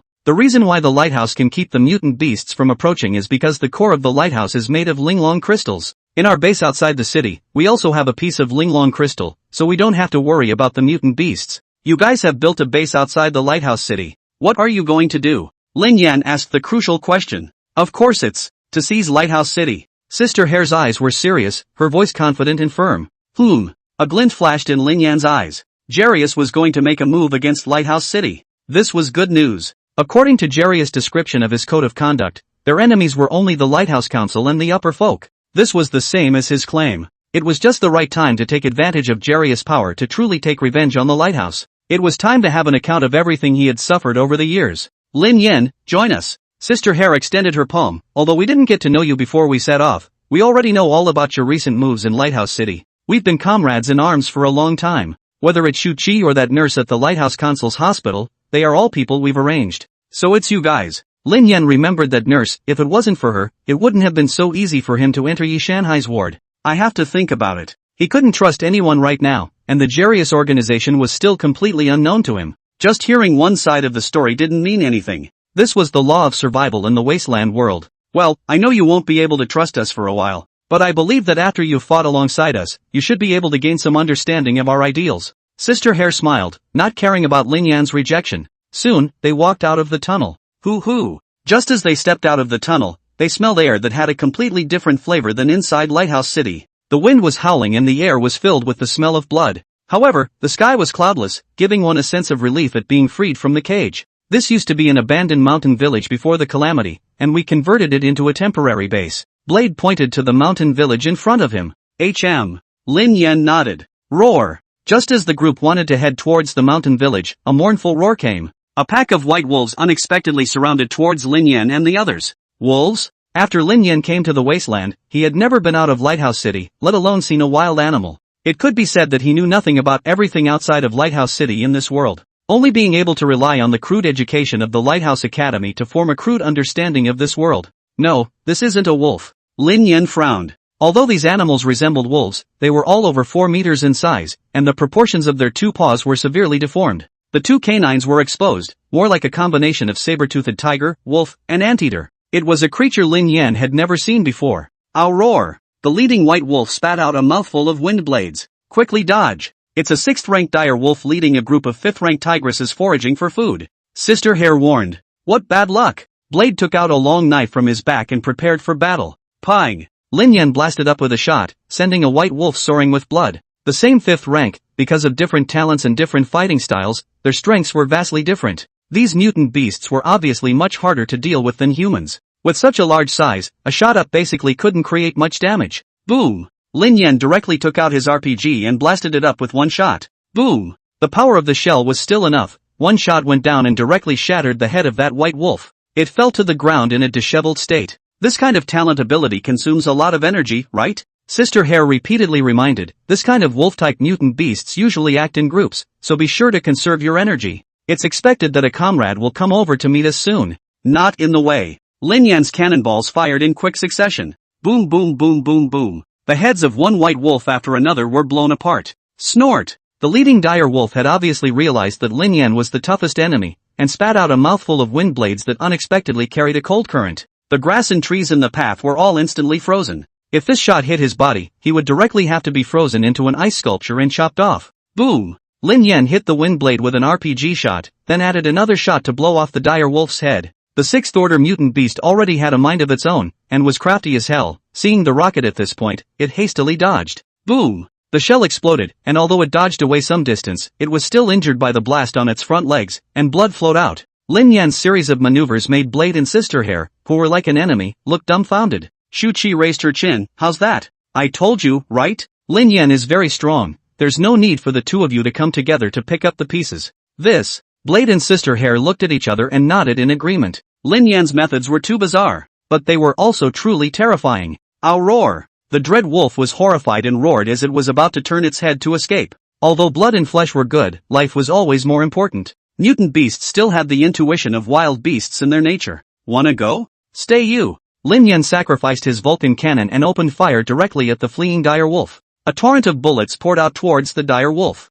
Boom boom boom boom boom. The 20mm bullet cannon crackled on the dread wolf, like a rain of stones hitting into a river of blood, crackling blood emerging from the dread wolf. After only 5 seconds, the 4-meter-long 6th-order dire wolf was reduced to a puddle of blood. The scene fell silent. Those 5th-rank white wolves were also all terrorized by the loud ringing sound, and after losing their leader, they collapsed and scattered on their own. No one is allowed to leave. Lin Yan held the Vulcan cannon in his hand and fired frantically. On his panel, the 4th-rank experience bar was immediately full. After all, the killing efficiency of the Vulcan cannon was simply too high. How could he give up this chance to upgrade nowadays? Lin Yan carried the Vulcan cannon and continuously poured a torrent of bullets at the white wolves fleeing around him. Within a short time, the entire large area was covered with white wolf corpses that had been beaten into sieves. Blood and water flowed into small rivers. Finally, 5th rank. Lin Yan let out a sigh of relief. After ascending the rank, his energy automatically returned to full.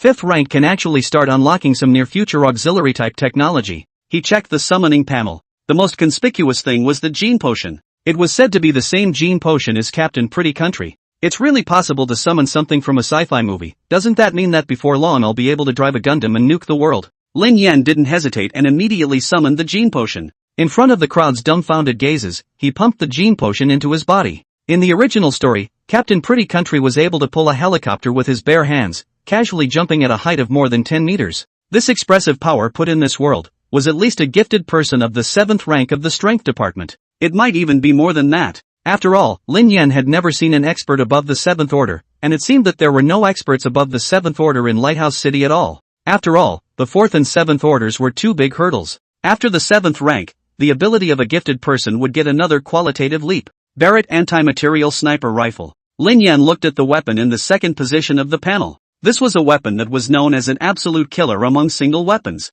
Mortar. Ultra-long-range battlefield weapon, known as the divine weapon of the non-massive mechanical battlefield of World War II. Ultra-long-range strikes and single-body assassinations, as well as physical quality increases. The things unlocked at the 5th rank are all very practical. Lin Yanchan, is it convenient to ask how many orders of giftedness you are? Sister Hare asked uncertainly. Just upgraded to the 5th rank. Why? Lin Yan asked with a raised eyebrow. 5th rank. Both Sister Hare and Blade shouted out in disbelief, as if they had heard something ridiculous to the extreme said. Too heaven-defying. I've never heard of any 5th rank gifted person being able to abuse a group of large mutated beasts of the same rank or even one rank higher. Blade sighed. Mutant beasts had a size advantage. Before the 7th rank, humans of the same rank were at an absolute disadvantage against large mutant beasts. Unless one had a top talent like Shu Qi and Lu Ruyan. After all, mutant beasts had been in a fighting environment from birth, and surviving in the midst of superiority and bloodshed, they would all rise in rank very quickly. It was only under the shelter of the Linglong crystal that humans had established its one shelter after another.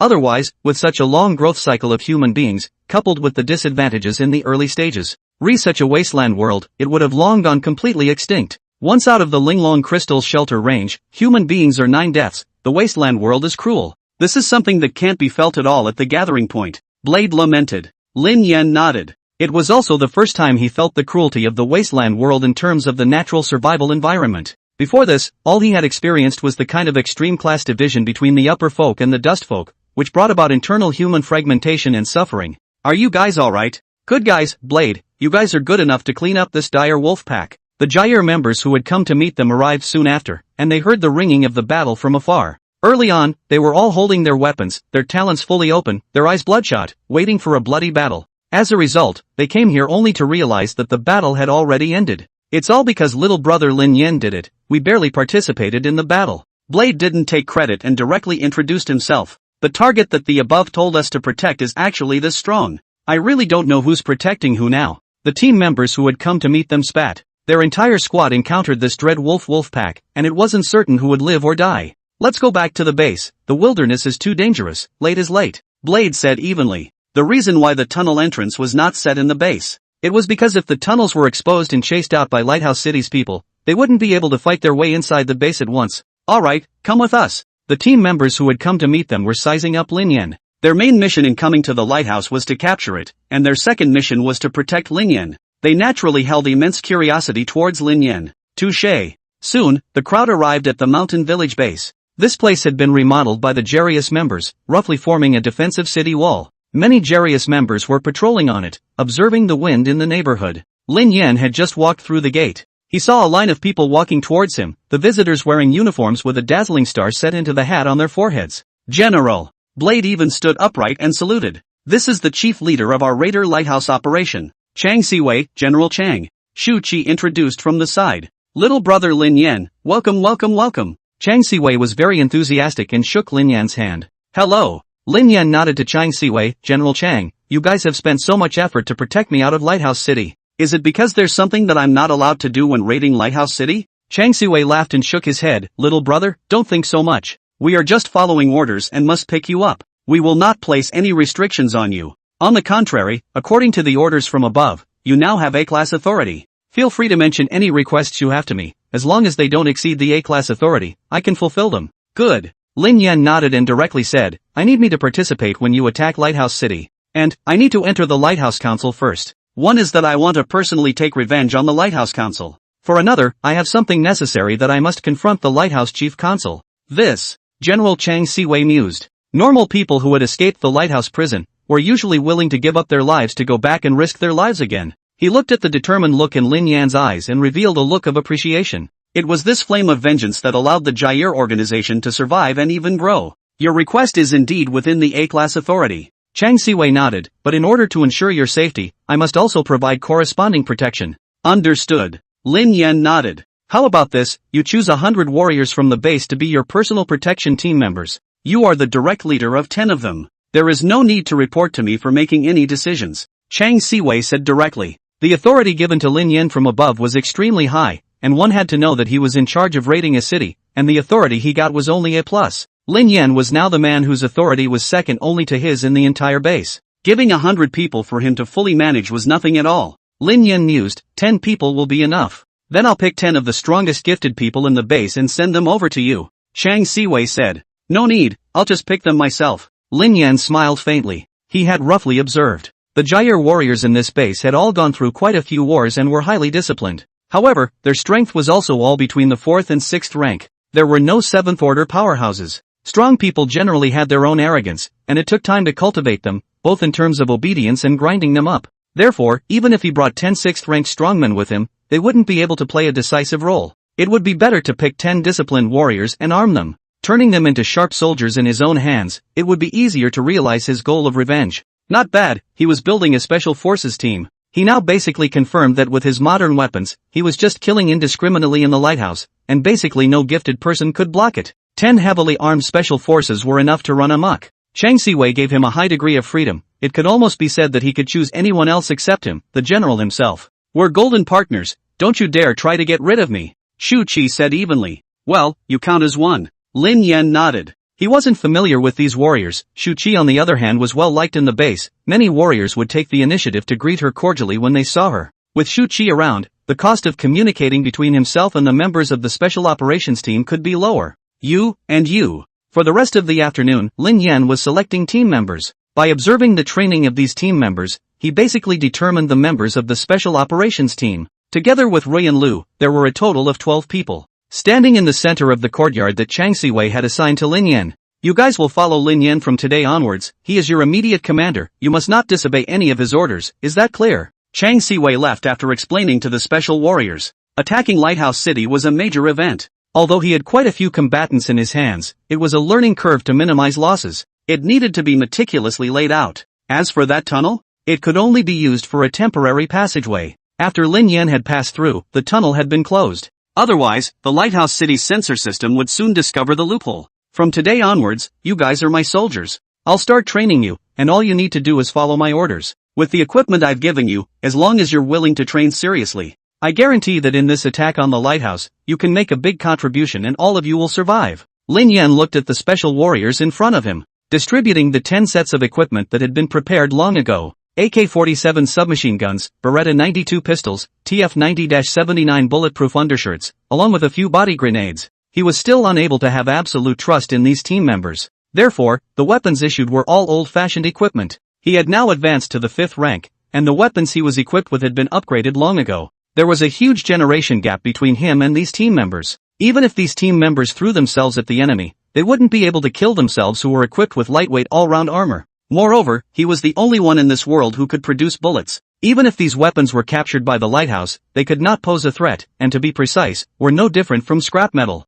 You guys can call me Captain from now on, Lin Yan said in order to improve the cohesion of the team. In the future, this squad of ours will have a special name, Special Warfare Team. The several team members looked at each other in disbelief, completely baffled by today's situation. Captain Lin, do you mean that in the future we will use these iron lumps to fight? One of the Special Forces members waved the AK-47 in his hand. But this thing doesn't even have a sharp edge, so how can we attack? Is it hard to believe that we have to take him and smash our enemies to death? That's right, I'll teach you guys to use these firearms. Or, you guys can also call him a special treasure. Lin Yan nodded. This, a treasure tool. These team members were speechless. The combat mindset of this era was all about tapping into the type of talent first, and then categorizing the talent accordingly. Far attack, melee, surge, defense, special attack, and support. This would allow for maximum effect. But this captain changed their perceptions and fighting style as soon as he came up. It left them at a loss and bewildered. Great, I've long been curious about these strange contraptions you use. The only one who was left drooling was Shu Qi, who looked at the weapon in her hand with rarity.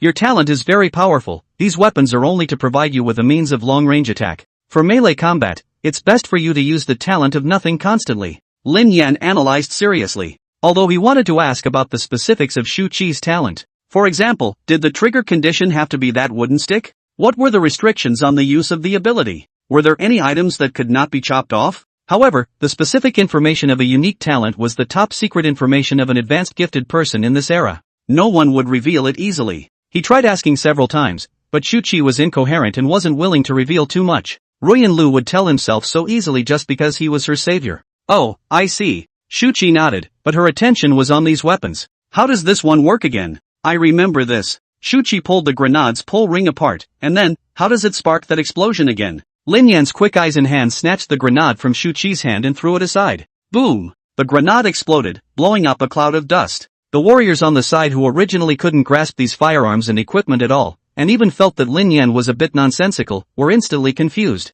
Holy shit! What a terrifying explosion! If this attack were to fall on me, I definitely wouldn't be able to withstand it. Even the battalion commander would definitely not be able to withstand it. Several warriors were staggered. With the explosion damage of a grenade, even if a 6th rank warrior resisted with all their might and was hit head-on, they would still have to be injured. A 5th order warrior who was hit head-on would basically die for sure. This gadget actually hides such a terrifying power. To inspire such great power, it must be very taxing on the body. This should be a great move when fighting for your life. Several team members muttered. Lin Yan smiled faintly. He knew that no one could resist the charm of modern weapons that were efficient at killing people and had a huge low threshold of entry. Obviously, these team members had already developed a strong interest in modern weapons. No, it doesn't consume any energy at all. It's as if this explosion was stored entirely from within this item. Shu Qi also had this magical experience for the first time, and recounted it to the team members with her hands in the air. How is this possible? Treasure tools can only amplify the effects of talent as well. It's impossible that they don't consume internal energy. The team members' eyes went straight as they looked at the weapons in their hands, glowing. This small one is so powerful, then this big one must not blow up a large area when thrown. A member of the team cited a hand and threw out the AK-47 in his hand, scaring the crowd into fleeing backwards. Lin Yan was speechless. Why didn't it explode? The team blinked their eyes. Does it need some kind of initiation ceremony? Or does it need to speak some kind of secret spell? They all gathered around in a row, requesting Lin Yan to teach them. These treasures were just too amazing. They wanted to learn it too much. There's no need to rush. As long as you guys are willing to pay attention, within 10 minutes, you'll be able to learn how to use these weapons. Lin Yan pressed his hand. 10 minutes. We're stupid in the head. Captain, are you really sure we can learn in 10 minutes? The team members scratched their heads, somewhat unconfident. A super treasure tool that completely did not consume energy from the body and could instantly explode with great damage with a single hook of the hand. The cost of learning it actually only took 10 minutes. If this was true, then what was the point of racking one's brain and fighting with one's wits? As long as there were a few hundred heavily armed fighters, it would simply be a descending blow to the existing defense system. Lu Ruyan obviously realized this as well, her eyes trembling as she looked at Lin Yan. Her thoughts were much more long-term. If that was the case, this man in front of her would have the ability to change the layout of the entire doomsday. He, perhaps, would have the ability to lead humanity out of this wasteland doomsday. Next, Lin Yan showed the special warriors how to use these weapons. Several of the special warriors looked dumbfounded. Before personally getting their hands on them, they simply didn't believe that the mode of operation of this treasure tool was so simple. It was actually true that just by watching Lin Yan's mode of operation once, they were able to learn it almost as well. Ta-da-day. As they fired their first shots, they all had their blood pumping and their eyes filled with excitement. To accomplish such an advanced attack at such a low cost was something they had never thought they could do in their lives. This is actually really the attack I hit. Looking at the bullet holes on the wall a dozen meters away, the team members looked at their hands in disbelief. What a way to follow the right person. They all looked at Lin Yan with immense admiration. It was this captain, who was even more of a magician than a magician, who had conjured up this powerful treasure, giving them this powerful ability. But if I had such an outfit in the first place, those tragedies and regrets wouldn't have appeared in my life. Yeah. The eyes of the special warriors were red. Most of the members who participated in Jarius were still dustfolk, and most of them had a past that was difficult to look back on. Originally, even in the big business that Jarius was doing, we were just insignificant members, but this moment is different. It's the captain who empowered us with a powerful fighting force. The team members looked at Lin Yan, grateful. They saw the hope of killing their enemies with their own hands. Lin Yan nodded at them. He empathized with the expectations and grief of these team members. Soon, the loud explosions and gunshots rang out, attracting many of the base's warriors to gather around. Are these treasures so magical? I heard that this little brother Lin is a summoner, and all these treasures were summoned by him. This power is really terrifying. If there are a lot of them, they can directly blow up the city walls, or do they still use human lives to fill them? Didn't they say that summoners can only summon things within their cognizance? I've never even heard of such a thing. Envious. I should have known that I would have performed well just now to try and get Lin Jr. to pick me as a henchman. These things, at a glance, they are so drawn out that they explode.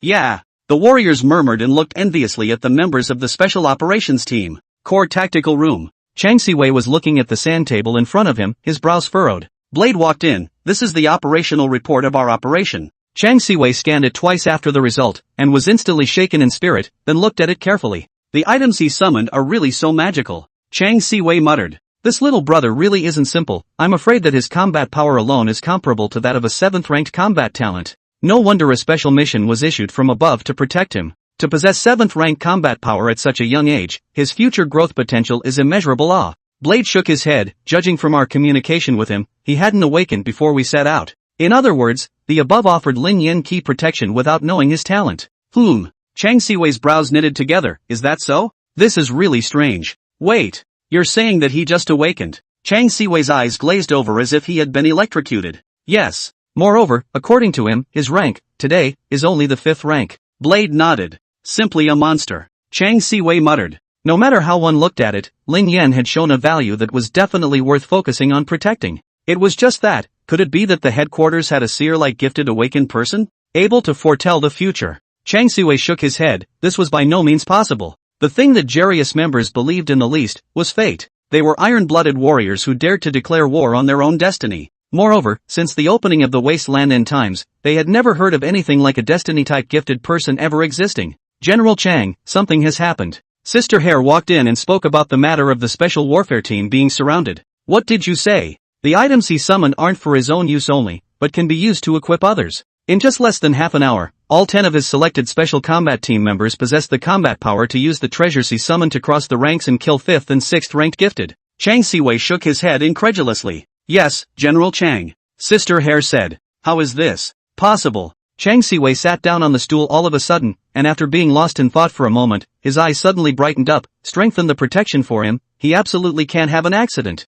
Lin Yan's existence is the tipping point for our Jarius to defeat the Alliance. His existence is of strategic level. No description can describe his importance. Is it that exaggerated? Blade was a bit confused. Think about it, with his ability, we can quickly arm a large number of fighters who have the ability to kill 6th order gifted. Chang Siwei said evenly, the long cycle of a gifted person's growth has been shortened infinitely. Although the gifted after the 7th order are very powerful. However, when facing a siege of hundreds of 6th order experts, they would eventually be exhausted, not to mention that the treasure tool provided by Lin Yan would not even consume the caster's physical energy. Gulp! Cold sweat flowed from Blade's forehead. He knew that Chang Siwei's speculation didn't have any problems, because Chang Siwei was the only 7th order or higher gifted person in the base. Even the myth of the 7th order or higher gifted person will be dismantled. The times will change. Chang Siwei excitedly stood up and slapped his palm on the desktop. The war of the future will completely become a war that belongs to the people. The number of dust folk was far greater than the upper folk.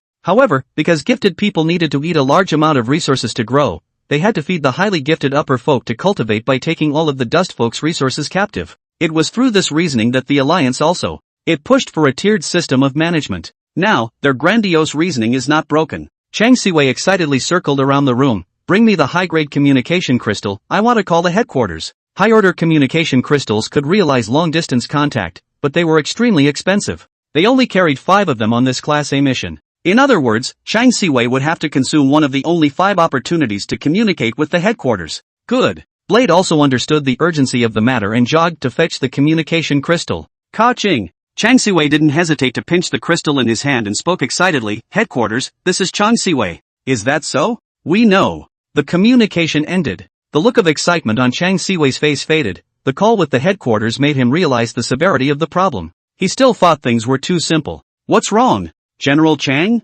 Blade asked suspiciously. Alas. It's me who thought of the problem too simply. Chang Siwei shook his head. First of all, although this kind of treasure was summoned by Lin Yan, there is generally a limit to the number of items summoned by a summoner. Can he really summon a quantity sufficient for the entire army to list? Furthermore, as far as what you mentioned in your report is concerned, this kind of super treasure tool requires the consumption of a resource called bullets. This kind of resource, only Lin Yan alone can provide, regardless of the quantity. If we rely too much on this kind of equipment, we will have to rely on Lin Yan alone for the initiative and war armament in the future. It is not that we assume that he will become our enemy in the future, but to do a great thing that will change the pattern of the world, it is impossible to allow such a thing to happen. Even if none of the above becomes a problem. Would Lin Yan be willing to help us, Jair? This? Why wouldn't he be willing? We are here to make a good life for everyone and break this unjust status quo. Blade frowned. Lin Yanshan has gone through all this pain himself. He abhors the corruption of the lighthouse and should have the same ideals as us before. Chang Siwei shook his head. What a person thinks is known only to him. We can't bet our hopes on what someone thinks. It's irresponsible behavior. Then shall we have a chat with him? Blade asked. There's no rush. Chang Siwei shook his head. Don't bother him for the next 2 days. Even if we can't completely count on him to change the times. However, his role is still not to be underestimated and is definitely at a strategic level. When we finalize the siege plan, let him come and participate in our meeting. Good. Blade nodded and turned to leave. For the next few days, Lin Yan was training the special operations team. All of these members had fought many battles following Jarius' organization, so their combat awareness and group coordination wasn't bad. After coming into contact with modern weapons, all it took was a shift in the way they thought about combat, and they quickly developed a high level of combat effectiveness. Too strong. With this equipment, I feel that even if I were to face a bunch of fifth-order powerhouses surrounding me, I wouldn't be weak. Well, as long as I don't get close, I'm indeed not afraid. Really opened up a new world. The captain is really bull. How was he able to summon these super treasures? The special warriors were constantly talking on the resting gaps of their training. Lin Yan, who had finished breakfast, walked out of the house. Jarius preached relative equality. Therefore, there wouldn't be any poor extravagance, and breakfast was savory porridge with buns. It couldn't be compared to the rotten life that the upper folk lived, but it was still much better than the dust folk who could only eat rats and cockroaches. These days he was very emotional. He actually felt a long-lost sense of civilization in Jarius base. Captain! The team members all stood up. They had basically formed an army consciousness after Lin Yan's modernized training, and they were becoming more and more convinced of Lin Yan.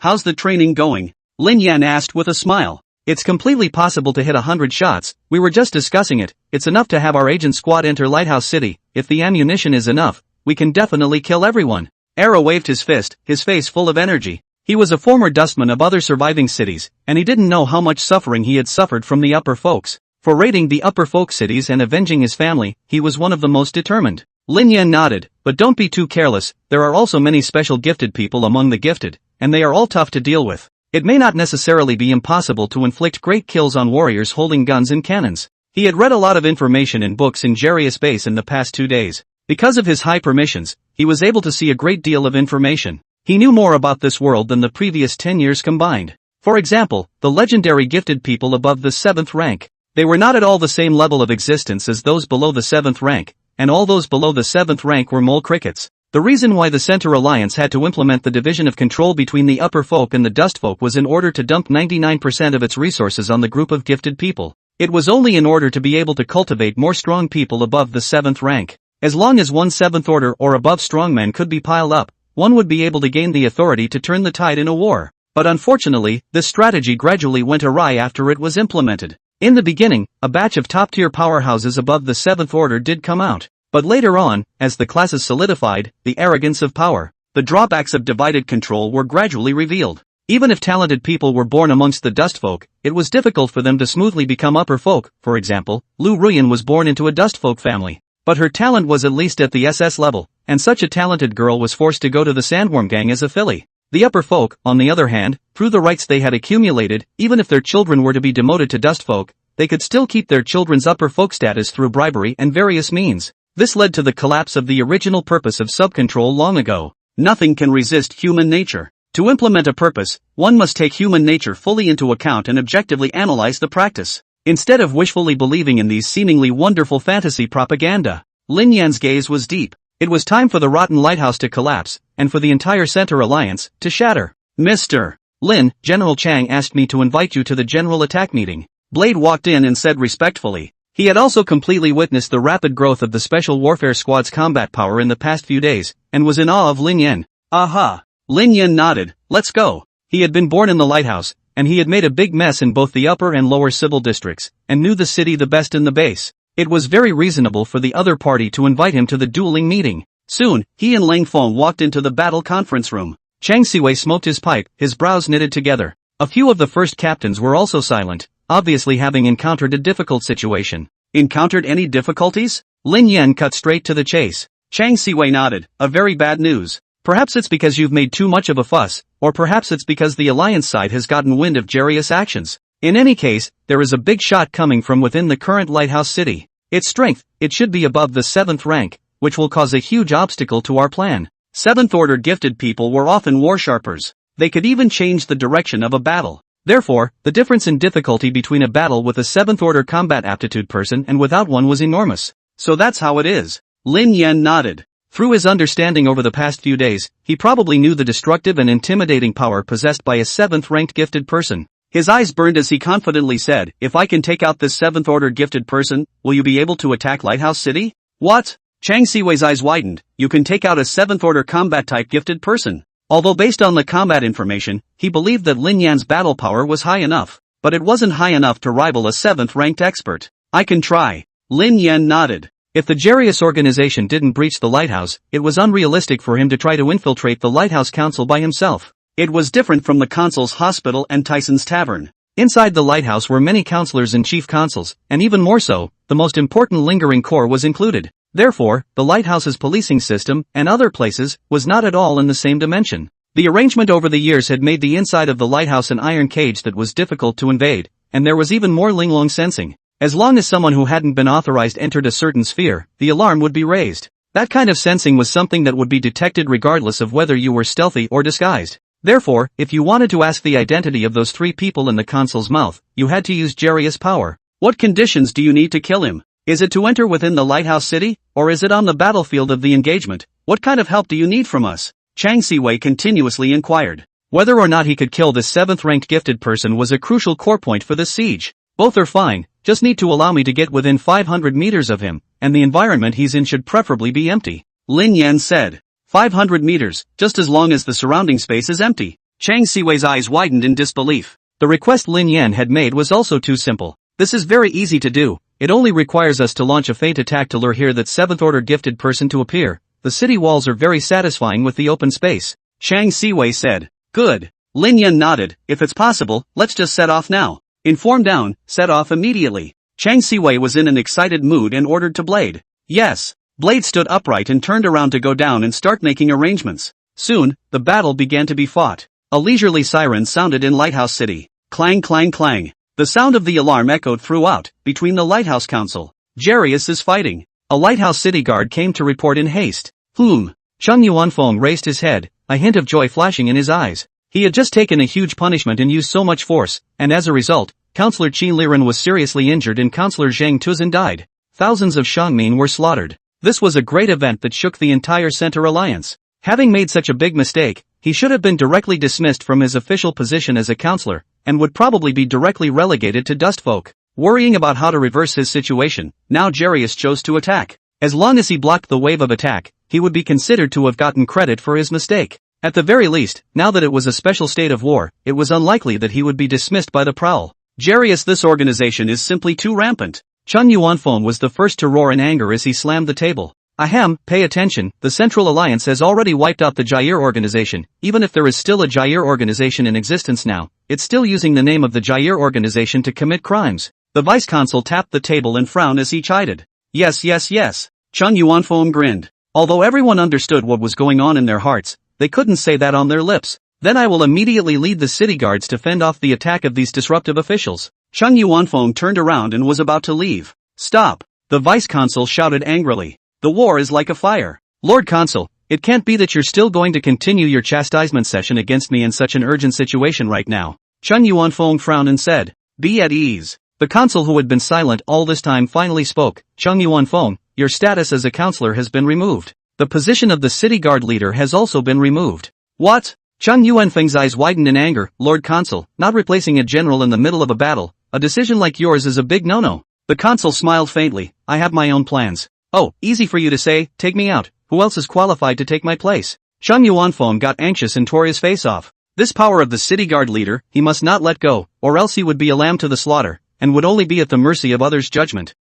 Don't forget that the defense and military power of the lighthouse is still in my hands now. In this particular state, even if you are the consul, you are not qualified to dismiss me. Chen Yuanfeng doggedly slammed the cup in his hand on the ground. 222. Dozens of black-armored city guards poured in. Chen Yuanfeng, are you going to revolt and rebel? The vice-consul shouted angrily. The faces of the counselors present turned pale. This Chen Yuanfeng was simply insane. They were also a little confused as to why the consul dared to be so iron-handed this time. After all, Chen Yuanfeng himself was a top-rank 6 expert. He was known as the number 1 in the lighthouse. With the power of the military under his hands, there was nothing wrong with saying that he was the highest-ranking counselor in the lighthouse besides the 3 consuls. When he was pushed, he really had the ability to lift the table. So what if I rebel? Who can kill me? Chen Yuanfeng laughed maniacally. I'll sit down honestly. Whoever dares to move, I'll kill them today. Chen Yuanfeng walked up to the consul and looked down with a cold smile. You thought you were in control of everything? Now that it's come to this, you still have this unperturbed look.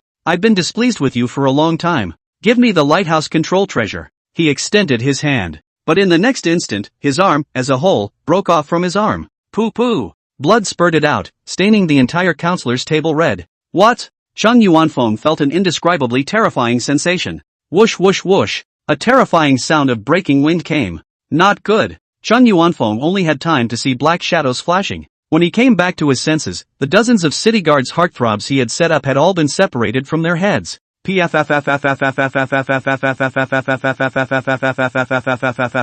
At the severed heads, blood gushed out, and throughout the counselor's room, it rained blood. Gulp! Chen Yuanfeng felt his hands and feet go cold. The people he brought with him were all good fighters in the city guards, at least they were all 5th rank, and a few of them were even 6th rank experts. Surprisingly, they were all killed in seconds in the blink of an eye. His mind went blank. The only ones who could do this were those who were strong at the 7th rank or above. Buzz! A knife was placed on his neck. The one holding the knife was a cold man. The man's eyes were purple-black with an invincible indifference. Didn't you ask, who dares to kill you? The corner of the man's mouth lifted up a cold smile. Then I'll kill you. Lighthouse City doesn't even have any 7th rank or above powerhouses sitting around. Who are you? Chen Yuanfeng was horrified, his scalp tingling. There was a 7th rank or above powerhouse coming to Lighthouse City and he was completely unaware of it. He realized and angrily looked at the consul. Lei Qianyuan, it's you. You had predicted today's scene. I'm just habitually leaving a backhand. You're overthinking it. Lei Qianyuan shook his head. Chen Yuanfeng covered the place where he had broken his arm and looked at the 7th-ranked powerhouse. Please, my lord, give me a chance. It was Lei Qianyuan that I turned against, not the alliance itself.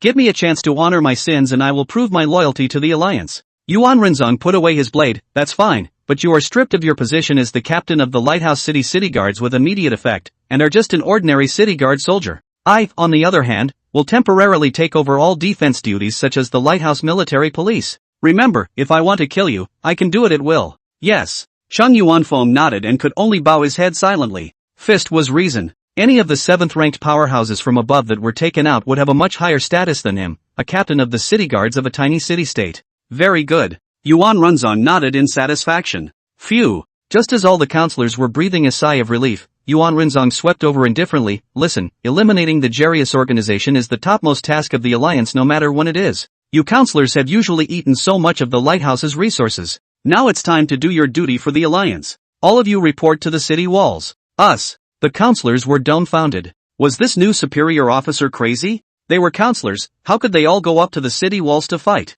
You have 2 choices, follow my orders, or die. Yuan Renzong carried his hands behind his back and said indifferently, I have a special warrant from the alliance, and now I'm on the same level as your consuls. In the special matter of defending Jarius, I am even 1 level higher than Consul A. If you guys say another word of no, I'll just have to do it militarily. The counselors all lowered their heads and gritted their teeth. They wanted to disobey, but the sense of oppression brought about by a 7th-ranked powerhouse was too terrifying, and there was no way for them to resist. Didn't they see the dozens of Chen Yuanfeng's inner circle were almost instantly killed in seconds? That was more than 25th rank or above powerhouses. This was the intimidating power of a 7th-ranked powerhouse. All those who see the situation clearly, follow me to the city wall. I'll count to 3. Yuan Renzong stretched out 3 fingers. We know. These counselors all walked out of the lighthouse stiffly. Only the 3 consuls were able to stay in the lighthouse and guard the Linglong Corps. Snort! On the walls of the lighthouse, the fierce battle had already started. The sound was immense.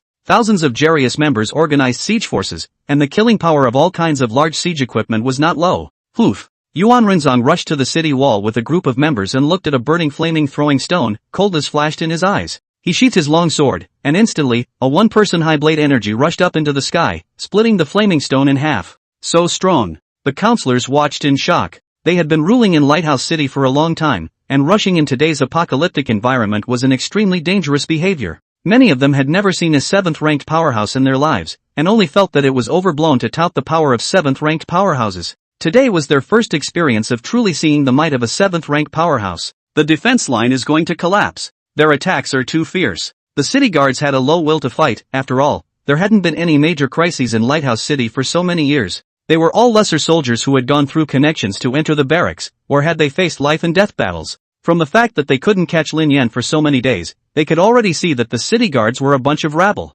How unlikable. Disgust flashed in Yuan Renzong's eyes. These bumpkins from the small city really couldn't make it to the top. All calm down. The number of people attacking the city and the number of people defending the city are clearly about the same. What are you panicking about? He bellowed, his voice vibrating so that everyone in the entire city wall could hear it. I am the new leader of the city guards. You are all under my dispatch from now on. Yuan Renzong droned. You? Who are you? You'll listen to you if you say so. We only recognize Captain Cheng Yuanfeng. A few of Chang Yuanfeng's die-hard henchmen stepped forward. Cheng Yuanfeng snickered from the sidelines. How? If you can't take over completely, I'll still have to do it when the time comes. Want to take over my power? You. Snort. Yuan Renzong swung his long blade, and the blade energy instantly swept more than 10 meters across, accurately decapitating the heads of these people. Those who don't follow will end up in the same place. Cheng Yuanfeng's face stiffened and he lowered his head. All watch out for me. The enemy has nothing to fear at all. Yuan Renzong built up his momentum, and the fire elemental floating in the air continued to manifest. Rumble. As time passed, more and more fire elementals were absorbed by him. His body seemed to be burning up, with flames rising around him, extremely conspicuous. In the distance, that should be the 7th-ranked powerhouse from the Center Alliance coming over, I can be sure. Chang Siwei was also personally present at the battlefield and pointed out to Lin Yan. It's obvious. There was no need to point out at all. Yuan Renzong's drawing style was not even in the same dimension as the others. He hadn't seen any gifted person with the ability to change the natural environment they were in before. Leave it to me. Lin Yan nodded and came to the location he had picked out earlier. Buzz. The Barrett anti-material sniper rifle manifested in his hand as he began to aim. The distance from the city wall here was around 400 meters, and he had been practicing his sniper marksmanship since he had advanced to the 5th rank. Summoners came with a proficiency trait for the items they summoned, and one could increase accuracy by brushing up on proficiency. He could basically do 100 shots within 500 meters now. Drink! Yuan Renzong slashed out with a blade that had built up its strength.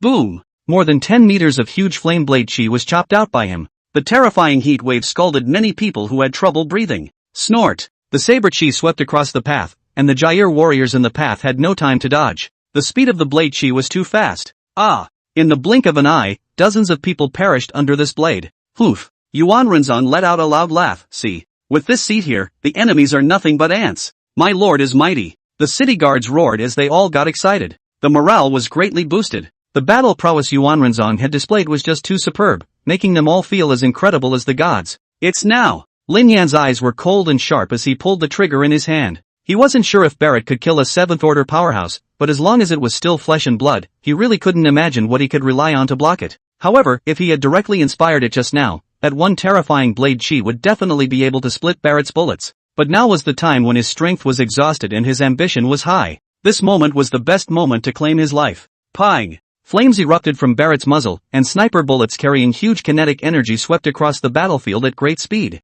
With a shooting speed of up to 900 meters, it was simply not something that humans could react to.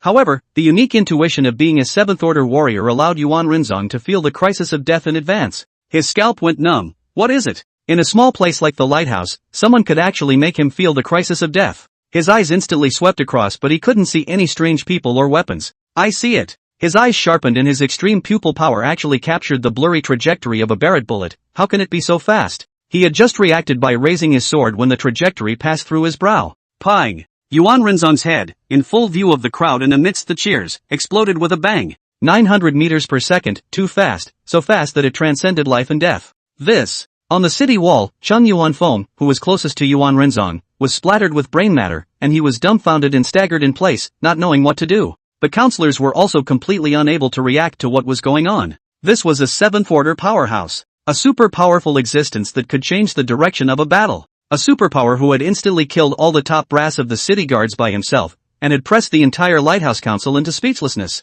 And his head just exploded in a strange and inexplicable way. Gulp. They seemed to be strangled by ghosts. A great fear made them cool from head to toe, unable to move at all. In the distance, Lin Yan blew the smoke from the muzzle of his gun and was a little surprised in his heart. From the time he fired his gun to Yuan Renzong's death, it was simply less than a second before and after. And yet, the other party made the 4 actions, realizing the death crisis, searching for the crisis, noticing the trajectory, and starting to move the knife. Is this a 7th rank warrior? It really is a non-human monster. Lin Yan's eyes were gloomy. If the 7th order was this strong, then the 8th order powerhouses, it was definitely possible to block or avoid sniper rifles. The power of their attacks was sufficient, and as long as they could swing their swords in time, they would definitely be able to block them. It seems that in order to tackle a stronger existence, I'll have to become stronger as well. Lin Yan realized some crisis. He was afraid that he wasn't capable of killing an 8th ranked gifted person right now. Shit. This is dead. Chang Siwei looked at Lin Yan in shock, then at the headless corpse at the city's head, shocked beyond words. His pupils vibrated as he looked at the steel creation in Lin Yan's hands, his heart scornful and fearful. At the same distance of 400 meters, he was thinking about whether he could block this blow. Maybe if I can see it before he shoots. But if it was a sneak attack, it is basically unlikely to survive. Chang Siwei's body went cold through and through after generating this inference. This was too terrifying. A few hundred meters away, with a hook of the finger, a terrifying treasure that could almost certainly kill a 7th rank powerhouse. My mission is complete. Lin Yan put away his sniper rifle. Instead of continuing to shoot, he began to close his eyes and wait for the battle after entering the city. Good. You've reversed this battle. The first credit for this battle is yours. Chang Siwei was thrilled beyond words. Feint into main attack, give me a hard hit. Soon, the battle-hardened Jarius soldiers attacked the city. The counselors and the city guards of Lighthouse City, who were dominated by the psychological shadow of Yuan Renzong instantly holding his head, fled in haste, not having any intention of resisting at all. They had no idea what kind of monster they were facing. It could instantly kill a 7th rank powerhouse without even showing its face at all. Wouldn't that be an 8th order, or even 9th order legendary powerhouse? It was said that a 9th ranked powerhouse was fully capable of destroying a city with one person, terrifying to the extreme, a strategic level existence. When they encountered this kind of inhuman monster, they simply didn't have any thoughts of resistance. Lin Yan entered Lighthouse City very smoothly. Along the way, 10 special warriors protected him in the center, sneaking along at breakneck speeds, and any crises he encountered could basically be easily resolved. Lin Yan was so focused on hurrying to get to the lighthouse quickly that he didn't have the heart to kill anyone. All these small problems were naturally solved by the special operations team. You mustn't run away.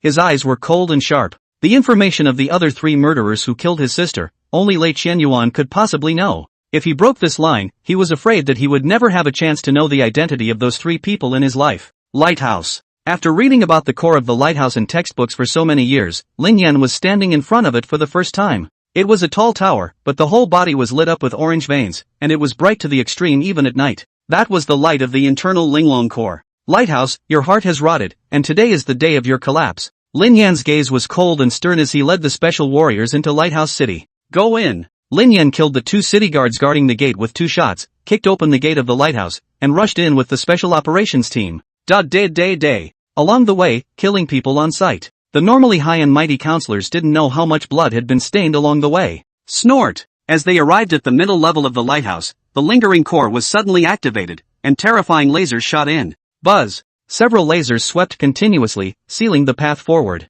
It seems that your path can only go so far. Next, I'll just go up alone. Lin Yan told the special warriors to guard this place. I'll go up with you. At least my doppelganger can help you block the crisis once. Ruyan Lu said evenly. No need. Lin Yan waved his hand as his light armor attached itself and his gene potion modified body exploded with terrifying energy. Buzz! With a single arrow step, he rushed out a dozen meters. Buzz! Several lasers swept in, and Lin Yan transformed his body in midair, weaving through the laser gaps. Gulp! Captain is so strong. The special warriors were dumbfounded. This human body quality, it had already surpassed human limits. A 7th order powerhouse would be just like that. Worthy of being Brother Sin. Shu Qi muttered. Boom! Lin Yan did a flip and jumped directly onto a 10-meter high beam, shattering the laser-firing treasure with a punch. He then landed on the ground and walked towards the upper floors of the lighthouse. To-wo! Lin Yan arrived at the highest level of the lighthouse. The door to the conference room was tightly closed. Buzz! Just as he was about to remove the door with his bare hands, the door to the conference room opened automatically.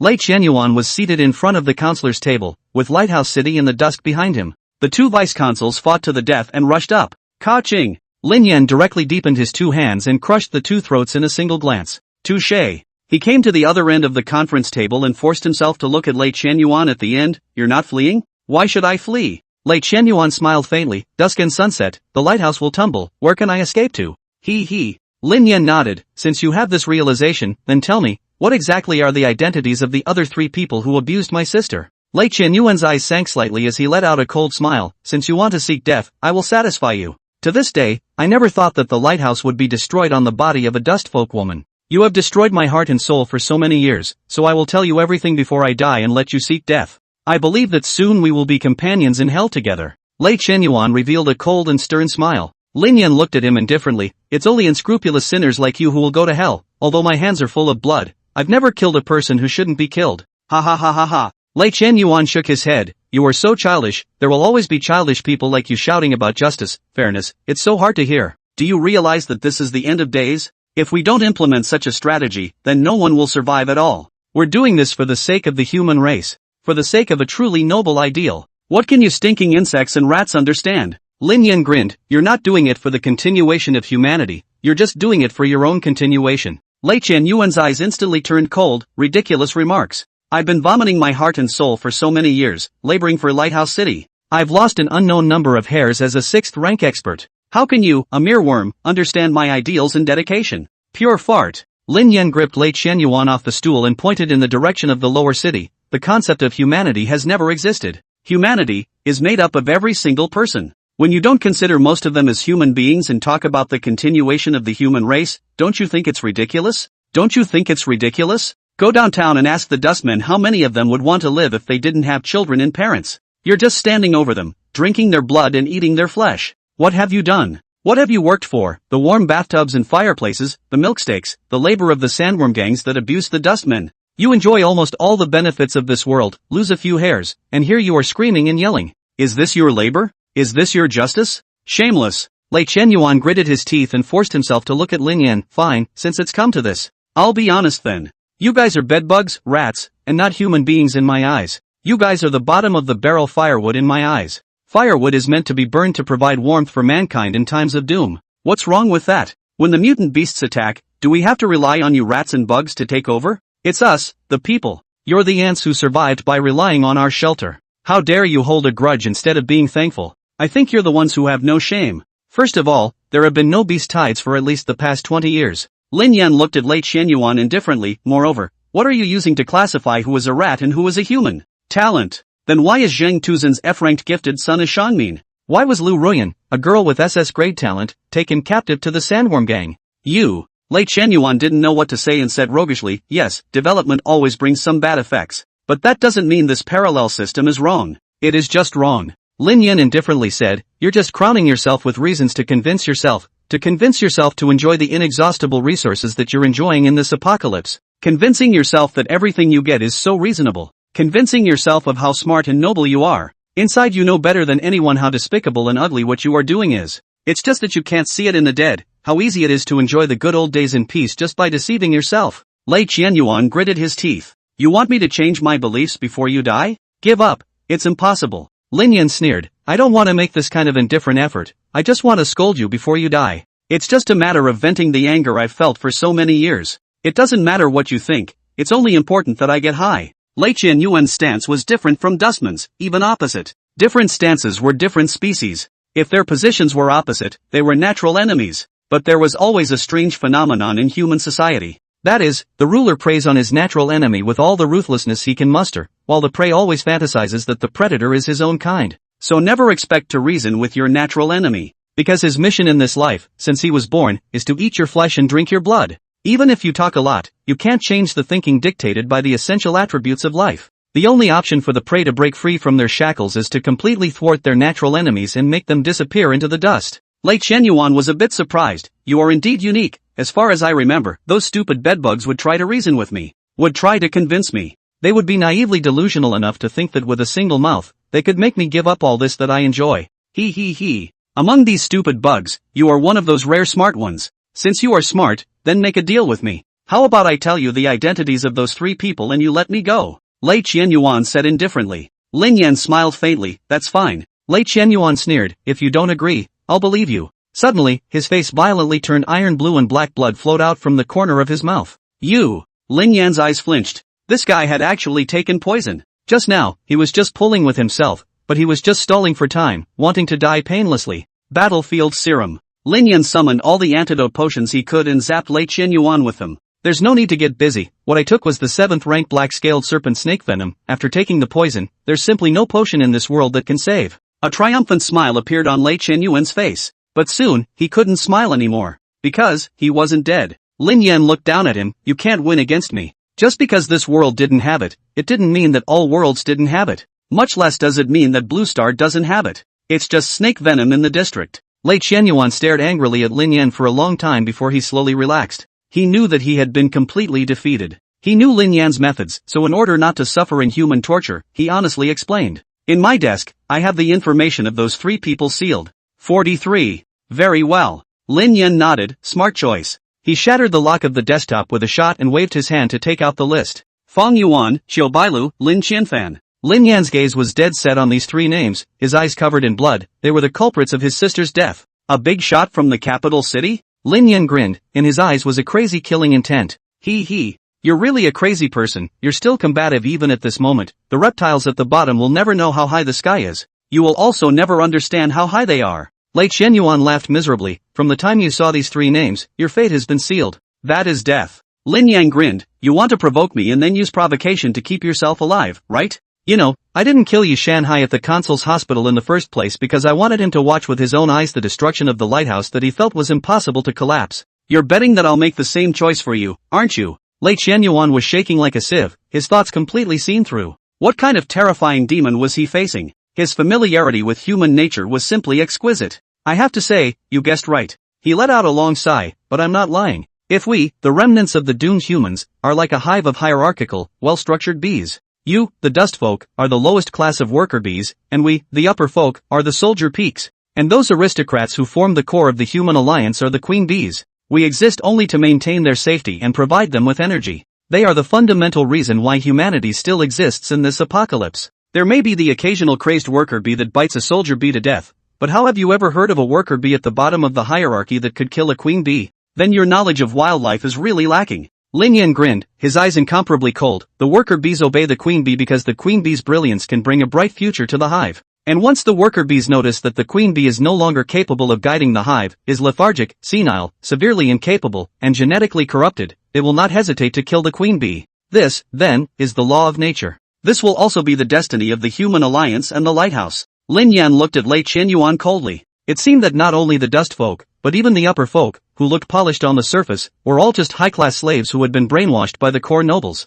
Even such basic common sense as worker bees would kill the queen bee was unclear. You are nothing more than high-class pigs and goats that have been captive raised by the nobles, and everything you see and hear is still false as well. Lin Yan skimmed his lips, on this level, you are also pathetic enough. Lei Qianyuan didn't speak again and closed his eyes, ready to wait for his fate to be pronounced. He had lost completely and utterly on every level, and now his heart was as if he was dead, but he was begging for death. But I must also congratulate you, you made the right bet. Lin Yan's words peeked out, causing Lei Qianyuan to instantly open his eyes. His eyes were filled with hope, but turned to anger in an instant. You're playing me. No. Lin Yan swung out his sword and cut off Lei Qianyuan's head. I'll let you see it, but only your head will be able to see this ending. Before Lei Qianyuan's brain died completely, Lin Yang put his head into the freezer bin. Only by going to the capital city can I completely realize my revenge. Lin Yan's eyes burned. The people behind these 3 names were obviously at the very top of their status and power, or else they couldn't have been so scorned by Lei Qianyuan. If one had to go by hive theory, Lei Qianyuan was at least a hive general. Someone who could make him so scornful that he wouldn't even dare to speak his name rather than die could only be the Hive King clan. Core nobles? Lin Yan muttered, since this world is already sick, we have to cut out the root of the disease that is making him rot away. Even if that root of sickness is the king bee itself. He walked out of the lighthouse, and now that the entire city was under the de facto control of Jarius, the resistance of the city guards became a joke. Blood and fire filled the streets. These Jarius members who harbored endless hatred towards the upper folk went crazy, filling the streets with human heads. It was a horrifyingly thorough bloodbath. No one talked about morality and benevolence, only the purest revenge and brutalization. Jarius, the purpose of this organization's existence was revenge, and because of this, it also possessed an extremely high level of cohesion, so naturally, it was impossible to restrain the members from taking revenge on the Shangming after breaking the city. Lin Yan was oblivious to this, all of this swept past his ears as if everything was far away from him. He once again stood in front of the door of the consul's hospital, and this time he didn't have to sneak in with makeup. He stomped in, stepping over the chaos of corpses and blood, and walked to the familiar ward. Yi Shanhai turned his head. "You have a big enough life." Lin Yan grinned. "I thought I'd only see your corpse when I came here. Probably they would prefer me to live in agony until I die, right? Compared to the way I am now, being killed would be blissful instead. But it's not that bad anyway, aren't you here to kill me?" Yi Shanhai was now in the deepest despair. Everything he believed in, everything he firmly believed in, was shattered. Lin Yan's promise had come true, the lighthouse had collapsed and shattered, and everyone was dead. That high wall had collapsed. Lin Yan took out the freezer and showed Lei Qian Yuan's frozen head to Yi Shanhai. The despair in Yi Shanhai's eyes deepened. "I've fulfilled my promise, now I've come to take back my payment." Lin Yan stood in front of the paralyzed Yi Shanhai. "Even if you overthrow the lighthouse, so what? What is the lighthouse in front of the entire league of surviving humans? You can never defeat my faith." Yi Shanhai's mouth was hardened with external strength. "Those people, they are the big shots coming down from the core city. I know all of this, you want to do the same old trick to live on, right?" Lin Yan grinned. "Lei Qianyuan just played a similar trick with me, but he gambled right. I kept ahead of his, preparing to resurrect him the moment I destroy the human alliance, to take one last look at the world he believes in." Yi Shanhai gritted his teeth. "Are you going to treat me like this too? No, you don't deserve it." Lin Yan stomped Yi Shanhai's newly risen hopes to pieces once again. "You only deserve to live until this moment. The fall of the moon is not something that can be witnessed by a mole." In the next moment, blood light infested, and Yi Shanhai's entire body exploded. The medical room turned into red residual soil. Lin Yan walked out of the consul's medical room and ended up silently returning to the lower city, glancing at the dilapidated house he had lived in for 18 years. After putting the things he cared about the most into the system space, he turned around and walked out of Lighthouse City against the flow of people with determination.